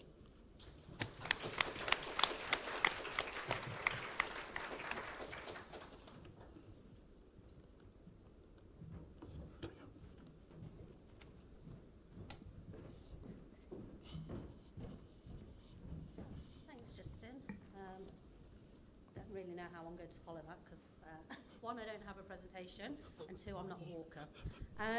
But thank you for having me here today. I'm going to really talk about, I guess building on what Justin's talked about, is the pipeline. But I'm going to take it way back, even further than just the university, coming out of university. As both kind of introduced me, I am a serial volunteer. So whilst I'm a risk professional in financial services with over 15, 20 years experience, I do a lot of work with young children. I try and make a point of going into schools. And over the last couple of weeks and months, I've been really horrified to hear that actually even at the age of 6 and 7-year-olds are essentially saying that they don't want to work in financial services. And why is that? When you kind of delve into some of the innocence of their comments, it actually breaks my heart to hear the reasons why they don't want to come into financial services. Some of the comments have been, people who work in finance are rude.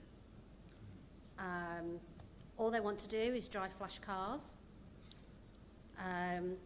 They don't really help people, and they're just not nice people. That's coming from 6 and 7-year-olds.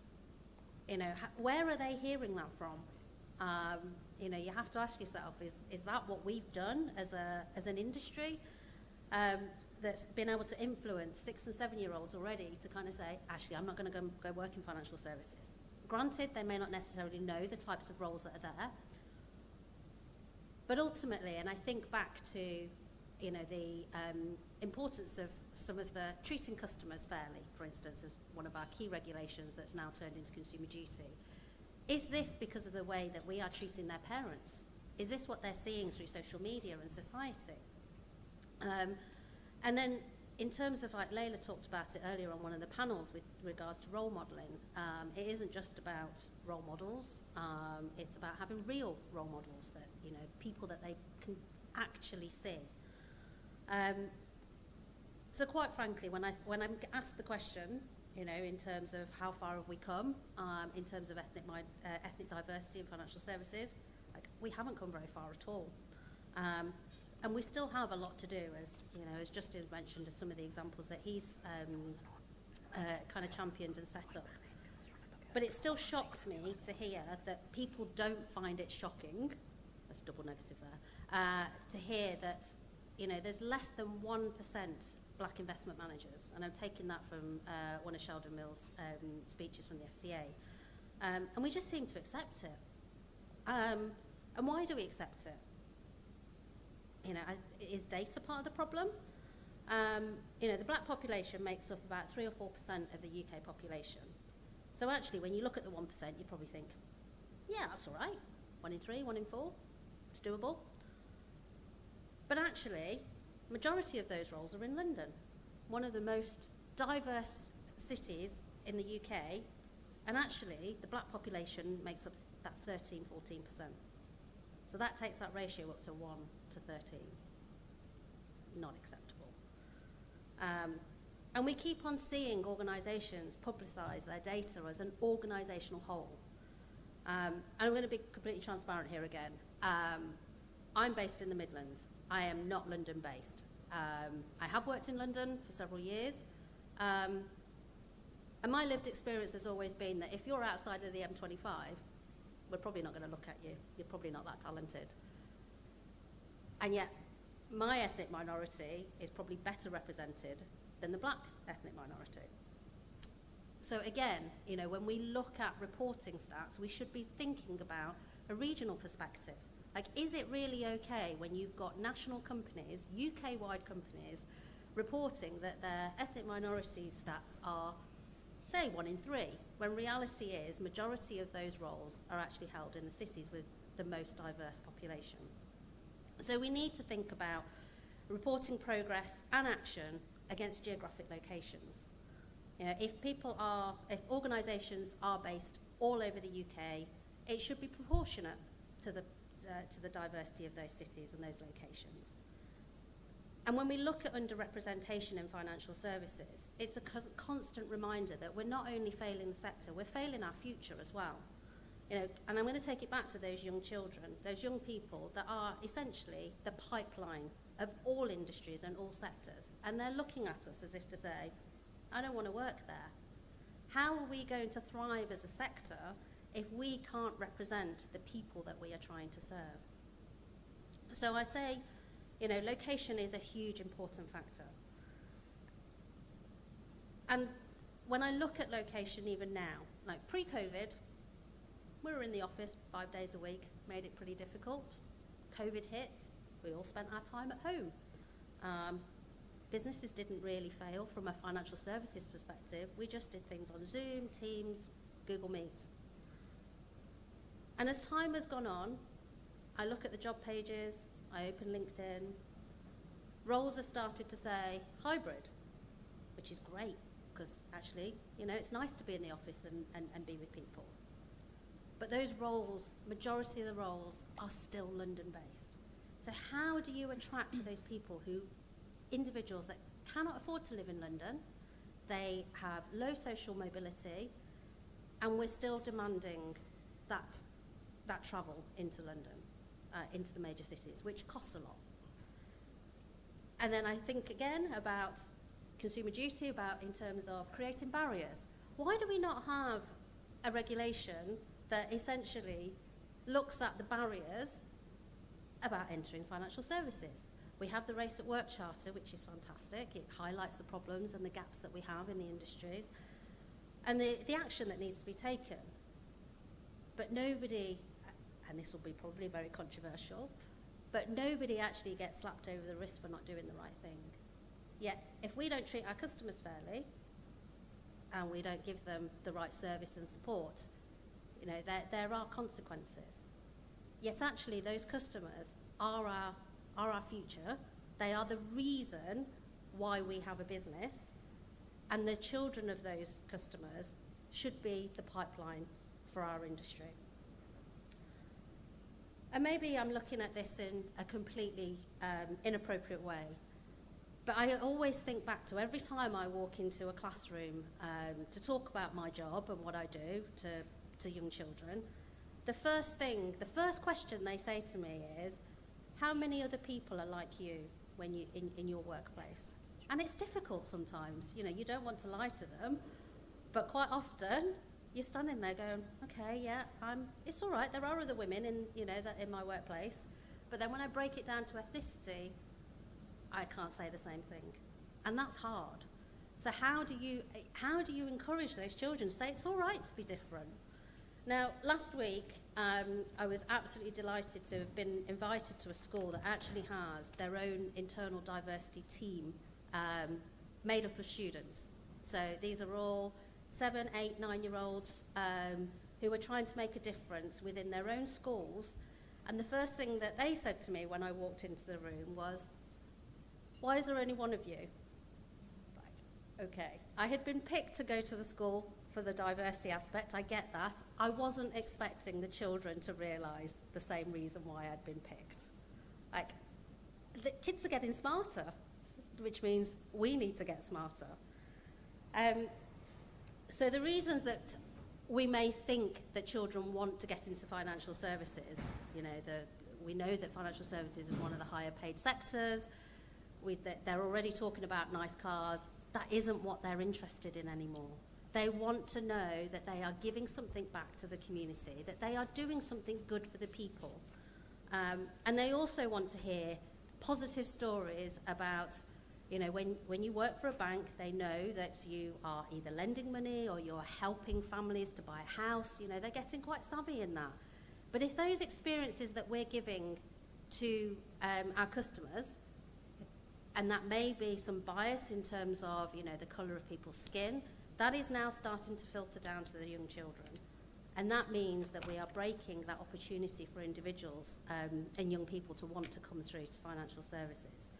So role modelling is where it really, I feel really strongly about that we really need to start doing more of. And over the last 18 months, there has definitely been a shift in perspectives from young children. So the more people that can go into schools to demonstrate that it is possible, but then also it means that more of us need to be available to be able to go into schools and show that there are real life individuals working in financial services, but then also breaking down the myths. Talked about being obviously a serial volunteer. There are a number of things that I put myself through to make sure that I understand what the children are thinking and also some of the concerns that they have. And maths is always the biggest one. Whenever you talk about financial services, kids always go, "Oh, I'm not good at maths, so I'm never going to succeed." And actually, you don't necessarily need to be good at maths, you need to know about it, but there are ways that you can get around it. And I think sometimes as adults, we need to kind of hold our own hands up and go, yeah, we work in financial services, I'm rubbish at maths. It doesn't mean that I can't do my job well. But what I have done, and I'm going to speak about some of the organisations just very briefly that helped me immensely to kind of relate to young children, is the National Numeracy Campaign. It is very simple in terms of looking at budgetary requirements for, like, you break it down into, you know, you want to plan a party. This is how much mummy and daddy are going to give you. What do you want to do? And you've got some costs available. And suddenly, maths becomes something fun for them. And how many of us sit through budget meetings and go, oh, it's the same thing, we've just got extra zeros on the end. And then the other piece is around social mobility in terms of actually understanding the cultural differences and the cultural demands of children as well. One particular school that I went into, I was astounded to hear that one of the little girls was not only a carer for her mother, she also had to look after her grandpa, yeah. And she also had 3 younger siblings, which basically meant that she had no after-school activities at all that she could, like fun activities or hobbies. As soon as school finished, she had to go home and do that. So immediately you think, actually, she doesn't have that extracurricular activity that can help her grow and learn into all of those, or preparation for, you know, getting into 11+ schools, grammar schools. What can we do more of in those spaces that we just haven't really fully understood that the family network around certain individuals may not be as easy. And that's probably the most common one, I think, that we see most of in children, that they don't have the support network and therefore they don't have the role models to go and reach out to for support. So I'm gonna wrap up there. The question that we were posed was, what have we learned and what could we still do differently? What have we learned? We've learned very little, actually. We know a lot, but we've not really done much. And what could we still do differently? We definitely need to do more. And the pipeline starts so much sooner than when the individuals come out of university. We need to ignite that passion very early on that financial services has positive outcomes for careers, for individuals of all backgrounds. And we need to break that kind of perception that we are an unforgiving sector. So yeah, I'm going to end it there. Thank you.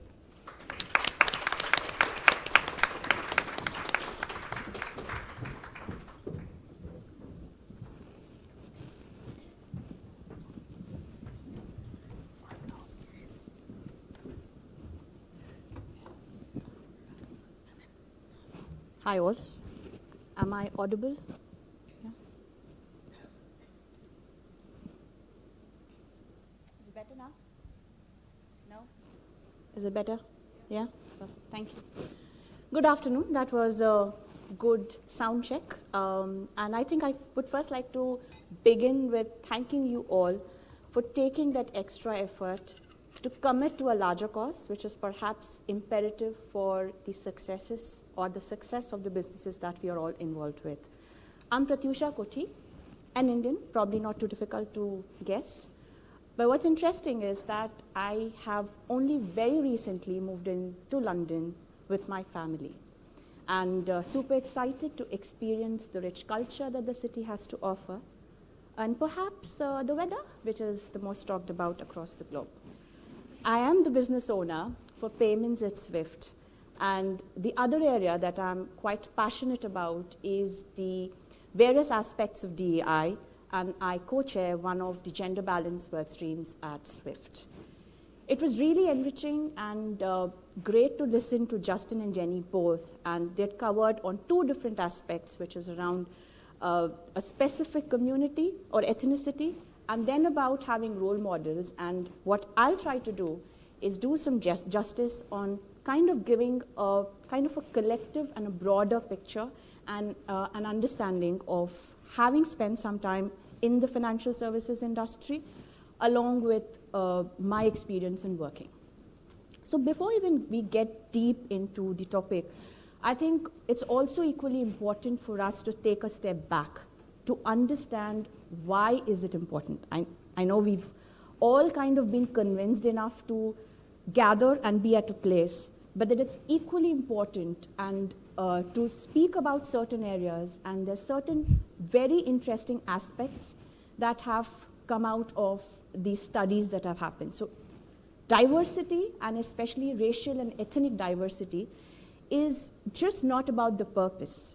It solves a lot more, and it is not just the anecdotal evidences that we have, but there's enough research and there's enough data available in the market, which kind of focuses on two aspects, that's innovation and profitability. Yes, we all are from the financial services industry, and these are the things that kind of make us excited, right? So there's some numbers and some statistics that I found really interesting around innovation, is that companies with above average gender diversity tend to have around 20% more innovation-driven profitability and around 10% more EBIT margins, and this is on an average. So the key takeaway from this aspect or the statistics is the fact that diversity brings in a nice platform. It helps people think more and move one step closer to the innovative aspect that we all are looking at. Numbers again, and there's another statistics that kind of says that companies which are gender diverse tend to have 15% more profitability, whereas companies which are racially and ethnically more diverse have over 35% more profitability. Now, that's the value, or that's the effect that the racial and the ethnic diversity brings in. And of course, we are driven by profits, and let's speak the truth here, and that's what we're also looking at. So in a sense, we're not talking about this entire racial and ethnic diversity just a program, but it has become the business imperative, and it solves and addresses a larger perspective that is there. So there's certain other drivers that kind of define the measures of a company's involvement in the entire DEI perspective. And if I can speak about them, like some of the measures are like the pay gap, say the focus from the top, open communication, and etc. That could be some of the factors that kind of measure where you stand. And it is not really a great number. It's just less than 40% of the companies that are across in the industry who have these in their list of the measures. So of course, that's again a sign that we're nowhere near there, and there is a lot of work that needs to be done in this aspect and area for us to grow further. But then what's heartening is that people have realized it, people are also working towards it. I think even in the UK itself, we have the Parker Review, we have the Reboot program, and they have set some really good targets, and there is a very positive outcome and a positive progress in each of these. Let me also probably speak about something that is pretty close to my heart, and that is the payments domain, right? And even if I look at that particular area of business, it's extremely important to have that ethnic and the cultural diversity, especially when you're wanting to engage in newer markets, right? And if I can give an example, if only a person is of a Chinese origin or maybe has lived in China, can they exactly tell you why WeChat has been so popular there, or for that matter, why a UPI is an instant hit in India? And if we eventually really want to address to the cultural nuances, it's this kind of diversity that helps us innovate and grow further when it comes to organizational profits and diversity as well. So I think what I would want to do is change gears now and take a couple of minutes to speak about the key pillars of diversity at Swift. So we at Swift have 3 pillars, which is become, be informed, and be heard. And each of these pillars focuses on certain aspects. Like become is more around the HR data, also looking at the gaps that we've identified, and what we get is from, say, some of the employee surveys, and also the existing data we study, and that's where we look at and come up with holistic programs that could perhaps help the employees. Now, the second part is around the be informed, wherein we want to try to put these words into action. And what we definitely do is have a specific emphasis on learning. And for example, there has been a strategic commitment to have 80% of our employees trained on unconscious bias, and that focuses on varied aspects of DI as well. Be heard, again, a work stream that I'm very closely involved with, is focusing on the external actions and, again, impact-driven DI partnerships. So we do have a couple of partnerships, and what I wanted to speak about is on the tech nano scholarships that we have we've started with this year. And that is more of a pilot in 4 different geographies, Malaysia, UK, US, and Netherlands. And what we've done is to have like a group of underprivileged, in different aspects and varied aspects, volunteer to pick up certain nano programs, IT programs, to get them back to the workforce. So there would have been the reasons for them dropping, could have been varied. It could be, say, a woman taking a maternity break. It could be somebody from an ethnic background having to take a break because of certain issues that they had to face, and then bringing them back to the workforce and enabling them enough to be able to join the tech side of the workforce. So yeah, these are the areas that we spoke about, and this is the slide that I wanted to leave with you, right? And this is an overall overarching piece wherein it's not completely new. I think each of us would be also associating with a lot of aspects here. But then what's really interesting and important is that all of them look different, but then how I do see it is to have them grouped together. So I see the exec sponsorship and recruitment as 2 aspects that go hand in hand. And like I think even the previous sessions before lunch, we did talk about having certain set of commitments, both at the board level and also at the L1 level. And what's really extremely important is the fact that the moment there's a commitment that is kind of openly spoken about from the top, it percolates down. And it also brings in the element of seriousness that's actually needed. And that brings in and could actually go down at the root or at the base, which with the recruitment, which is again supposedly and is to be a very thought through process. And of course, we are talking about a lot of neutrality, right? We are talking about the verbiage that goes into the recruitment, because we want to attract the right talent, the diverse talent, but we do not want to make it loud in the job descriptions that come with it. So those are the areas that we, everybody should focus on. And then the other two aspects that go hand in hand is the employee engagement services and the surveys and the employee resource group, right? So resource groups, again, are another area which kind of give the employees a safe space. Not everybody would feel very comfortable speaking about certain areas that they're struggling with, or and these are the specific groups, and this, I mean, there's enough evidence as well, which says that these form the safety nets for employees, and that's where they are able to speak, and these then also could form in as inputs to the engagement surveys that are there. What's essential is the fact that we go through these engagement surveys at regular intervals, because the idea is to see if you're getting the right responses from these surveys. And the moment we see that there's a gap is when we need to take a step back to really see the questions, evaluate, understand where they are and what the gap is. All of this put together, of course, leads into continued learnings and trainings, because it's just not enough to have an engagement survey.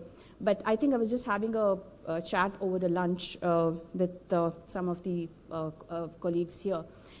And what we were discussing is the fact that at times people stop themselves from expressing because they're not really sure how their data is being used. They're like, why should I give a very important piece of my mind if I do not really see it being implemented somewhere, right? So in a sense, what's important is that the data collected should go into continued learnings, and if need be, train. So the training starts at all levels. It need not be with somebody who is, say, from a certain marginalized group or a certain ethnic minority or a background. But it is also important that others who probably do not associate or feel that they belong to a certain group are equally participative in this entire journey that is there. Mentorship programs have been, of course, qualified. They've been proven to be the areas wherein you could nurture future talent. And what's an interesting aspect that comes with the mentorship programs is to have purpose-driven mentorship programs. And you can be quite open about it. The mentee-mentor matching can happen basis the purpose that the mentee has signed in for. And the purpose could be varied. It could be to better yourself. You could be an ethnic minority and you would want to see yourself. And that could again link to the exec sponsorship, tying it back by saying that if I have committed to a cause of saying that I would want an X% to be progressing further, and then how many from my mentorship program could actually reach there. So it's tying it all back to where it started from. And yes, I think we do look up to our leaders, no matter where they are, what they're doing, because that kind of gives us a definitive path to move forward. So yeah, with this, I think I've come to the end. And I would like to thank you all for being such lovely audience. And over to you, Bev. Bye.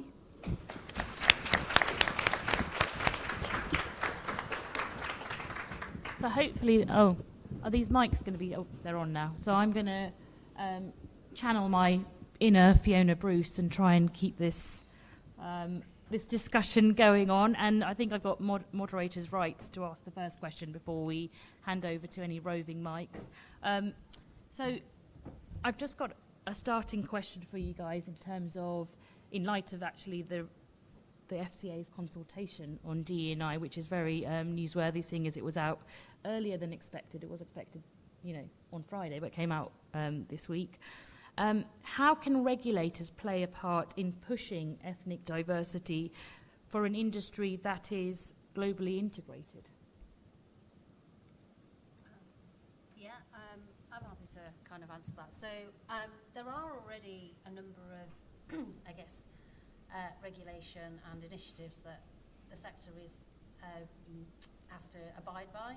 The remuneration code is one that I always point back to. That's driven by both the EBA, the PRA, and the FCA. But we don't actually enforce, I think, some of these, the requirements in through that regulation. The reason why I know so much about that particular regulation is that part of it is a risk assessment. So it's a risk assessment, risk performance on the executive of the key material risk takers of organisations. Yet DE&I is not part of that. Yet, as both speakers here next to me have talked about, is that it has a sizable impact on performance, growth and profitability, yet we miss out such a major part of the data that would inform whether that is good risk-taking. And I do wonder quite a lot of the time, is it out of fear? Or is it actually, it's kind of like a self-fulfilling prophecy, I guess. Individuals like myself can put forward recommendations of how that assessment should be made and how that can impact on, the CEO, and the executive board, their actual performance and the money that they take home at the end of the year. But it has to be agreed by those same people. Turkey's voting for Christmas. And Pratyusha, coming from, not growing up and coming from the UK, do you have a view from, a more global perspective? What I've actually seen from having worked across geographies is that since there's not really like a firm kind of a target set, it kind of comes with the onus of the businesses or the organizations that you are, who kind of then start speaking about the costs. But then, if I do take some certain examples of, say, in India, it is kind of evident there, it is present there. They do have certain policies that are centered around giving a little advantage to certain underprivileged sections of society. And India is quite a complex, demography in itself. And I think it started with, say, probably around the time of independence, wherein I think there was a lot of work that had to be done in the area. And what they did was to kind of have a good demographic and then divide it and then come up with certain aspects of giving that extra push to all these. And it has seen a fair amount of success. It's a debatable topic, so I wouldn't want to delve further into it, but it definitely has given a lot of marginalized sections of the communities a better platform, and they have done very well. So I think it again goes back to the fact that, yes, if it's either driven by a policy or a regulator or a government, it kind of gets and gains more traction. And Justin, do you think there needs to be more nuance from the regulator, bearing in mind that financial services is actually made up of different industries, and actually the challenges and barriers are slightly different from, say, for example, a bank to an asset manager?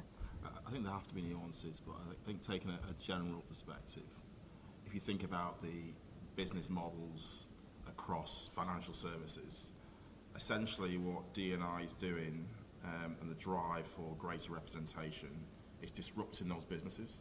So it's a disrupting force. So I to me, the minimum benchmark for ethnicity, which is why I kind of sit on that race leadership team of the BITC, is that Race at Work Charter. It's the minimum benchmark to say we're serious about this. But then I think when you go on to you think about the regulator, I think there are three additional things which can really move the dial. in financial services, and actually probably in investments in particular. I think it's the government, it's asset owners, and it's the regulator. And the government, still not really driving forward things like ethnicity pay gaps, etc., which would encourage large companies to collect data. I think then you've got asset owners, and you are seeing either shareholders, stakeholders, or people that are invested in funds getting together and saying, actually, this has to change. And you are starting to see that movement. And then last but not least is the regulator, and we are starting to see this consultation paper that the regulator is saying, best practice is targets, is thinking about data. And I think, again, I'd call them the trinity: regulator, government, and asset owners. Thank you. Are there any questions out there? Don't be shy, you don't get any tea or break unless you've asked a couple. Otherwise, you're just going to listen to me talk. Fine, okay. I'm gonna throw another one out there. Is there a hand up? Oh, everyone's really scared. Oh no, there is. Yes, we've got a winner. I think that's what Fiona Bruce does as well, isn't she? Hello, it's me again from the FCA. Sorry, I missed a little bit of it, so apologies if this might have been covered, but I presume it wouldn't have been. But it's a question for Justin and the work that you've been doing, especially in regards to how are you managing to track the people come through your process at those different stages and their outcomes. I'm very interested in, not for my current role, but for a social mobility charity that I used to work for beforehand. Yeah, it's actually very difficult, because you might see somebody in the End Circle mentoring scheme, for example, or mentoring circle, progress in their career. But it's very hard to go, we had a part to play in that. So the one thing that we do is we get a lot of qualitative data from across all the initiatives, and we try and piece it together, and we do an impact report at the end of the year demonstrating just the impact that we think we've had on people. Now, a lot of it is qualitative, and I suppose the proof will be in the pudding is when you eventually, if you see greater representation at top levels and so on and so forth, that you'll say, okay, we had a part to play in that. But yeah, it is very difficult, and you're relying on qualitative data to put in this impact report. But the impact report actually was quite powerful in terms of the number of quotes that we had, in terms of people saying this is actually making a difference in their lives.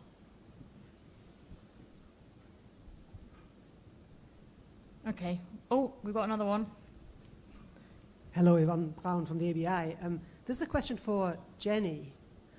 I was absolutely fascinated and horrified to hear what the 6 and 7-year-olds are saying about what they think financial services are about.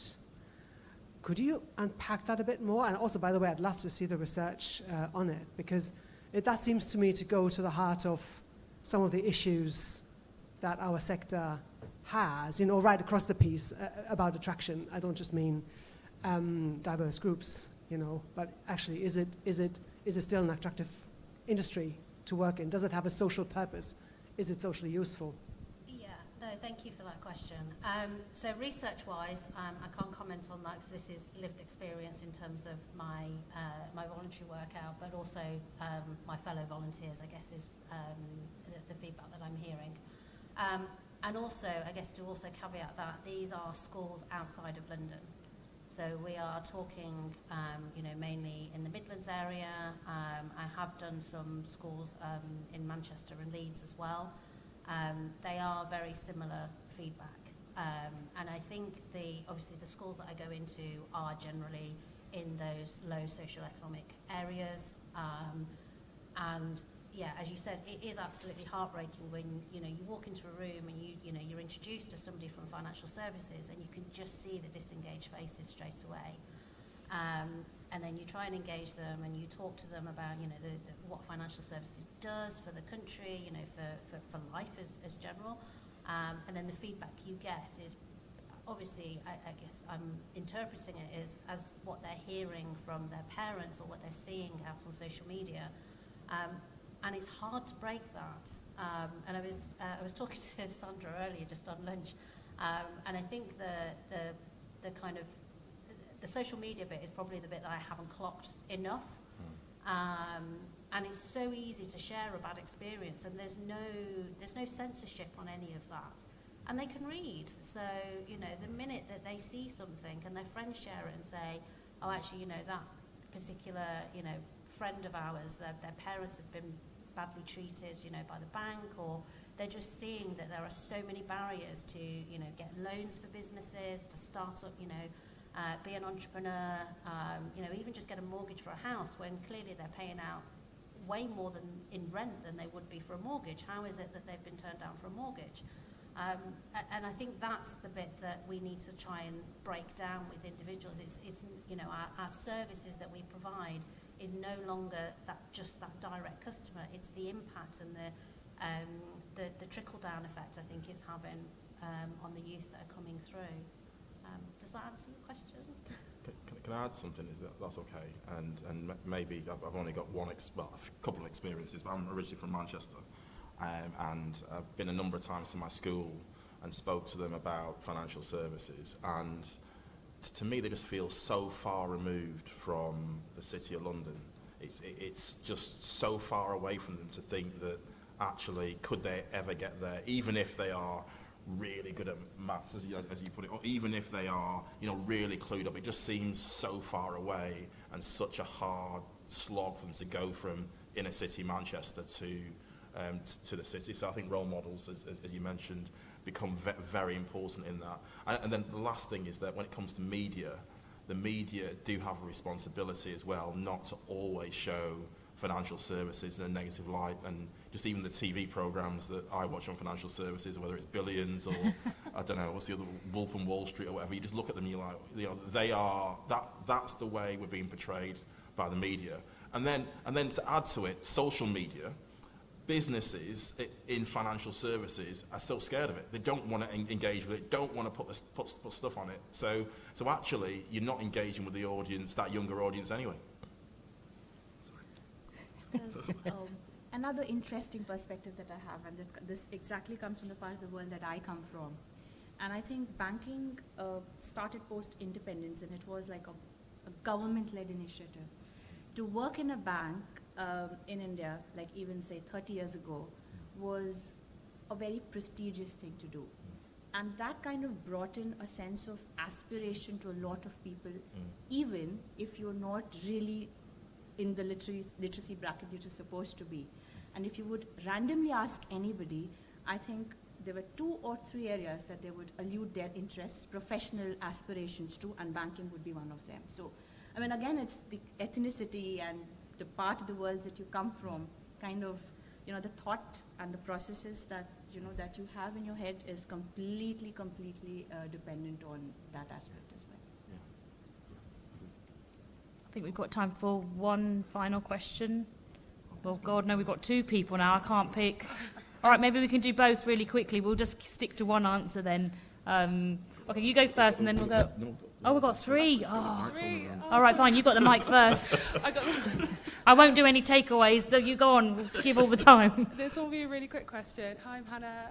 I'm representing Nationwide Building Society. I've got a question for you, Justin. You were speaking about rejection of kind of like focused interventions and people feeling quite resistant to them.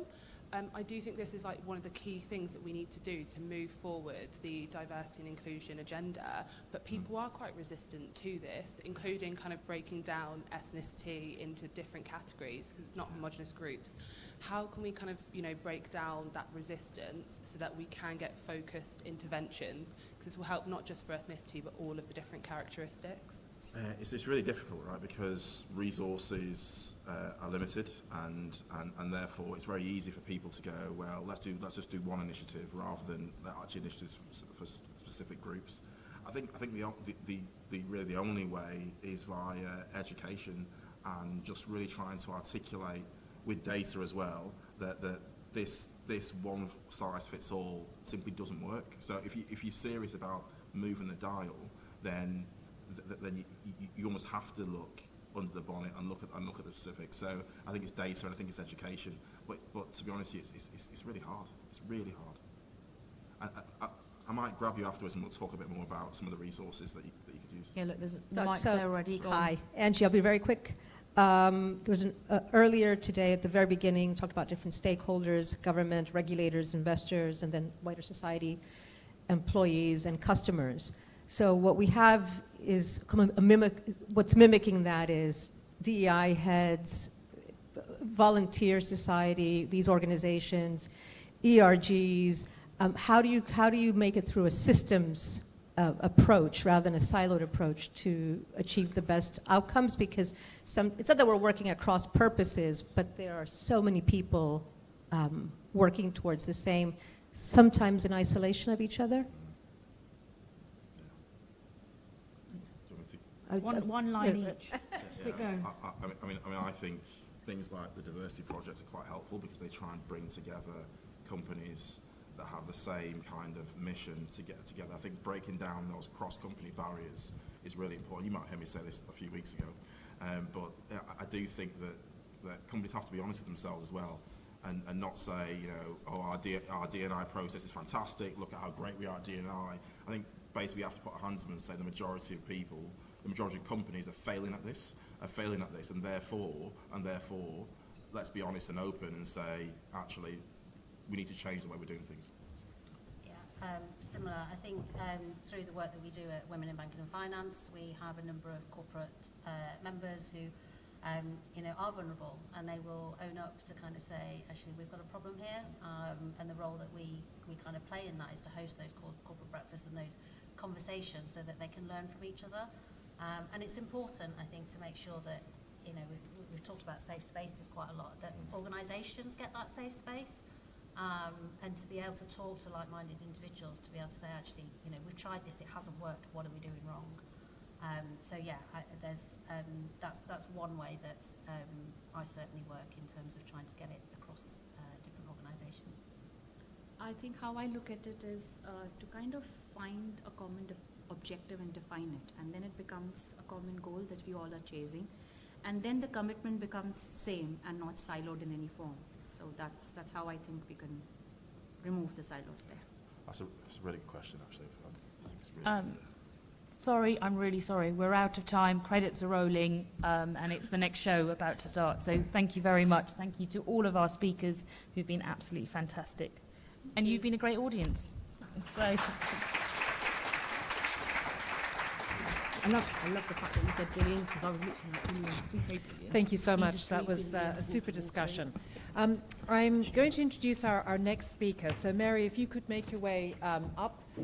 We're going to have our fireside chat at the table. I'll take the far left if you want to sit close enough. That would be absolutely super.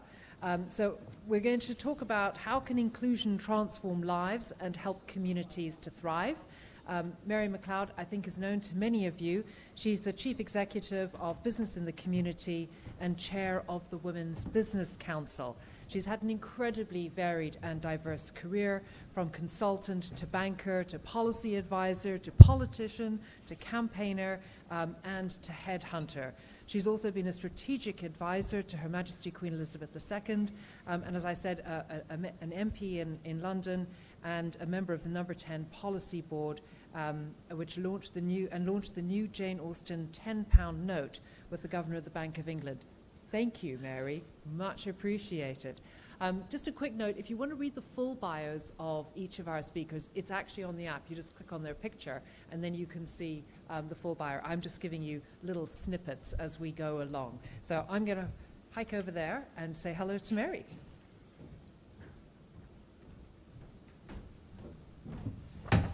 Super.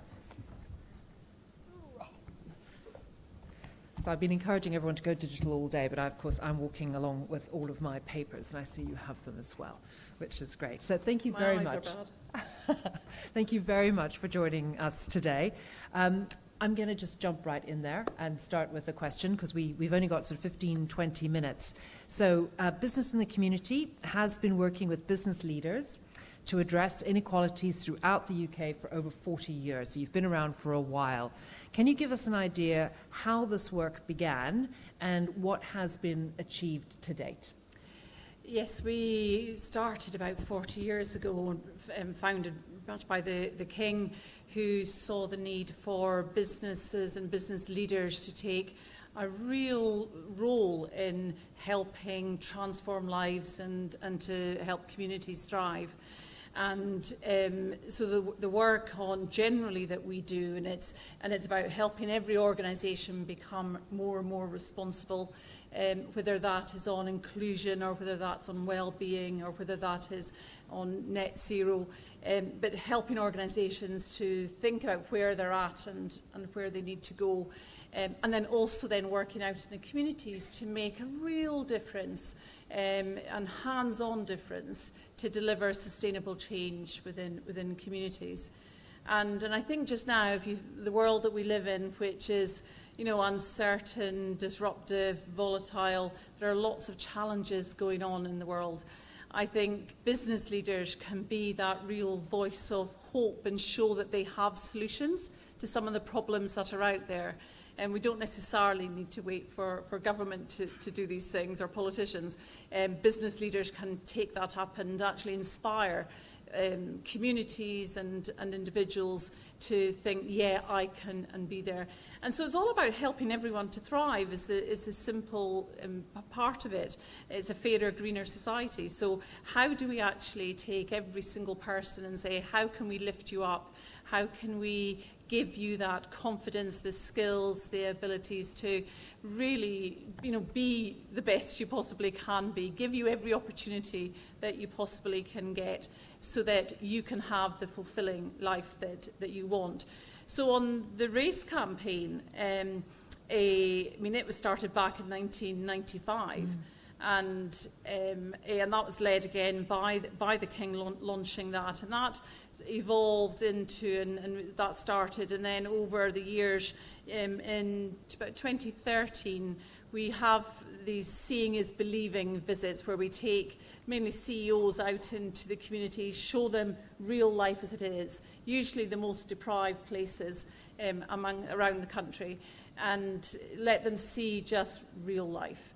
And then, of course, naturally we turn to the other side of the coin and show them the transformational programmes that are going on in organisations and on the ground in communities to literally make that difference and shape so many lives.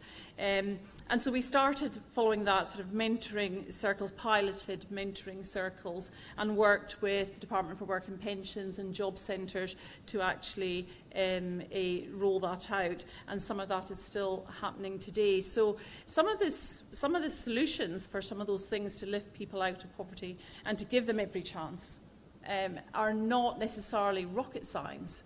It's just doing some of the really core things like the mentoring and things that make a real difference. But that's where it all started, and now we've developed it into a much bigger sort of RACE charter with much more sort of detailed interventions for driving real change in organisations. And we'll perhaps come on to that in a second. But in communities, again, it's reaching out into so many communities that, and we now have got so much more data regionally to say, how can we highlight the real communities where people need the most help? So look at the most ethnically diverse communities. Are we lifting them up to get those opportunities?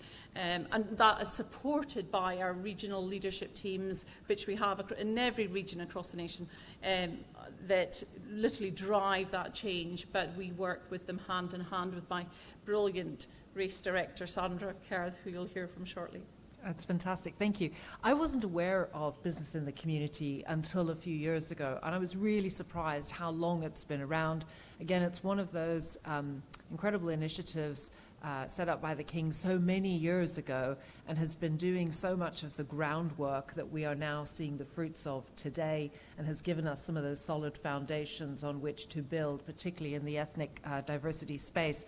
And one of the things that struck me while you were talking is that business in the community is that connector. And I think so often businesses have focused on themselves and, you know, what equality, diversity, and inclusion means to them.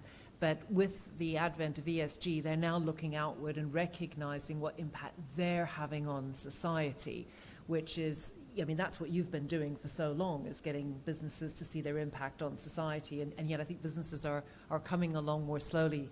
Yes, well, it was interesting, of course, when the King started doing this 40 years ago, talking about probably race and talking about sustainability just wasn't of the moment, but he just believed in it. So you know, that's where he gave us the focus to keep progressing on it. And you're absolutely right about that connectivity. Is what I say to businesses all the time: we can all do so much individually as individuals, as organisations, but actually if we collectively get together, learn from each other, share experiences, look and learn from what we're all doing, see if we're actually shifting the dial. Are the interventions that we're making in our organisations or in the communities, are they making a difference? Or if not, what on earth do we need to do, and share that understanding so that we actually drive change faster. For me, it's all about driving, you know, change at pace and scale, because it's something that is good for the individuals. It's good for, I don't even need to say what's good about it, you all know it, but it's good for the individuals, good for organisations, good for UK PLC, good for communities, it's good for everyone. So we need to be taking action, and that's, I guess, you know, the main call of action. That's brilliant that this conference is happening today, because we need to be holding our own organisations to account about what we're doing. What more can we do? Are we doing all the right things? Are we sharing experiences? Are we inspiring other businesses and people to do even more, so that collectively we drive greater change? Fantastic. And it's not an area where we're competing, it's one where we can truly collaborate. But can you tell us a little bit more about the Race at Work Charter? Yeah, and the Race at Work Charter, I mean, to some extent there's some similarities with the Women in Finance Charter. But the Race at Work Charter goes into a bit more depth, because there are sort of 7 commitments, and there's now about 1,011 signatories, I think it is. So there's still room for more. So please do, if you haven't signed, please do go and sign it, because again, it's just saying to your own organisation, you know, are we doing all the right things we possibly could do to make sustainable change? And so one of the first commitments is about having an executive sponsor. That's similar to what's in the Women in Finance Charter. Secondly, it's about data. We have to measure data, and that is the core of all of this. If your organisation is not collecting the data, then they need to. And publicising that data, being brave and bold to publicise that data. I mean, I always say in any or in anything which is about campaigning or trying to drive change, yeah, it's a journey, and we're not going to criticise where you are on that journey, as long as you're committing to put actions and interventions in place to drive that change. So capturing and publicising the data.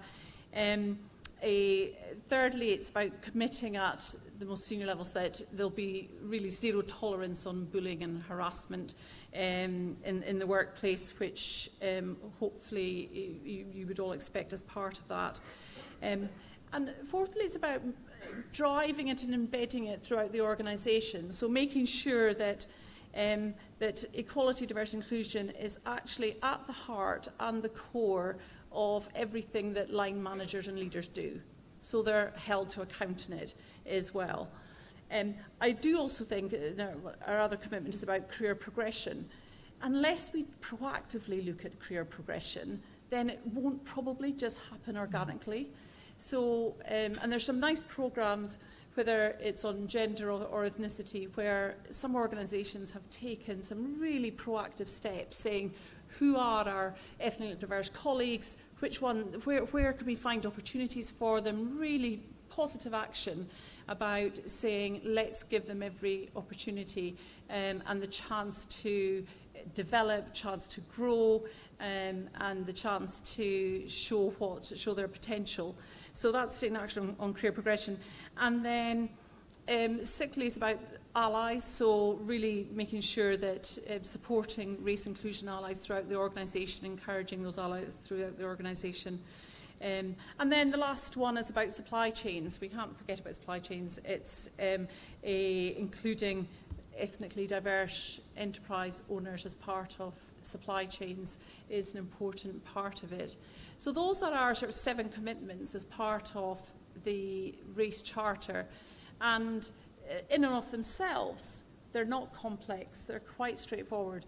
But it's just making sure that organisations sign up to them. And of course, it's not just enough to sign up to it, it's then saying, holding each other to account to say what progress are we making in them and are we actually doing them.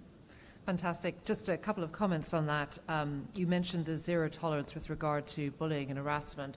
That was one of the points that was raised earlier today, which is, which organization actually does that? Because too often we give concessions to individuals whose behavior isn't what it should be, but because they're so important economically, or we think they're so important economically to the organization, that we're willing to overlook the impact they're having, that negative impact on our people. And it's horrendous because it just becomes toxic. Totally. Culture. I mean, you know it, and it's that sort of behaviour we've got to keep calling out, because it's, and anyone who does not feel included as part of that organisation, and I'm sure you will all have examples of them, we all do, but it's literally calling that out, because it's that toxic culture should not be accepted at all. Yeah, absolutely. And the other one that resonated with me was the opportunity, but taking that proactive approach. Because again, we talked about equality of opportunity. You can say, well, anyone could apply for this job, but it's not really equality of access. And it's about being proactive to ensure that everyone has genuine and equal access, not just opportunity to those roles. And sometimes you have to be intentional and deliberate and provide additional support or encouragement, or actually go and find those people who aren't applying because they don't think they can or should, but actually are perfectly capable. And so there's a lot of work to do in this. But it's work that has to be done, and I think that's part of it, isn't it? It's more than words on the page, it's actually doing it. And it's rewarding for everyone. I mean, we had a really great, one of our cultural networks, we had a brilliant lunch for everyone. Everyone brought their own sort of, wherever they were from, whether it didn't really matter, brought something to eat for lunch that they shared with everyone and told about their heritage.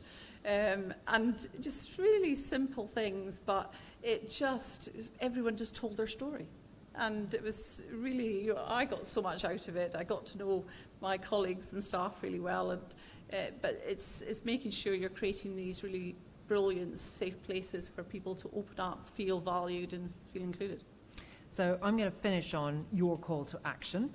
What can businesses do to help create more diverse workplaces and give people from all backgrounds the same opportunities? Give us our call to action. Naturally, the first is to sign the race charter. I mean, I laugh, but it's at least with the race charter, it's a collective group and a network of other like-minded individuals, and you're making a mark saying that you believe in it, that it's important, and that you will stand by it and deliver on it. So that is really important. The second thing is I'll reiterate about data. Nothing is stronger than actually understanding what is what you have in your organisation, the individuals you have, understanding and asking them for feedback on how they're feeling in the organisation, where are the issues and the challenges, and holding everyone in the organisation to account. If everyone feels it's part of their KPIs or is part of what their values are and that they're measured on it, then they're more likely to do something about it. And I think if we can collectively say, there's not much, we shouldn't just wait any longer. We need to really get some energy behind this and say we absolutely believe that making a difference to allowing everyone be fulfilled and achieve things in life. And it's absolutely important for, as individuals and in the workplace, for ethnically diverse colleagues to feel that they can give that their best, that we are giving them the chance to succeed, and allowing them do that by supporting, encouraging, helping them to get those roles that, or even the projects that might just help them grow and develop, and I know they will rise to the challenge and achieve so much. And if they achieve, then we'll all achieve success through it. Fantastic. Mary, it's been an absolute pleasure talking to you again, and thank you so much for sharing with us the business and the community, where it's come from, what it's doing, and what we can do to support the initiatives there as well. So thank you ever so much. Terrific. Pleasure. Thank you.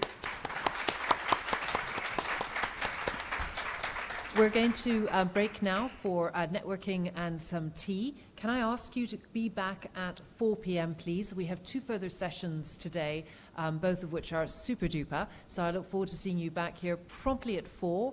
If you'd like to fill in your feedback forms while you've got a minute, please do so. Otherwise, enjoy the tea, and I'm sure there's more yum-yums outside. See you then.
Hello, everyone. Hello, everyone. Hello. It's not working yet. Hello. Ah, there we go. It's working now. Hello, everyone. Welcome back from our tea break. Wasn't that delicious? I have to say, I thoroughly enjoyed that scone, and that other chocolatey thing was divine. But we have our last two sessions now, and we're in for a real treat. So I'm going to introduce Sarah Austin, who is the founder and CEO of the Really Helpful Club. Sarah spent a decade in financial services, becoming a senior investment manager and one of the youngest female directors at Baring Asset Management.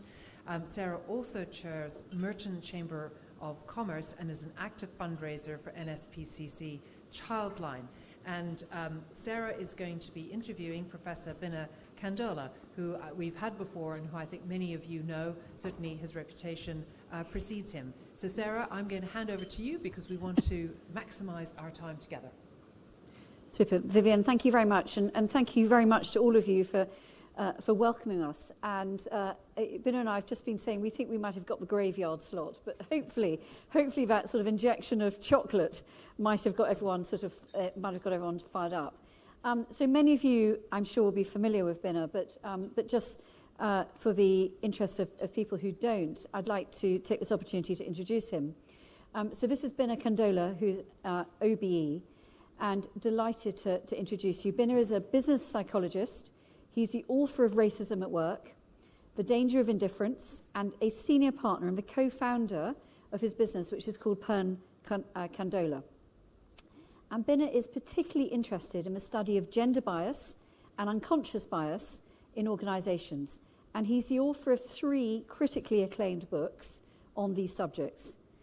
That includes The Invention of Difference, The Story of Gender Bias at Work, The Value of Difference, Eliminating Bias in Organizations and Racism at Work, and The Danger of Indifference.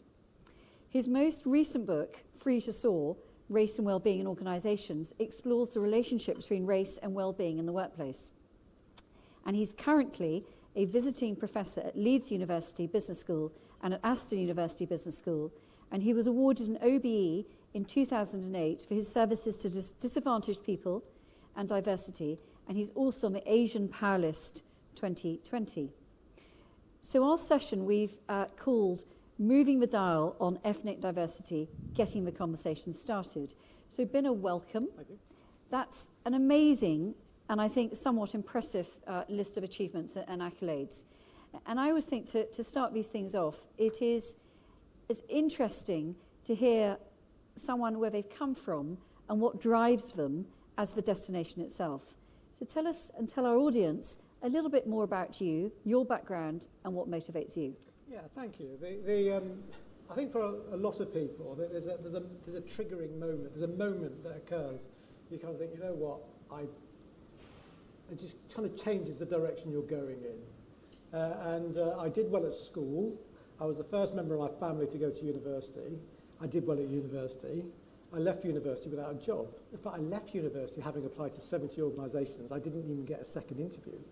So I was unemployed the Christmas after I graduated, and I was sitting in the pub in Leamington, where I still live, with my best mate, and we're still best mates today. And I said, I just can't figure it out, Jim. You know, I haven't got a job. Everybody else has got a job. How can I? And he goes, do you think it might be perhaps because it's happy, what's going on?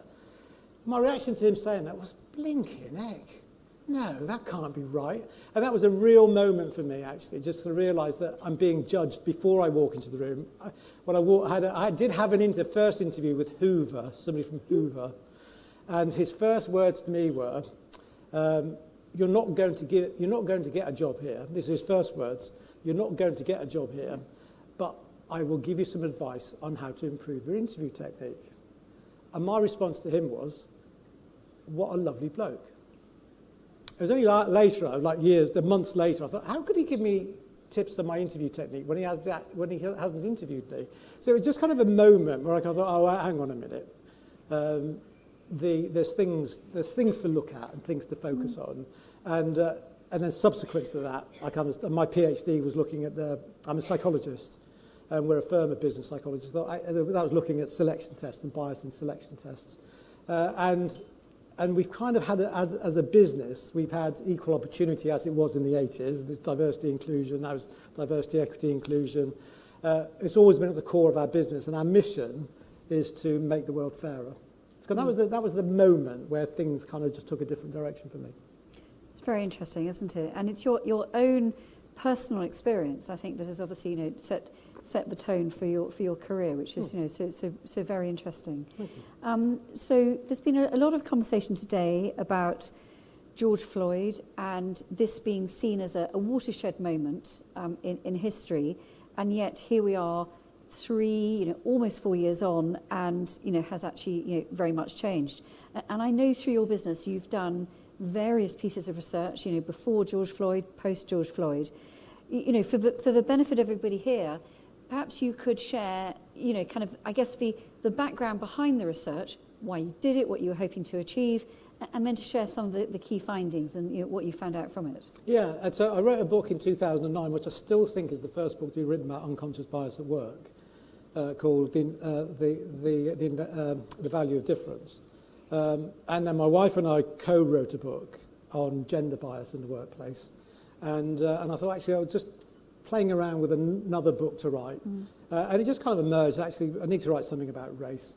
And the book came out in 2018. I was actually told by people, not a lot of people, but enough people, in a way that I hadn't been with other books, is that, why are you writing that book? And so that's where the subtitle came from, actually, The Danger of Indifference. There was a kind of a overwhelming attitude that racism was a thing of the past. We've sorted, we've moved on. So why are you reminding us of all the bad things that happened in the past? And of course, the research was showing that racism hasn't gone. It has just modified. It had morphed into something, and you have this concept of modern racism. To support the book, we did a survey in 2018. Looking at racism at work, we found that 60% of Asian and African Caribbean people in the workplace had experienced racism in the workplace. 20% of those had experienced physical and verbal abuse. The majority of people had experienced very subtle forms of racism, what's known as modern racism. And that actually, the subtle forms of racism actually have a greater impact on people's well-being. Direct forms of racism are stressful without a doubt, but you know the person who's done it, and you know they're horrible people, and you can imagine all sorts of things you would wish to happen to them. But the subtle forms actually create excessive rumination. Did it happen? Didn't it happen? They're a horrible person. No, they're fantastic. But they did that to you. But what did they do? It's that excessive rumination that actually has an impact on people's well-being and means that minorities who experience in this workplace can't concentrate. We repeated the survey. So this, as it happened, turned out to be 2 years before George Floyd's murder. And we thought, actually, let's do a survey 2 years after George Floyd's murder and just see how things have changed. And we found all of the noise and the attention and the clamour and the publicity, which was fantastic. We found that 62% of black and Asian people had experienced racism in the workplace. 22% had experienced physical and verbal abuse. The majority, so nothing had changed, essentially. One thing that had changed is actually the number of people who recognised that racism exists, particularly amongst the white participants in the survey, had gone up, not to the levels that it was for black and Asian respondents, but it had gone up. We had 12 questions in there, 12 short scenarios, and we asked people, is this racist? And there were 12 obvious forms of racism, and there was a number of obvious forms of racism and some very subtle forms of racism. Everybody recognised in 2018, everybody spotted the obvious forms of racism. The minorities in our survey actually spotted the subtle forms. The white respondents were far less likely to spot the subtle forms. So it's education. You know, you need to know this is going on. They may be minor behaviours, but the impact they're having is significant. Don't dismiss them. In 2022, we found the numbers of people who had recognised all the forms of racism had gone up. Right? So people were recognising the obvious forms in a way they had done before.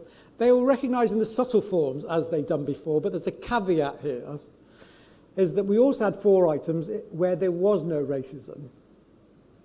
So there were 4 items where there was no racism, and that went up as well. So essentially, the organisation has got a job vacancy. Very few or no minorities have applied for this role. Is that racist? 5 years ago, more people would like to say, well, no, that's not. You can't tell whether it's racist. They're just the data. You can't just. Now, everybody was saying, yeah, that's racist. So essentially what happened, we interpret this as being you just mention race, but yeah, it's racist. You don't even have to know what it is. You don't even have to know what happened. Yeah, race, yeah. And so there's an increased sensitivity around it. But the most telling thing for me, Sarah, was that we were no more comfortable talking about race in the workplaces in 2022 than we were in 2018. It was exactly the same. There was a kind of okay talking about racism, it was kind of if we have to, but I'd rather not. And it's the important thing for me, because actually we are going to have to talk our way through it. We're going to have to talk our way through it. And if we haven't found a way of having a conversation, we're never going to make any progress. Completely agree. And I think for everyone who's attended the conference today, that message has come out over and over again, is, sadly, that plus ça change. Yeah. And that we have got to find our way through it. And, despite an enormous watershed moment in the form of, a shocking incident, and yet here we are, all those years on, and, we're still not comfortable. So why do you believe we're not more comfortable talking about it? Yeah, the part of the reason, when we have a conversation about race and it's a diverse group of people in the room, we kind of assume that the starting point is all the same. We're going to be talking about race, we're going to talk about racism. So let's get started. Who wants to speak up first? Who wants to speak first? Then we're going to have a conversation. Of course, the starting point, that was a rhetorical question. The starting points are not the same. So in minority households, a child growing up in a minority household will be exposed to conversations about race throughout their lives. So actually, when it comes to talking about it in an organisation, it's not the first time they've talked about it. And the research shows, actually, there are different forms of the different type of interactions they're going to be having with adults on this. So the different types of conversation going on. So some adults will say, it's about our community, learn the language, go for your religious services, dress in the appropriate. It's actually pride in your community, all right? And there's a lot to be said for doing that, but it's essentially kind of inward focused. It's about us being proud, being strong in our own community. Another group of people, adults that children will be exposed to, is kind of saying, don't trust them, don't go anywhere near them, have nothing to deal with them. They will always let you down, all right? So actually have nothing to do with it. And then another group of people actually won't talk about discrimination at all. Work hard, keep your head down, you'll be noticed. And actually conversations about racism just don't come up in that sense from some of the adults because they just don't want their children to be growing up kind of feeling that the world is against them. And of course, people will be exposed, children will be exposed to all of those. It just depends who you're talking to. In white households, the conversation is infrequent, typically sparked by an event. So football fans making racist chants, or the murder of George Floyd that's kind of almost too big an event. But I'm talking about events that kind of have, a video that's somebody's captured on a train or something where there's racist abuse. It's those sorts of things. It comes up infrequently. It's on the news. And the response to that will be, what terrible individuals they are. The legislation exists. They will be sorted out. So actually there's a story to be told that these things happen. It's very rare. It's certain type of people who do it, and it will get sorted. So there's a sense of comfort. And of course, it's true in those extreme events that does happen. What doesn't happen, though, is actually, and that's the old-fashioned racism. It's blunt, it's direct, it's obvious, it's ugly, and it can be videoed. The subtle forms of racism are regular. It's not one-offs. They happen on a regular basis. Somebody being constantly criticised for their work and never being praised. You can't capture that on a video because all you can capture is when it happens once. When somebody's not given eye contact in a meeting, regularly not given eye contact, all you can do is capture it once on the video. But when it's happening throughout your working day, you know something's going on, but how do you complain about somebody not giving you eye contact? But eye contact's important. We're psychologists. The human beings have larger whites of their eyes than any other species on the planet. We can actually tell where somebody is looking. So if a dog was looking at something, it moves its head. Human beings don't have to do that. Children know that. You can actually tell, babies learn. They can tell where the carers are looking just by the amount of whites in their eyes. So eye contact's really important. How do you complain about that? So essentially, these things that happen, because it's the big things that happen, that's what racism is. The small things that happen, they will think, actually, the minorities at work overplay that. But the other thing is, which is most important, there's a distancing effect from racists, the people who do things at football matches, and me. I'm not them. I wouldn't do that sort of thing. And there's this kind of impulse to kind of go, thank goodness I wouldn't do that. Oh, yeah, but actually you do other stuff. And the other stuff you do is actually, in terms of people's well-being, it's actually having a bigger effect than that football fan doing that. So there's different conversations, and then what we need is to agree a starting point about how this conversation is going to be conducted. So we need to have a conversation about the conversation. Yeah, and do you think, I mean, you know, obviously there's been a lot of talk today about microaggressions as well. Is that danger of almost paranoia that you, it's actually it's not intentional? Yeah. And so, but how do you sort of deal with that? You know. Yeah, I don't like the word microaggression. It's a horrendous word. Yeah. Two reasons I don't like it. One, we're psychologists, and there is a theory of organisational citizenship behaviour. It's a theory about workplaces, and what the theory of organisational citizenship behaviour shows is that when we engage in citizenship behaviours, or when we engage in civil behaviours, supportive, helpful, respectful behaviours, performance is higher than when we engage in incivilities. Yep. Incivilities being you're demeaning someone, you're not supporting them, you don't value them. So performance is higher when we engage in civil behaviours than when we engage in incivilities. And so I prefer the term micro-incivilities because I can link it to the theory of organisational citizenship behaviour. The other reason I don't like microaggressions is that the word aggression, and I know there's a semantic drift that occurs with words, it hasn't occurred with the word aggression yet. As soon as you use the word microaggression, you automatically eliminate the possibility it could have been done unwittingly. Because an aggression has to be done intentionally, with a motivation. And it's all very well kind of saying you engage, people engage in microaggressions, because then you kind of say they're doing it on purpose. Wait till somebody points the finger at you and says you engaged in the micro, and you go, actually, I didn't mean it. Well, actually, I'm not. Well, you can't have it both ways. You can't say that people did an aggression and they meant it, and then when you do one, you say you didn't mean it.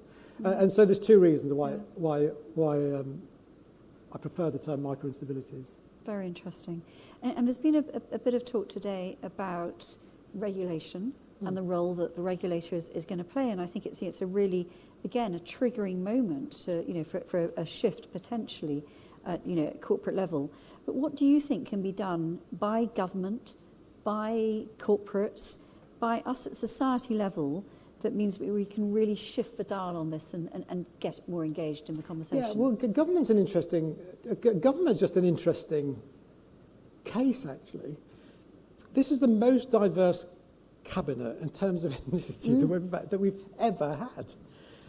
I never thought we would have a person of colour as Prime Minister in my lifetime. I never even thought about it. It was just such a fantasy. Well, not a fantasy. I don't have a fantasy about prime ministers, but but it's such a fantastical thought. It never kind of entered my realm of thinking, basically. So we have this most diverse cabinet ever, and that gives you an indication of where we are as a country.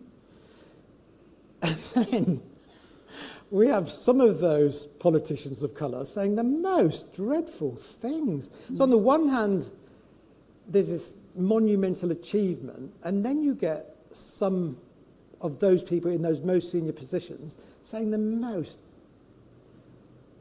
hateful things, actually. And they seem to get away with it because they are a politician of colour. Early this year, we're going to do a webinar. Parent Condola is the website. The survey, incidentally, about racism at work is on the, if you want to see that.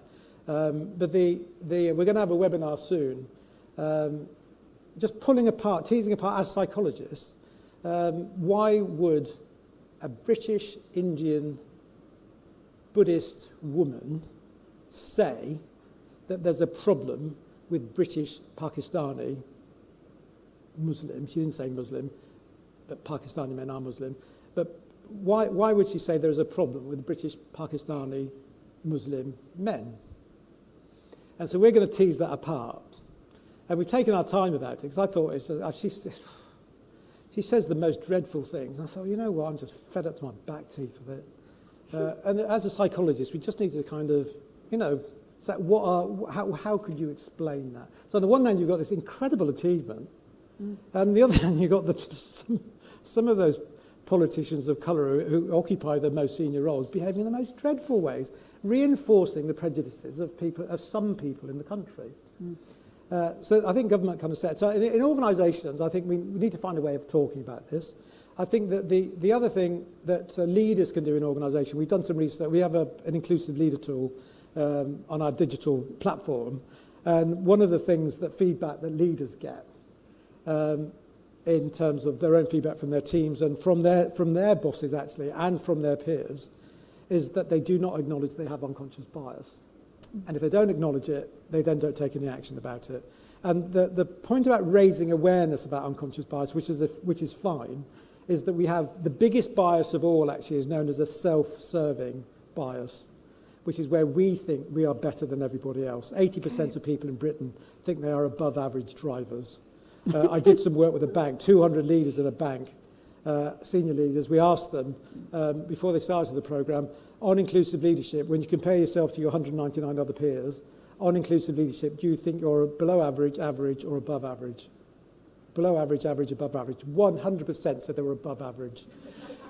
So you actually have to overcome. Raising awareness is fine, but then you still have to prick this kind of shield that we have.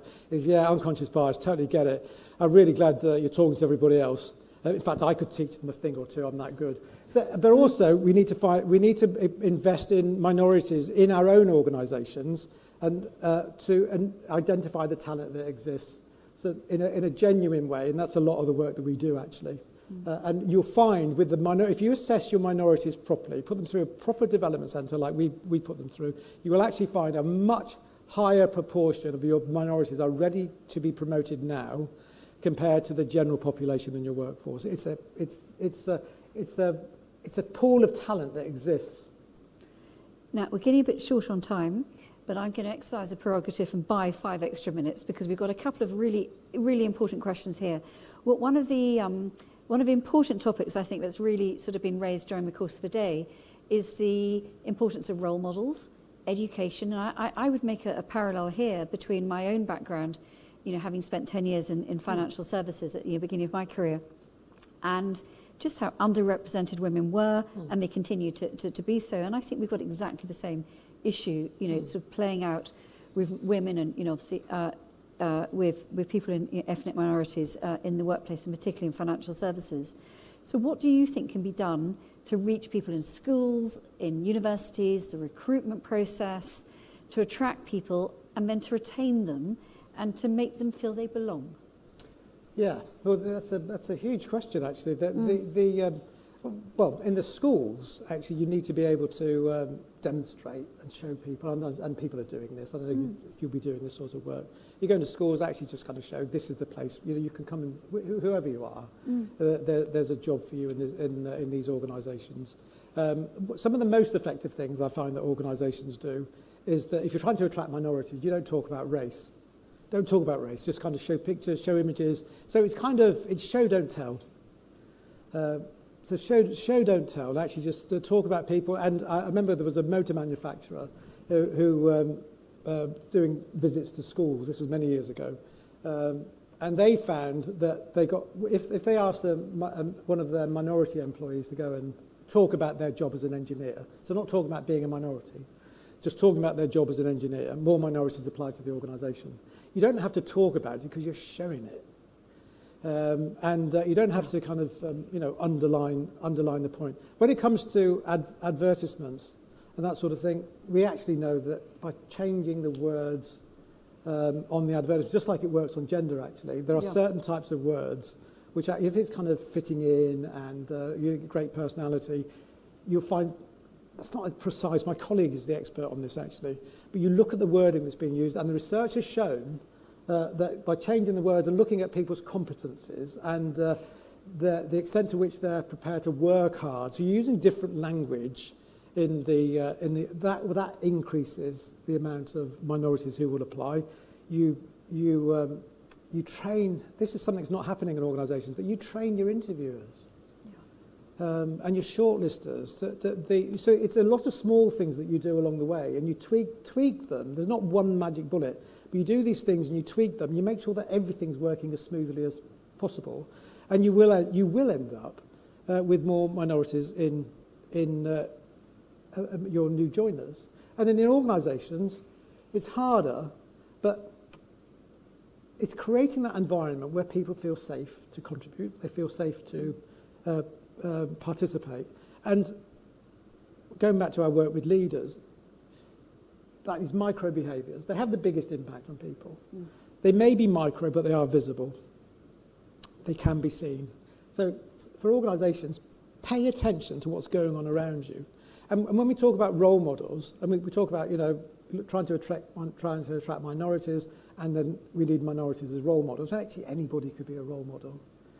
Where a leader, whatever, male or female, whether they're white or a person of colour, it doesn't matter, just talks about these things and talks about it that this is important to me.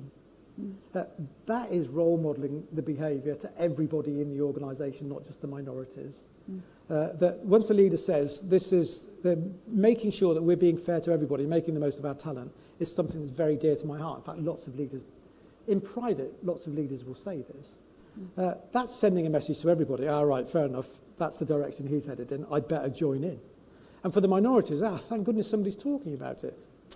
The downside of it, of course, is becoming problematic to talk about race. In the coaching conversations I have with the leaders, people are saying, actually, I would love to talk about it.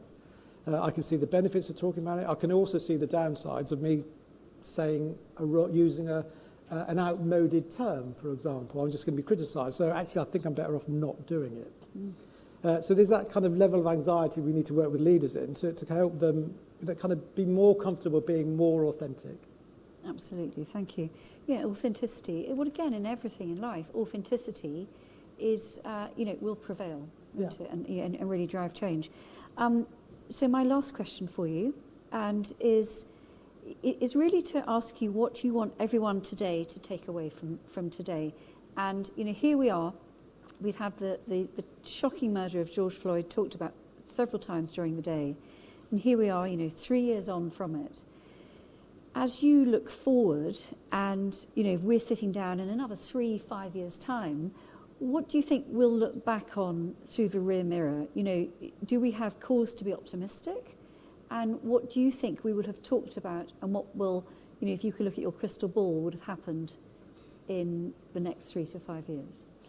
Yeah, I'm difficult predicting what's going to happen at the weekend. It's an interesting question. Since I started my career, since we started Pern Condola in 1984, so it's 40 years next year, things have changed. Yeah. We wouldn't have a conference like this for a start 40 years ago. And if you did have a conference like this, nobody would come, and the people that did come wouldn't take the topic seriously. I mean, things have just changed, and it's incremental. So there's small changes happening. You can't notice the change from this year to next year, and you may not notice much of a change from this year to 3 or 4 years' time. But over the course of decades, you know what, things are moving gradually in the right direction. We need to, so things will have moved. And we may be frustrated with the amount of movement that's been, but we also need to take a broader bigger perspective on this. It actually is continuing a trend which happened, well, you could argue it happened about 3 centuries ago. But this trend for greater inclusion, and that wasn't the language that was used then, but that trend is going to continue. So there will be changes. I think that the one thing that we need to acknowledge is that if you're in an organisation which achieves a success, this happens on gender actually. The book my wife and I wrote, that what happens on gender, we want more women in senior leadership. You get a woman in senior leadership and you go, yeah, job done. It's just kind of that sense of continuity. It needs to be carried on. And you need to find ways of kind of engaging people in different ways and starting where people are. But it's that kind of sense of continuity. You know, the job is never done. And there's always different things. There's always different things that you can.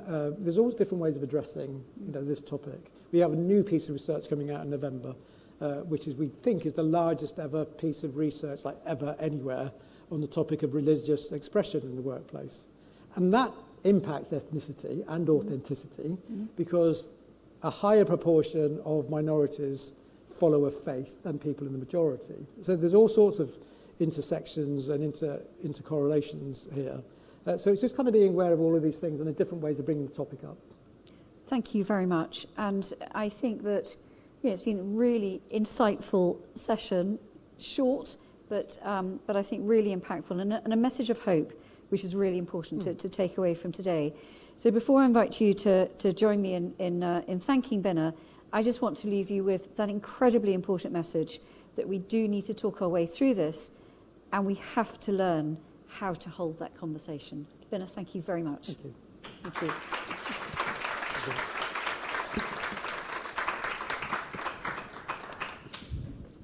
Thank you, Binna, and thank you, Sarah. Could I invite our final panel to take their seats, please? And I will introduce Sandra Kerr, CBE, who is the Race Equality Director of Business in the Community and will be moderating this panel. Sandra worked also at the DWP and the Cabinet Office and chaired the DWP Ethnic Minority Employment Stakeholder Group. Sandra was awarded an OBE and a CBE for her services to equality and diversity.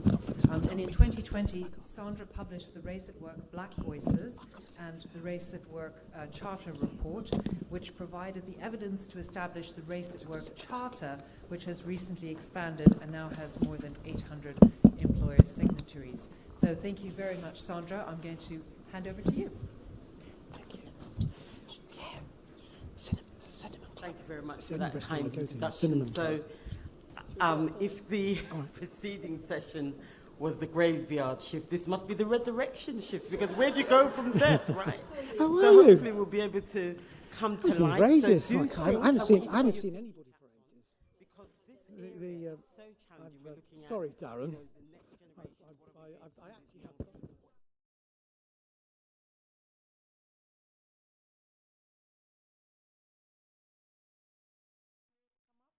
I want to give some space. Put your hand up, because I think there is space to hear what we should do. So we've got a fabulous panel this evening for the last session. So I want to invite Yvonne Braun. She's the Director of Policy, Long-Term Savings Protection, ABI. I know you can see the bios online, and she's a member of the executive team. So we definitely want to hear from Yvonne. Please come up. And then we've got Lisa Healy, who is the head of banks, FIG coverage banker for Societe Generale. So again, these are influential people who hopefully can, I know we've had a previous conversation, can give us some insight. And just to say, in Yvonne's history is Goldman Sachs, in Lisa's history is JP Morgan, so you know they've worked for some heavyweight organizations. And then we've got Lanre Sisola, who's got he's the founder and CEO and leadership coach of Inner Ambitions. And based on my conversation with him, he's been through the whole kind of ecosystem of issues, working with employers, with young people, looking at structure, looking at culture, as well as looking at solutions. So can we just give them a round of applause before they start? Okay. So what I want to do is just set out some things to think about before we get into the conversation. And the first question I'm posing to the panel for them to set out their stalls are what do they think the big challenges are, and some practical things they think might be actions that we should be focusing on. And particularly, obviously, we are focused on the finance industry. But I do want to just drop some kind of key stats for all of us to think about. We know through the census data, 1 in 5 people now are from an ethnically diverse background in the UK. 1 in 4 secondary age and primary, but not primary, higher education, 26% in higher education. I have seen these stats move in my lifetime. It used to be 1 in 5, it's now 1 in 4. And then when we look at the younger generation, it's moving to 1 in 3, 28%. So look at primary school from an ethnically diverse background. Think about the pipeline of talent. The future is diverse. So this is a really important conversation that we need to be having to look at how are we going to attract, how are we going to engage, how are we going to make them part of society and the economy more widely, and of course thinking about financial services. And then there are stubborn disparities to think about. We know through government data that as long as they've been collecting records, the unemployment tenure, waiting for a job by ethnicity group is longer. You have to wait and you're employed for longer. We know that even if you go on and get a degree and you become a graduate, you still have to wait. There's still disparities there. And also, as Ben has just touched on, there are intersections of genders often talked about, but religion is another one. So he's already touched on that and some research coming out there. So, and we know there's been multiple mystery shops. So that show that if your name sounds African or if it sounds Muslim, you then have to put out more applications. And I know Lloyds Banking Group did a survey with YouGov last year that showed that when they did a survey, the younger generation, 18 to 24-year-olds, 52% of them said they were for public ethnicity pay gap reporting, in comparison to 55% of, 33% of 55-year-olds. So you can see that as that demographic shifts, expectations are going to be different. We have heard about today social media, about 6 and 7-year-olds not wanting to go into financial services. But what we've also heard, but we have to look at it by location, because I think there are, demographic and local nuances to look at. So one of the areas we know through our Race at Work survey, and you would have heard Mary talk about the charter, which is based on that evidence, progression is really important. So in there, when we look at ethnically diverse people, so in there is something about taking people on with progression in mind. What does the future look like if I join you? I think that's got to be part of the thinking that we need to look at and think about today. So first, I want to ask Yvonne to set out what she sees the big challenges are and what she thinks are some of the actions we might want to take. Thank you. Thank you very much, Sandra. Presume you can hear me? Okay, great. So from my perspective, I think we're making progress. It's been said in this fantastically hopeful speech, but it does feel still pretty glacial, is probably the word. We collect data from our members, so we represent the insurers and long-term savings providers in the UK, and we collect data. And we've seen some improvements. Proportion of black and minority ethnic employees now sits at 10%. This is 2022 figures in organizations, and there's been one very positive and notable jump, and that's company board positions held by black and minority ethnic employees. And that's jumped from 2% in 2021 to 6% in 2022. So that's, that's positive.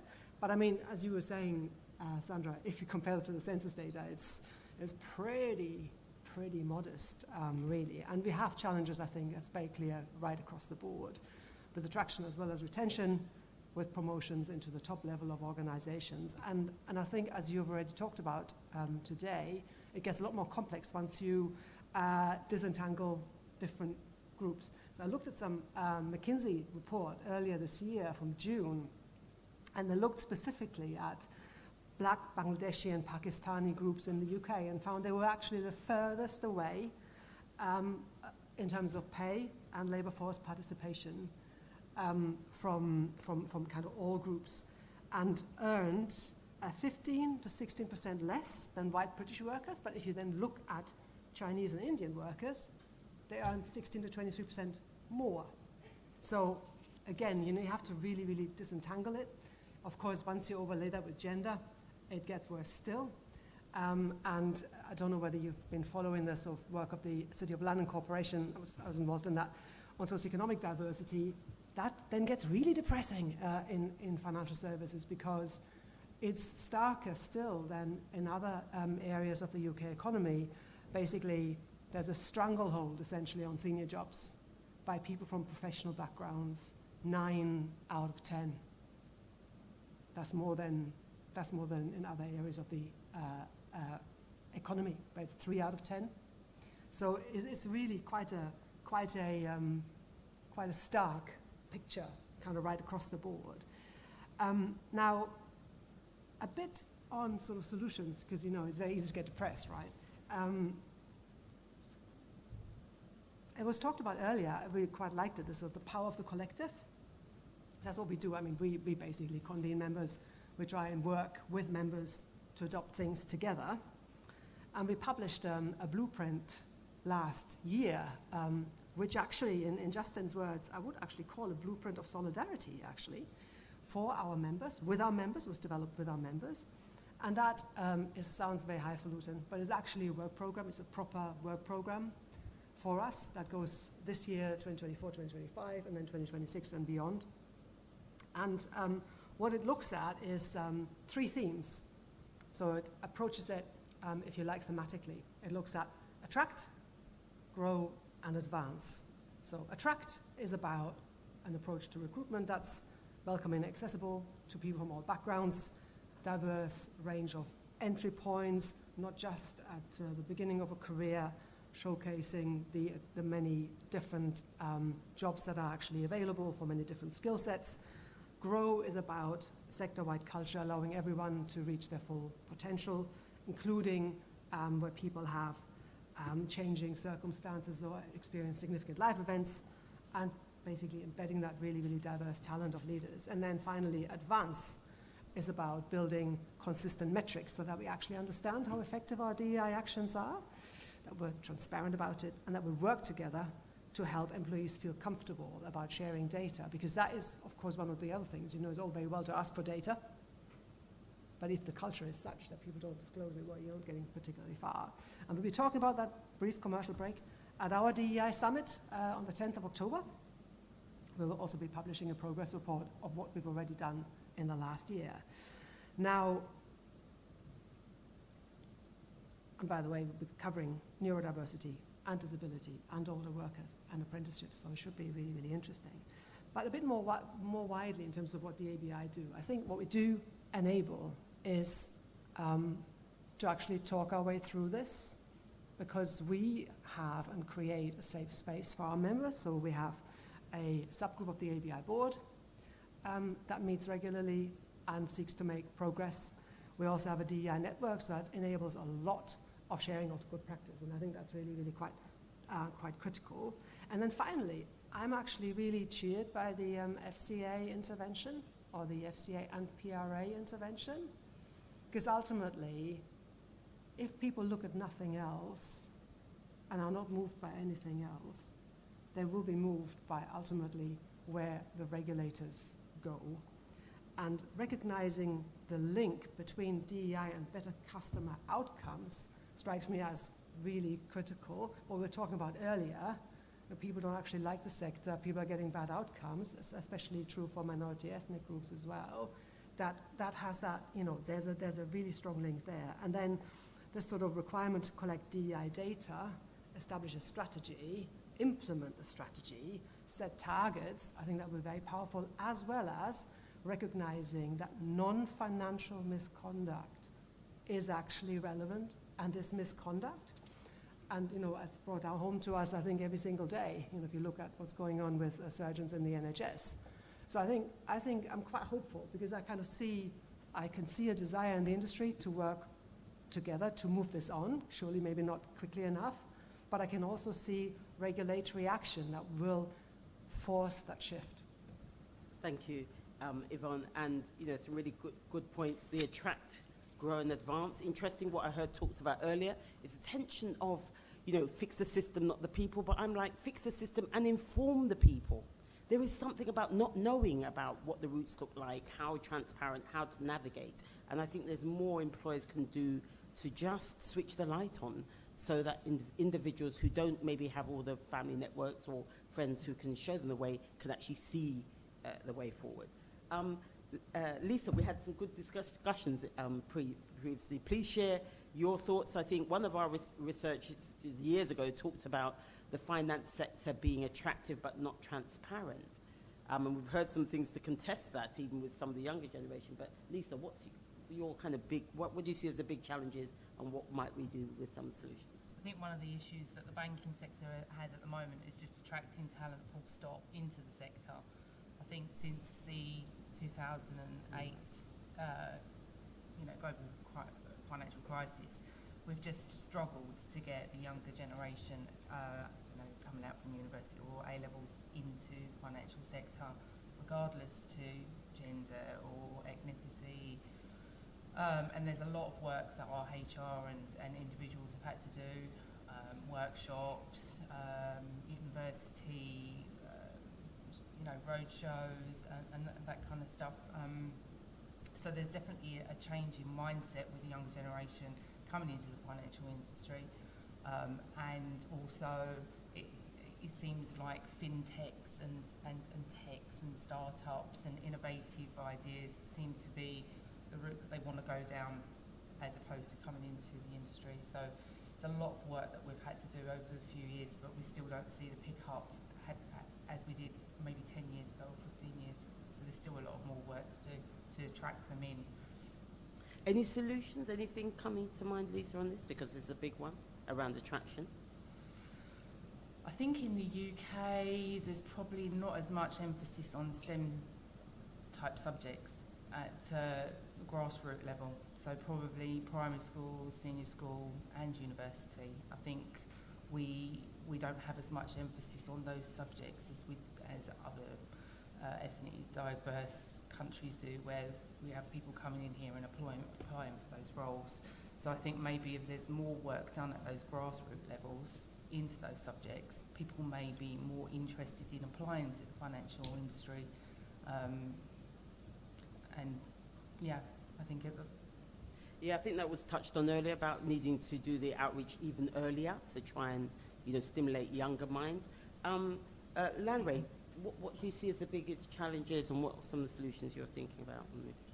Yeah, so from the work we do, and we talk about this with the clients we work with, and as been said all through the day, there are so many complexities and nuances that we have to be aware of, and how I would look at it is looking at what are the building blocks that cause what we call systemic inequity, and there are different layers from it. So the first layer is what are the beliefs and attitudes of those involved in the industry, and those beliefs and attitudes come out in different ways. I was recently working with an organisation, and this was with individuals who were fighting a cause, who wanted to make a difference, yet someone said, so we really do want to recruit people of colour, but what about when you have a white colleague and they're more polished? And from there you start to see what are the underlying beliefs, views and attitudes of even those who want to make change, but there's still something that says you're a person of colour, therefore you don't have quite enough, or we need to give you an extra lift or help out, and there are other colleagues who maybe have experiences and insights that you don't. So first, and that's just one example, so first and foremost, it's challenging the beliefs that we all hold, the biases, the stereotypes, until we challenge it, until we, and Ibram X. Kendi talks about this, and author of How to Be an Anti-Racist, about the need to continually self-reflect and critique ourselves, because we need to ask ourselves when have our own biases had an impact on our decisions and choices. So that's the first layer. The second layer is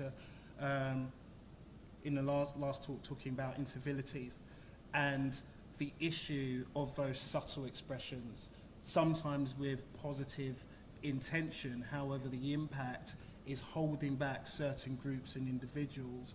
And until we understand how that impacts those already in the industry, those already in organisations, those are, I know someone's talking about schools, 6 and 7 year olds, even at that age, whereby the subtle things that they're hearing and seeing already starts to tell people that this is not an area that I want to go in, or this is not something that's going to fit for me. Then when you build on that, you then have the institutional factors, the policies, the procedures. The Race Relations Act, for example, only in 1976 that came into force. So that tells us that there's going to be so many procedures, policies, ways of working that we just haven't unpicked and addressed. And whether that's, as we said in the last session, what are the words we're using in our job descriptions? That's the first gate. Who's on the interview panels? How do we assess people? How do we promote people? What's the criteria that puts you on a performance plan, for example, and what gets you off it? All of these different layers, when we start to address these institutional factors, we realise that there's going to be a lot of challenges that we're not actually thinking aware of. And the last thing is structurally, as people said, this is about education, this is about social mobility as well, this is about access and opportunities. And we have to understand that as a finance industry, we're not in a vacuum, and that we have to address all the things that lead up to actually getting that job or that acceptance letter, or the first day in the office, or when you're in front of a promotion committee. All of these things play a part. And it's interesting when you say, what's the solution? The word solution sometimes fills me with a little bit of hesitancy, because it says to us that there's this answer that's there, and we just need to find it. I'm not sure it is there. So I would look at it as, what's the journey, what's the road we need to take based on where we are right now? And part of that journey we need to take is a focus on governance. What are the boards, what are the leaders doing to really execute change, to really ensure that we're educated and moving things forward? What's the training that, whether it's line managers, whether it's colleagues, whether it's leaders, what's the training, the learning, the knowledge sharing that's happening? What's the wider ecosystem as well? So we're supporting different clients, suppliers. There are so many parts of the ecosystem that we need to look at, which is going to ultimately help the wider industry. And we talked about metrics as well, so I won't go deeper into that. And then you can start looking at different levers, whether it is mentorship, whether it is sponsorship.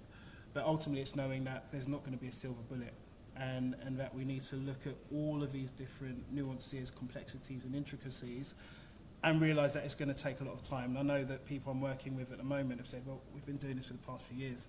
Can we just have a bit of time off? And it's like, no. The journey is going to keep going.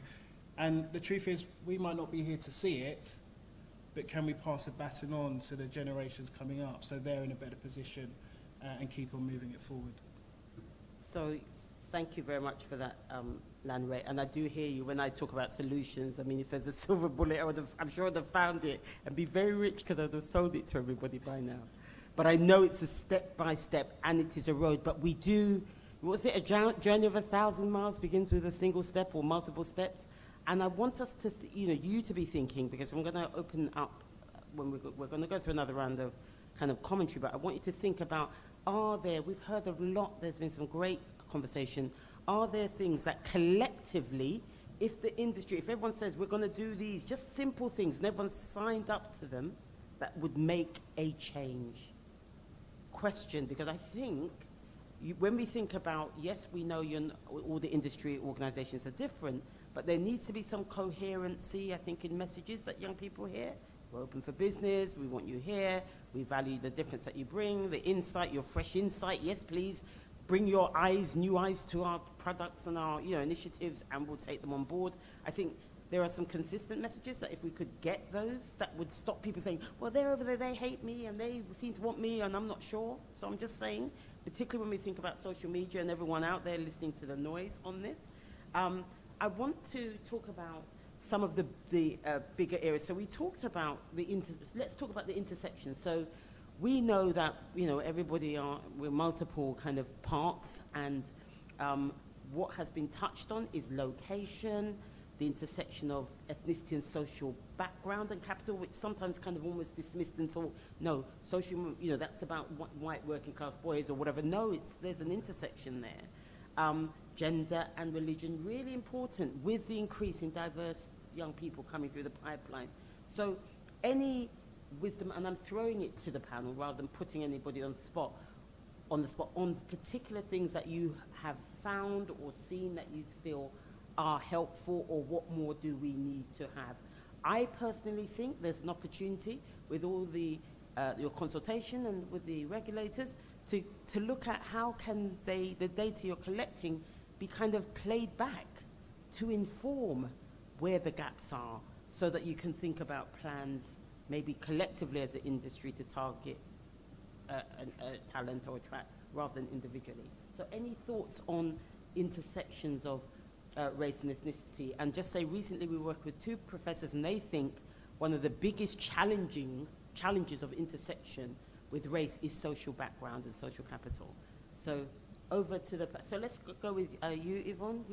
Yeah, happy to have a go at that. So I do think there are process changes you can make that are very powerful. So we use a system at the ABI. We're a small employer, to be clear. You know, we only have like just under 100 people, so it's not like Société Générale or, you know, some of the really huge FS organizations. But we use a blind shortlisting tool. So we actually don't look at university, we don't look at CV, we look at how people respond to 3 questions, and we shortlist on that basis. I think that's actually quite powerful, and we often get people who have a background which is quite unlike the sort of background of like your typical person who might have worked at the ABI in the past. So I think that really, really works. We also have a very structured interview process, you know, where people kind of like make notes, and everybody's asked the exact same question, and you rate the candidates on the question that they ask, and then you kind of give them an overall, but then you have like a clear what their overall assessment is without you necessarily talking to the next interviewer. I think that's quite powerful, actually.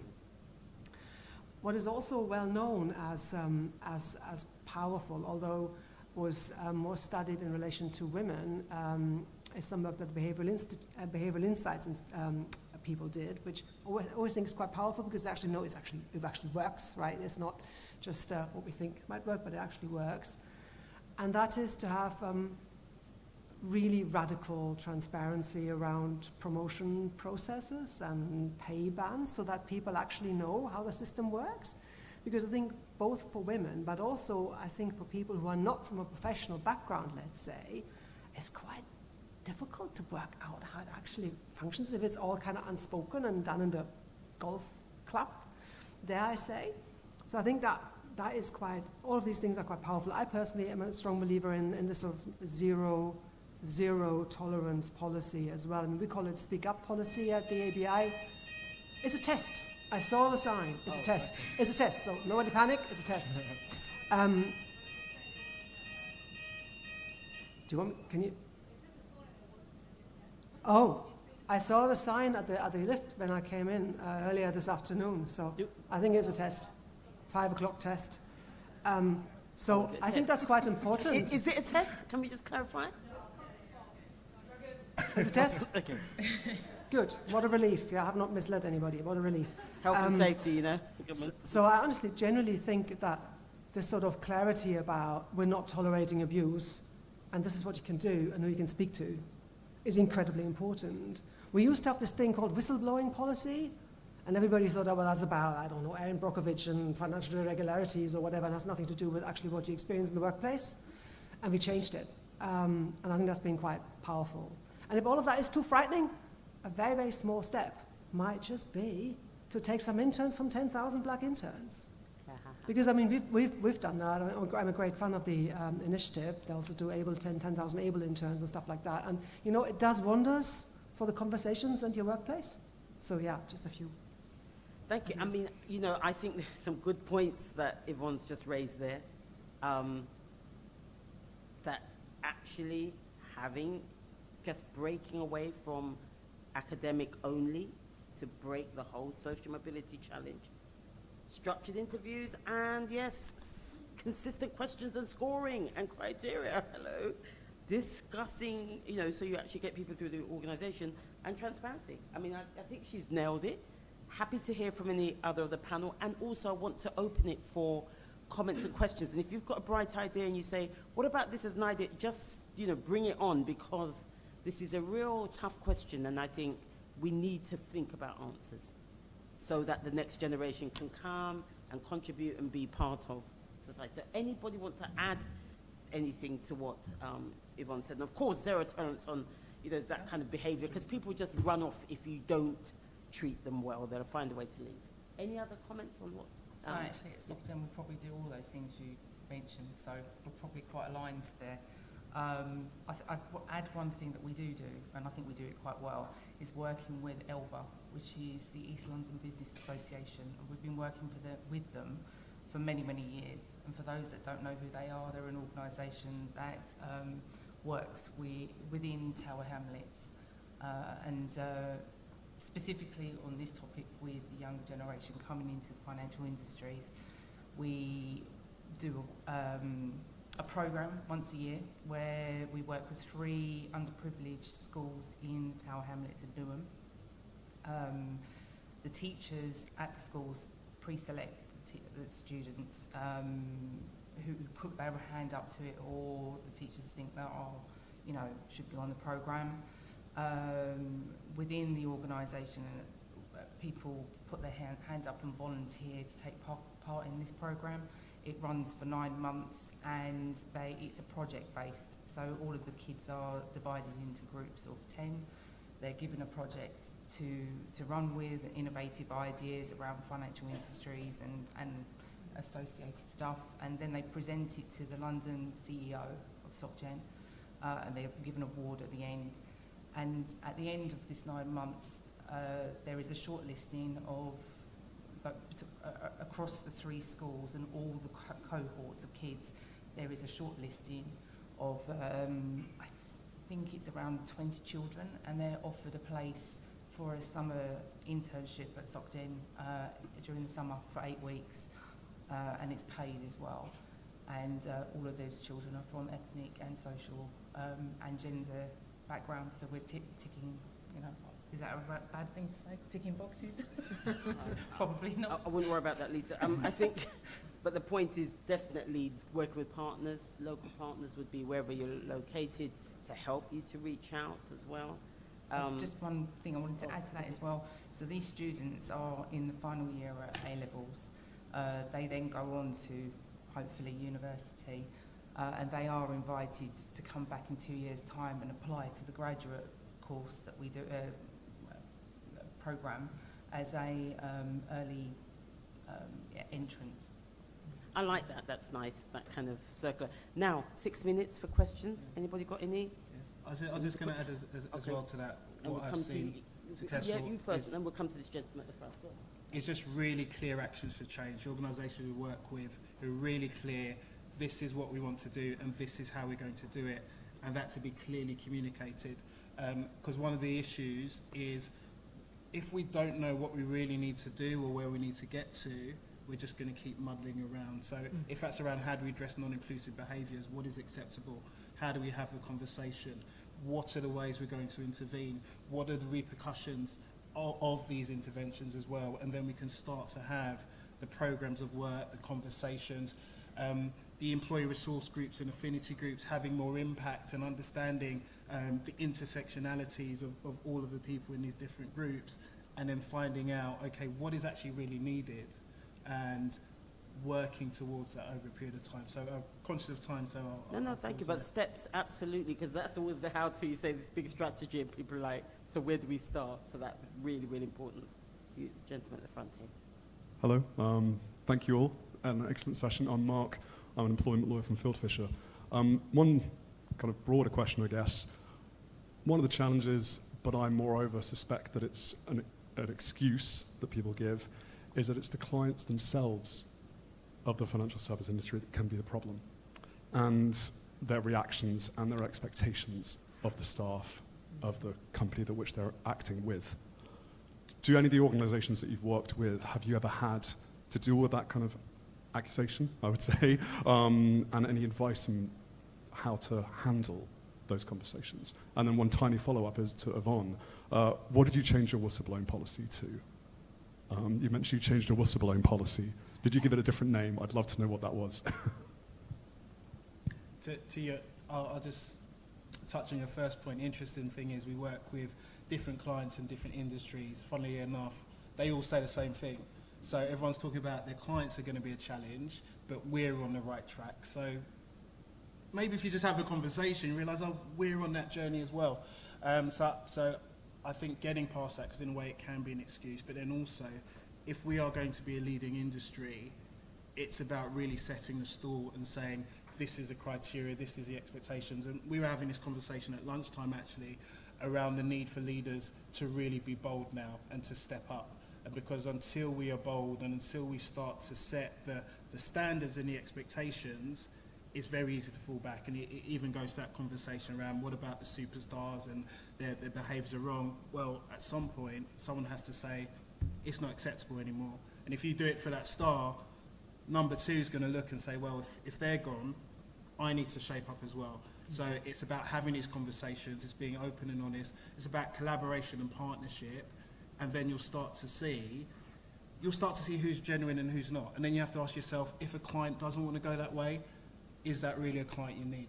That's what I'd say. I think it's quite a difficult question for me, actually, because I have an international remit. So I'm dealing with clients that come from Japan, Africa, Middle East. Their cultural backgrounds are very, very different to ours. Their concept of a female being at a board level is so far-fetched. Or me walking into an office, into a meeting room with my hair exposed. Or, you know, shaking hands rather than bowing. And I have to be respectful of other people's cultures, even though here in the UK we're very, you know, trying to achieve something in other people's countries and cultures. These conversations are just not had, and it is a way of life. So it's trying to find somewhere in the middle, really. You know, you're in a meeting, you're trying to achieve an outcome from that meeting, but at the same time, it's trying to appreciate each other's cultures. So for me, that's quite a difficult question because I am dealing with an international remit. So I'll do the easy question first. We call it speak up policy. Yeah, it seems to work better somehow. As to the clients themselves, that's quite interesting, right? So, I mean, our members serve, you know, every kind of person walking up and down the street. You know, they sell workplace pensions, they sell car insurance policies, they sell contents, they sell insurance, and they sell life insurance. So actually, what's that about? I mean, that is actually just about the population as a whole. And I think this is where what the FCA say in the foreword, what Nicola Ratti says in the foreword, is just so incredibly important. I mean, ultimately, if you have a more diverse, equitable, inclusive financial services industry, you will understand the needs of your customers better, and you will serve the customers better, because we know there's still an awful lot of under-provision of all these financial services products for certain groups, right? So in that way, for us, it's a little bit simpler. But I think what Lanre says is like spot on. I mean, if you invest in an investment bank, and you kind of ask yourself, well, can I work for that particular client because they might have an issue with my employee being, you know, a person of color, or with my employee being gay, or whatever it might be, then you have to begin to ask yourself, I think, is that actually a client relationship that I can, in good conscience, have?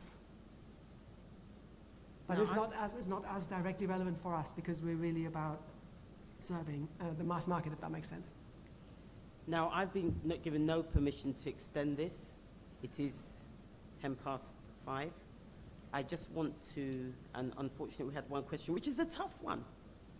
But actually, I just want to thank the panel, and I want to just throw out something for employers to think about, particularly when tackling clients, and I think it will work for everything else. In your narrative about your organization, your values, what you stand for, how diverse the teams are who service your customers. By putting that in the material up front as part of what you do, part of your values, it's less likely to become a thing because it's in your narrative, it's out there, and it's not on a personal basis or whatever. It's in the materials, it's in everything that we do. We tell you up front, this is what we are, this is what we value, that you can expect a really kind of dynamic, etc. team, and why you have that, because you come up with innovative solutions. Sometimes I think that kind of back up a bit to think, what can we do in advance to avoid it being an issue later? So do that early thinking. I am sorry, but we are out of time, but this is a really important question for your industry to think about. What can you do collectively? And thankfully, we've had some great ideas from the panel this evening. And I'd like to just give them a round of applause and thank you all for saying.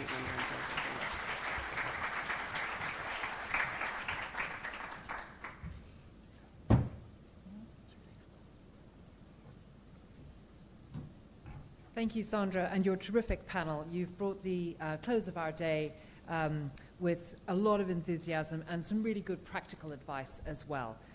So I'm going to bring our summit to a close. What I'm going to do is just give you some highlights that I've written down from today, and you can check that against your highlights from the day as well and see if you have the same. If not, we can cross-reference, which is super. And then I just have a couple of other pointers before you are free to go. So we started off the day with a bit of an overview of where we are and where we are going to.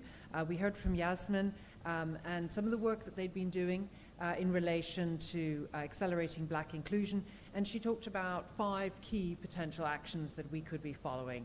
The first one is about understanding the data, disaggregating the data, the importance of measuring across different strands. Intersectionality is really a key issue. The importance of sponsorship and mentorship.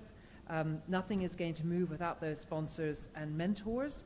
The impact that role models have, so very fundamentally important, and the importance of having those conversations on race, that we can't avoid them, we need to embrace them. We then moved on, and some of the points I took down from the following discussions and keynotes. Diversity is the richness of the collection of all of us, a really beautiful and all-encompassing description of diversity. Often we think of it as sort of tokenism and one of this and one of that, and actually thinking of it as a rich tapestry, as the richness of the collection of all of us, I think is such a very positive and warm articulation, and one that we can all really gather around. I love the approach that it's okay to get it wrong, but it is not okay to not learn from it. Nobody is perfect. We have to try something to know whether it's going to work. It's not guaranteed it will, but we also need to learn from that and pick up afterwards. We heard that we mustn't try and fix things. Sometimes it's not about helping to do better or to do more, but it's actually about looking at what is holding the individual back. So it's not about the fixing, it's actually about looking at where are those barriers and what can we do to address those barriers. We had that discussion around equality of opportunity versus equity, super important. And then a really practical piece about normalizing ethnic diversity, equality, and inclusion as a way of doing business. It's actually about how you do business, and that we need to take some chances, we need to use the data, the leadership, the focus, and the expertise, and actually get on with it. Treat this as the business issue that it is. We talked a little bit about intersectionality again, and although intersectionality, sometimes we can see that as the sort of separating out the data, what we can't do is disaggregate the characteristics. You can't see somebody as a bit of this and a bit of that. We actually need to see them as the whole, because it's actually the whole, which is who they are. There may be different characteristics in there, but we must be careful not to do too much of the segmenting, because actually you then lose the focus of the whole. I learned a lot about whataboutism. I hope you did too, for those of you who didn't know about it. Let's not get distracted by whataboutism. Let's actually keep our focus. Important to ask those questions, but they must be positive and they must be proactive. We had a discussion there about hybrid working, some of the positive and the negative impacts, and it was interesting to hear that in many cases those from ethnic minority groups actually felt more comfortable working remotely because they didn't have to deal with that day-to-day friction that often is such an integral part of their lives in the workplace, whereas perhaps for some of the non-minority workers, not being in the workplace, not being with their colleagues has probably, or may have desensitized them, made them less accepting, and actually has lost an element of the normalizing of diversity. So two really interesting perspectives on hybrid working, which I had not heard before. We had a very strong message, don't be afraid of saying black.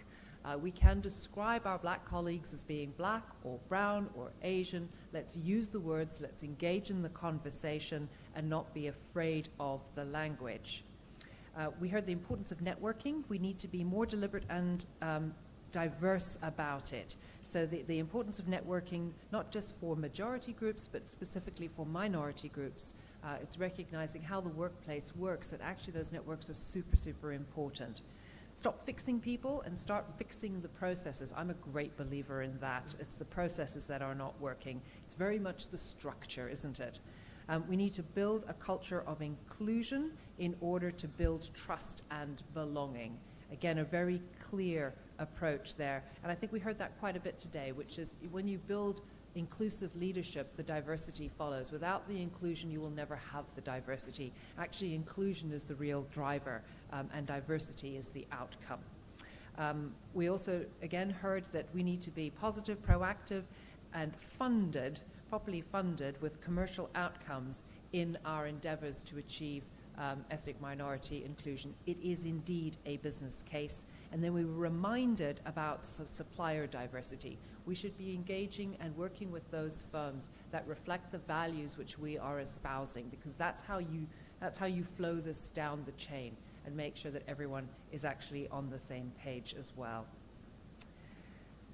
We heard from Alicia with regard to the new FCA and PRA consultation paper. The key aims are inclusion, consumer outcomes, and unlocking diverse talent. I'm going to recommend that you go and read those 131 pages and actually respond to the consultation response. You've got until the 18th of December, get it done before Christmas, and then you can enjoy. It's excellent work. I think, as was mentioned earlier today, there's nothing in there that comes as a surprise, but there is a lot of opportunity there to contribute to what this is going to look like, to make it accessible and to make it successful. So get your comments in there, super important to do that.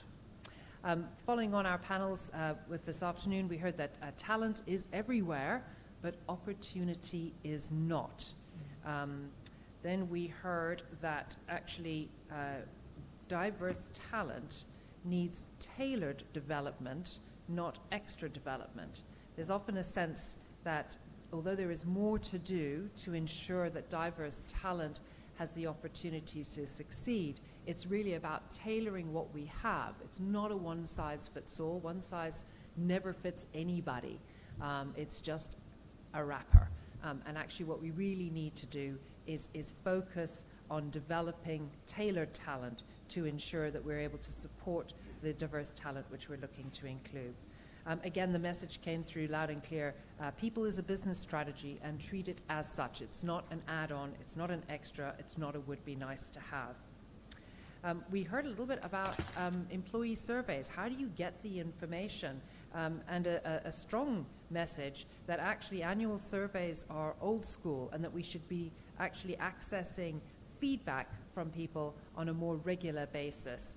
Because if we're relying on something that occurs on an annual basis, we risk being out of date. We heard a suggestion that we should also incorporate as part of the annual evaluation the performance process. So an assessment, an opportunity for individuals to actually really think about, how are they living and reflecting the culture and values around diversity and inclusion, and linking that to performance also links it to pay. It makes it far more impactful. It makes it regular, it makes it business-like, it makes it tangible, and it's also fully recorded. So let's turn this into the business practice that it needs to be. And then we also talked a little bit about a no-tolerance approach to exclusionary behaviors, that too often we tolerate behaviors because we're concerned about the business case. What we're not recognizing is that the business case isn't just financial, it's also people, and we need to be thinking very carefully about what that actually looks like. We also heard too much from Binna to summarize, but I will say that we have to talk our way through it. This is not a one-off, it's very much a journey, and it's one where we will continue to learn and continue to evolve. And so we had some really helpful pointers around how do we start that conversation, how do we continue that conversation. Again, in our final session, some of the messages I picked up, it's about attracting talent, growing talent, and advancing talent. Okay, there's lots of different stages. It isn't about just getting in that diverse talent. We need to have that journey mapped out, and we need to have the resources to support that journey to the final outcome and to success. Again, we need to fix the system, but interestingly, we need to continue to inform the people. It's amazing how people still remain deaf to the message, or they think they understand, but actually it's not reflected in their practices. So I get the sense that we cannot over-communicate, and we need to continue to do that. And finally, we need to move from talk to action. Action is actually where we need to be. And I hope that today has inspired you to move from talk to action, to start the conversation, and then to turn that into deliberate actions that will make an absolute difference. So I hope you enjoyed today and found it as informative and interesting as I did. A huge thank you to all of our speakers for contributing their time, for providing their candor and their expertise to our discussions. Thank you to you, the audience, for your questions and engagement. It's been absolutely super. Thank you to Safe Porter, our sponsor for today, and all of our supporters as well, who've helped to make today happen, and also to the team at City and Financial, who've helped make today the success that it is. There's so much that goes on in the background, including making the heating work, which I'm so pleased that we managed to do at the end of today. So thank you so much. I hope to see you at this conference again next year, and hopefully we'll have some metrics and some data that will show the progress that we really want to see. You know, sometimes I think we get frustrated because the progress appears to be so slow, but I think when we look at it in that bigger picture, we can see that progress is being made. Because again, if you think back 30, 40 years, this sort of event wouldn't have happened. And look at the quality of the discussions and the debate today that we couldn't have even contemplated then. So there's still more to do, but we are heading in the right direction, and that's because of your support, enthusiasm, and action that you're taking. So thank you very much, everyone, and have a lovely evening. Bye-bye.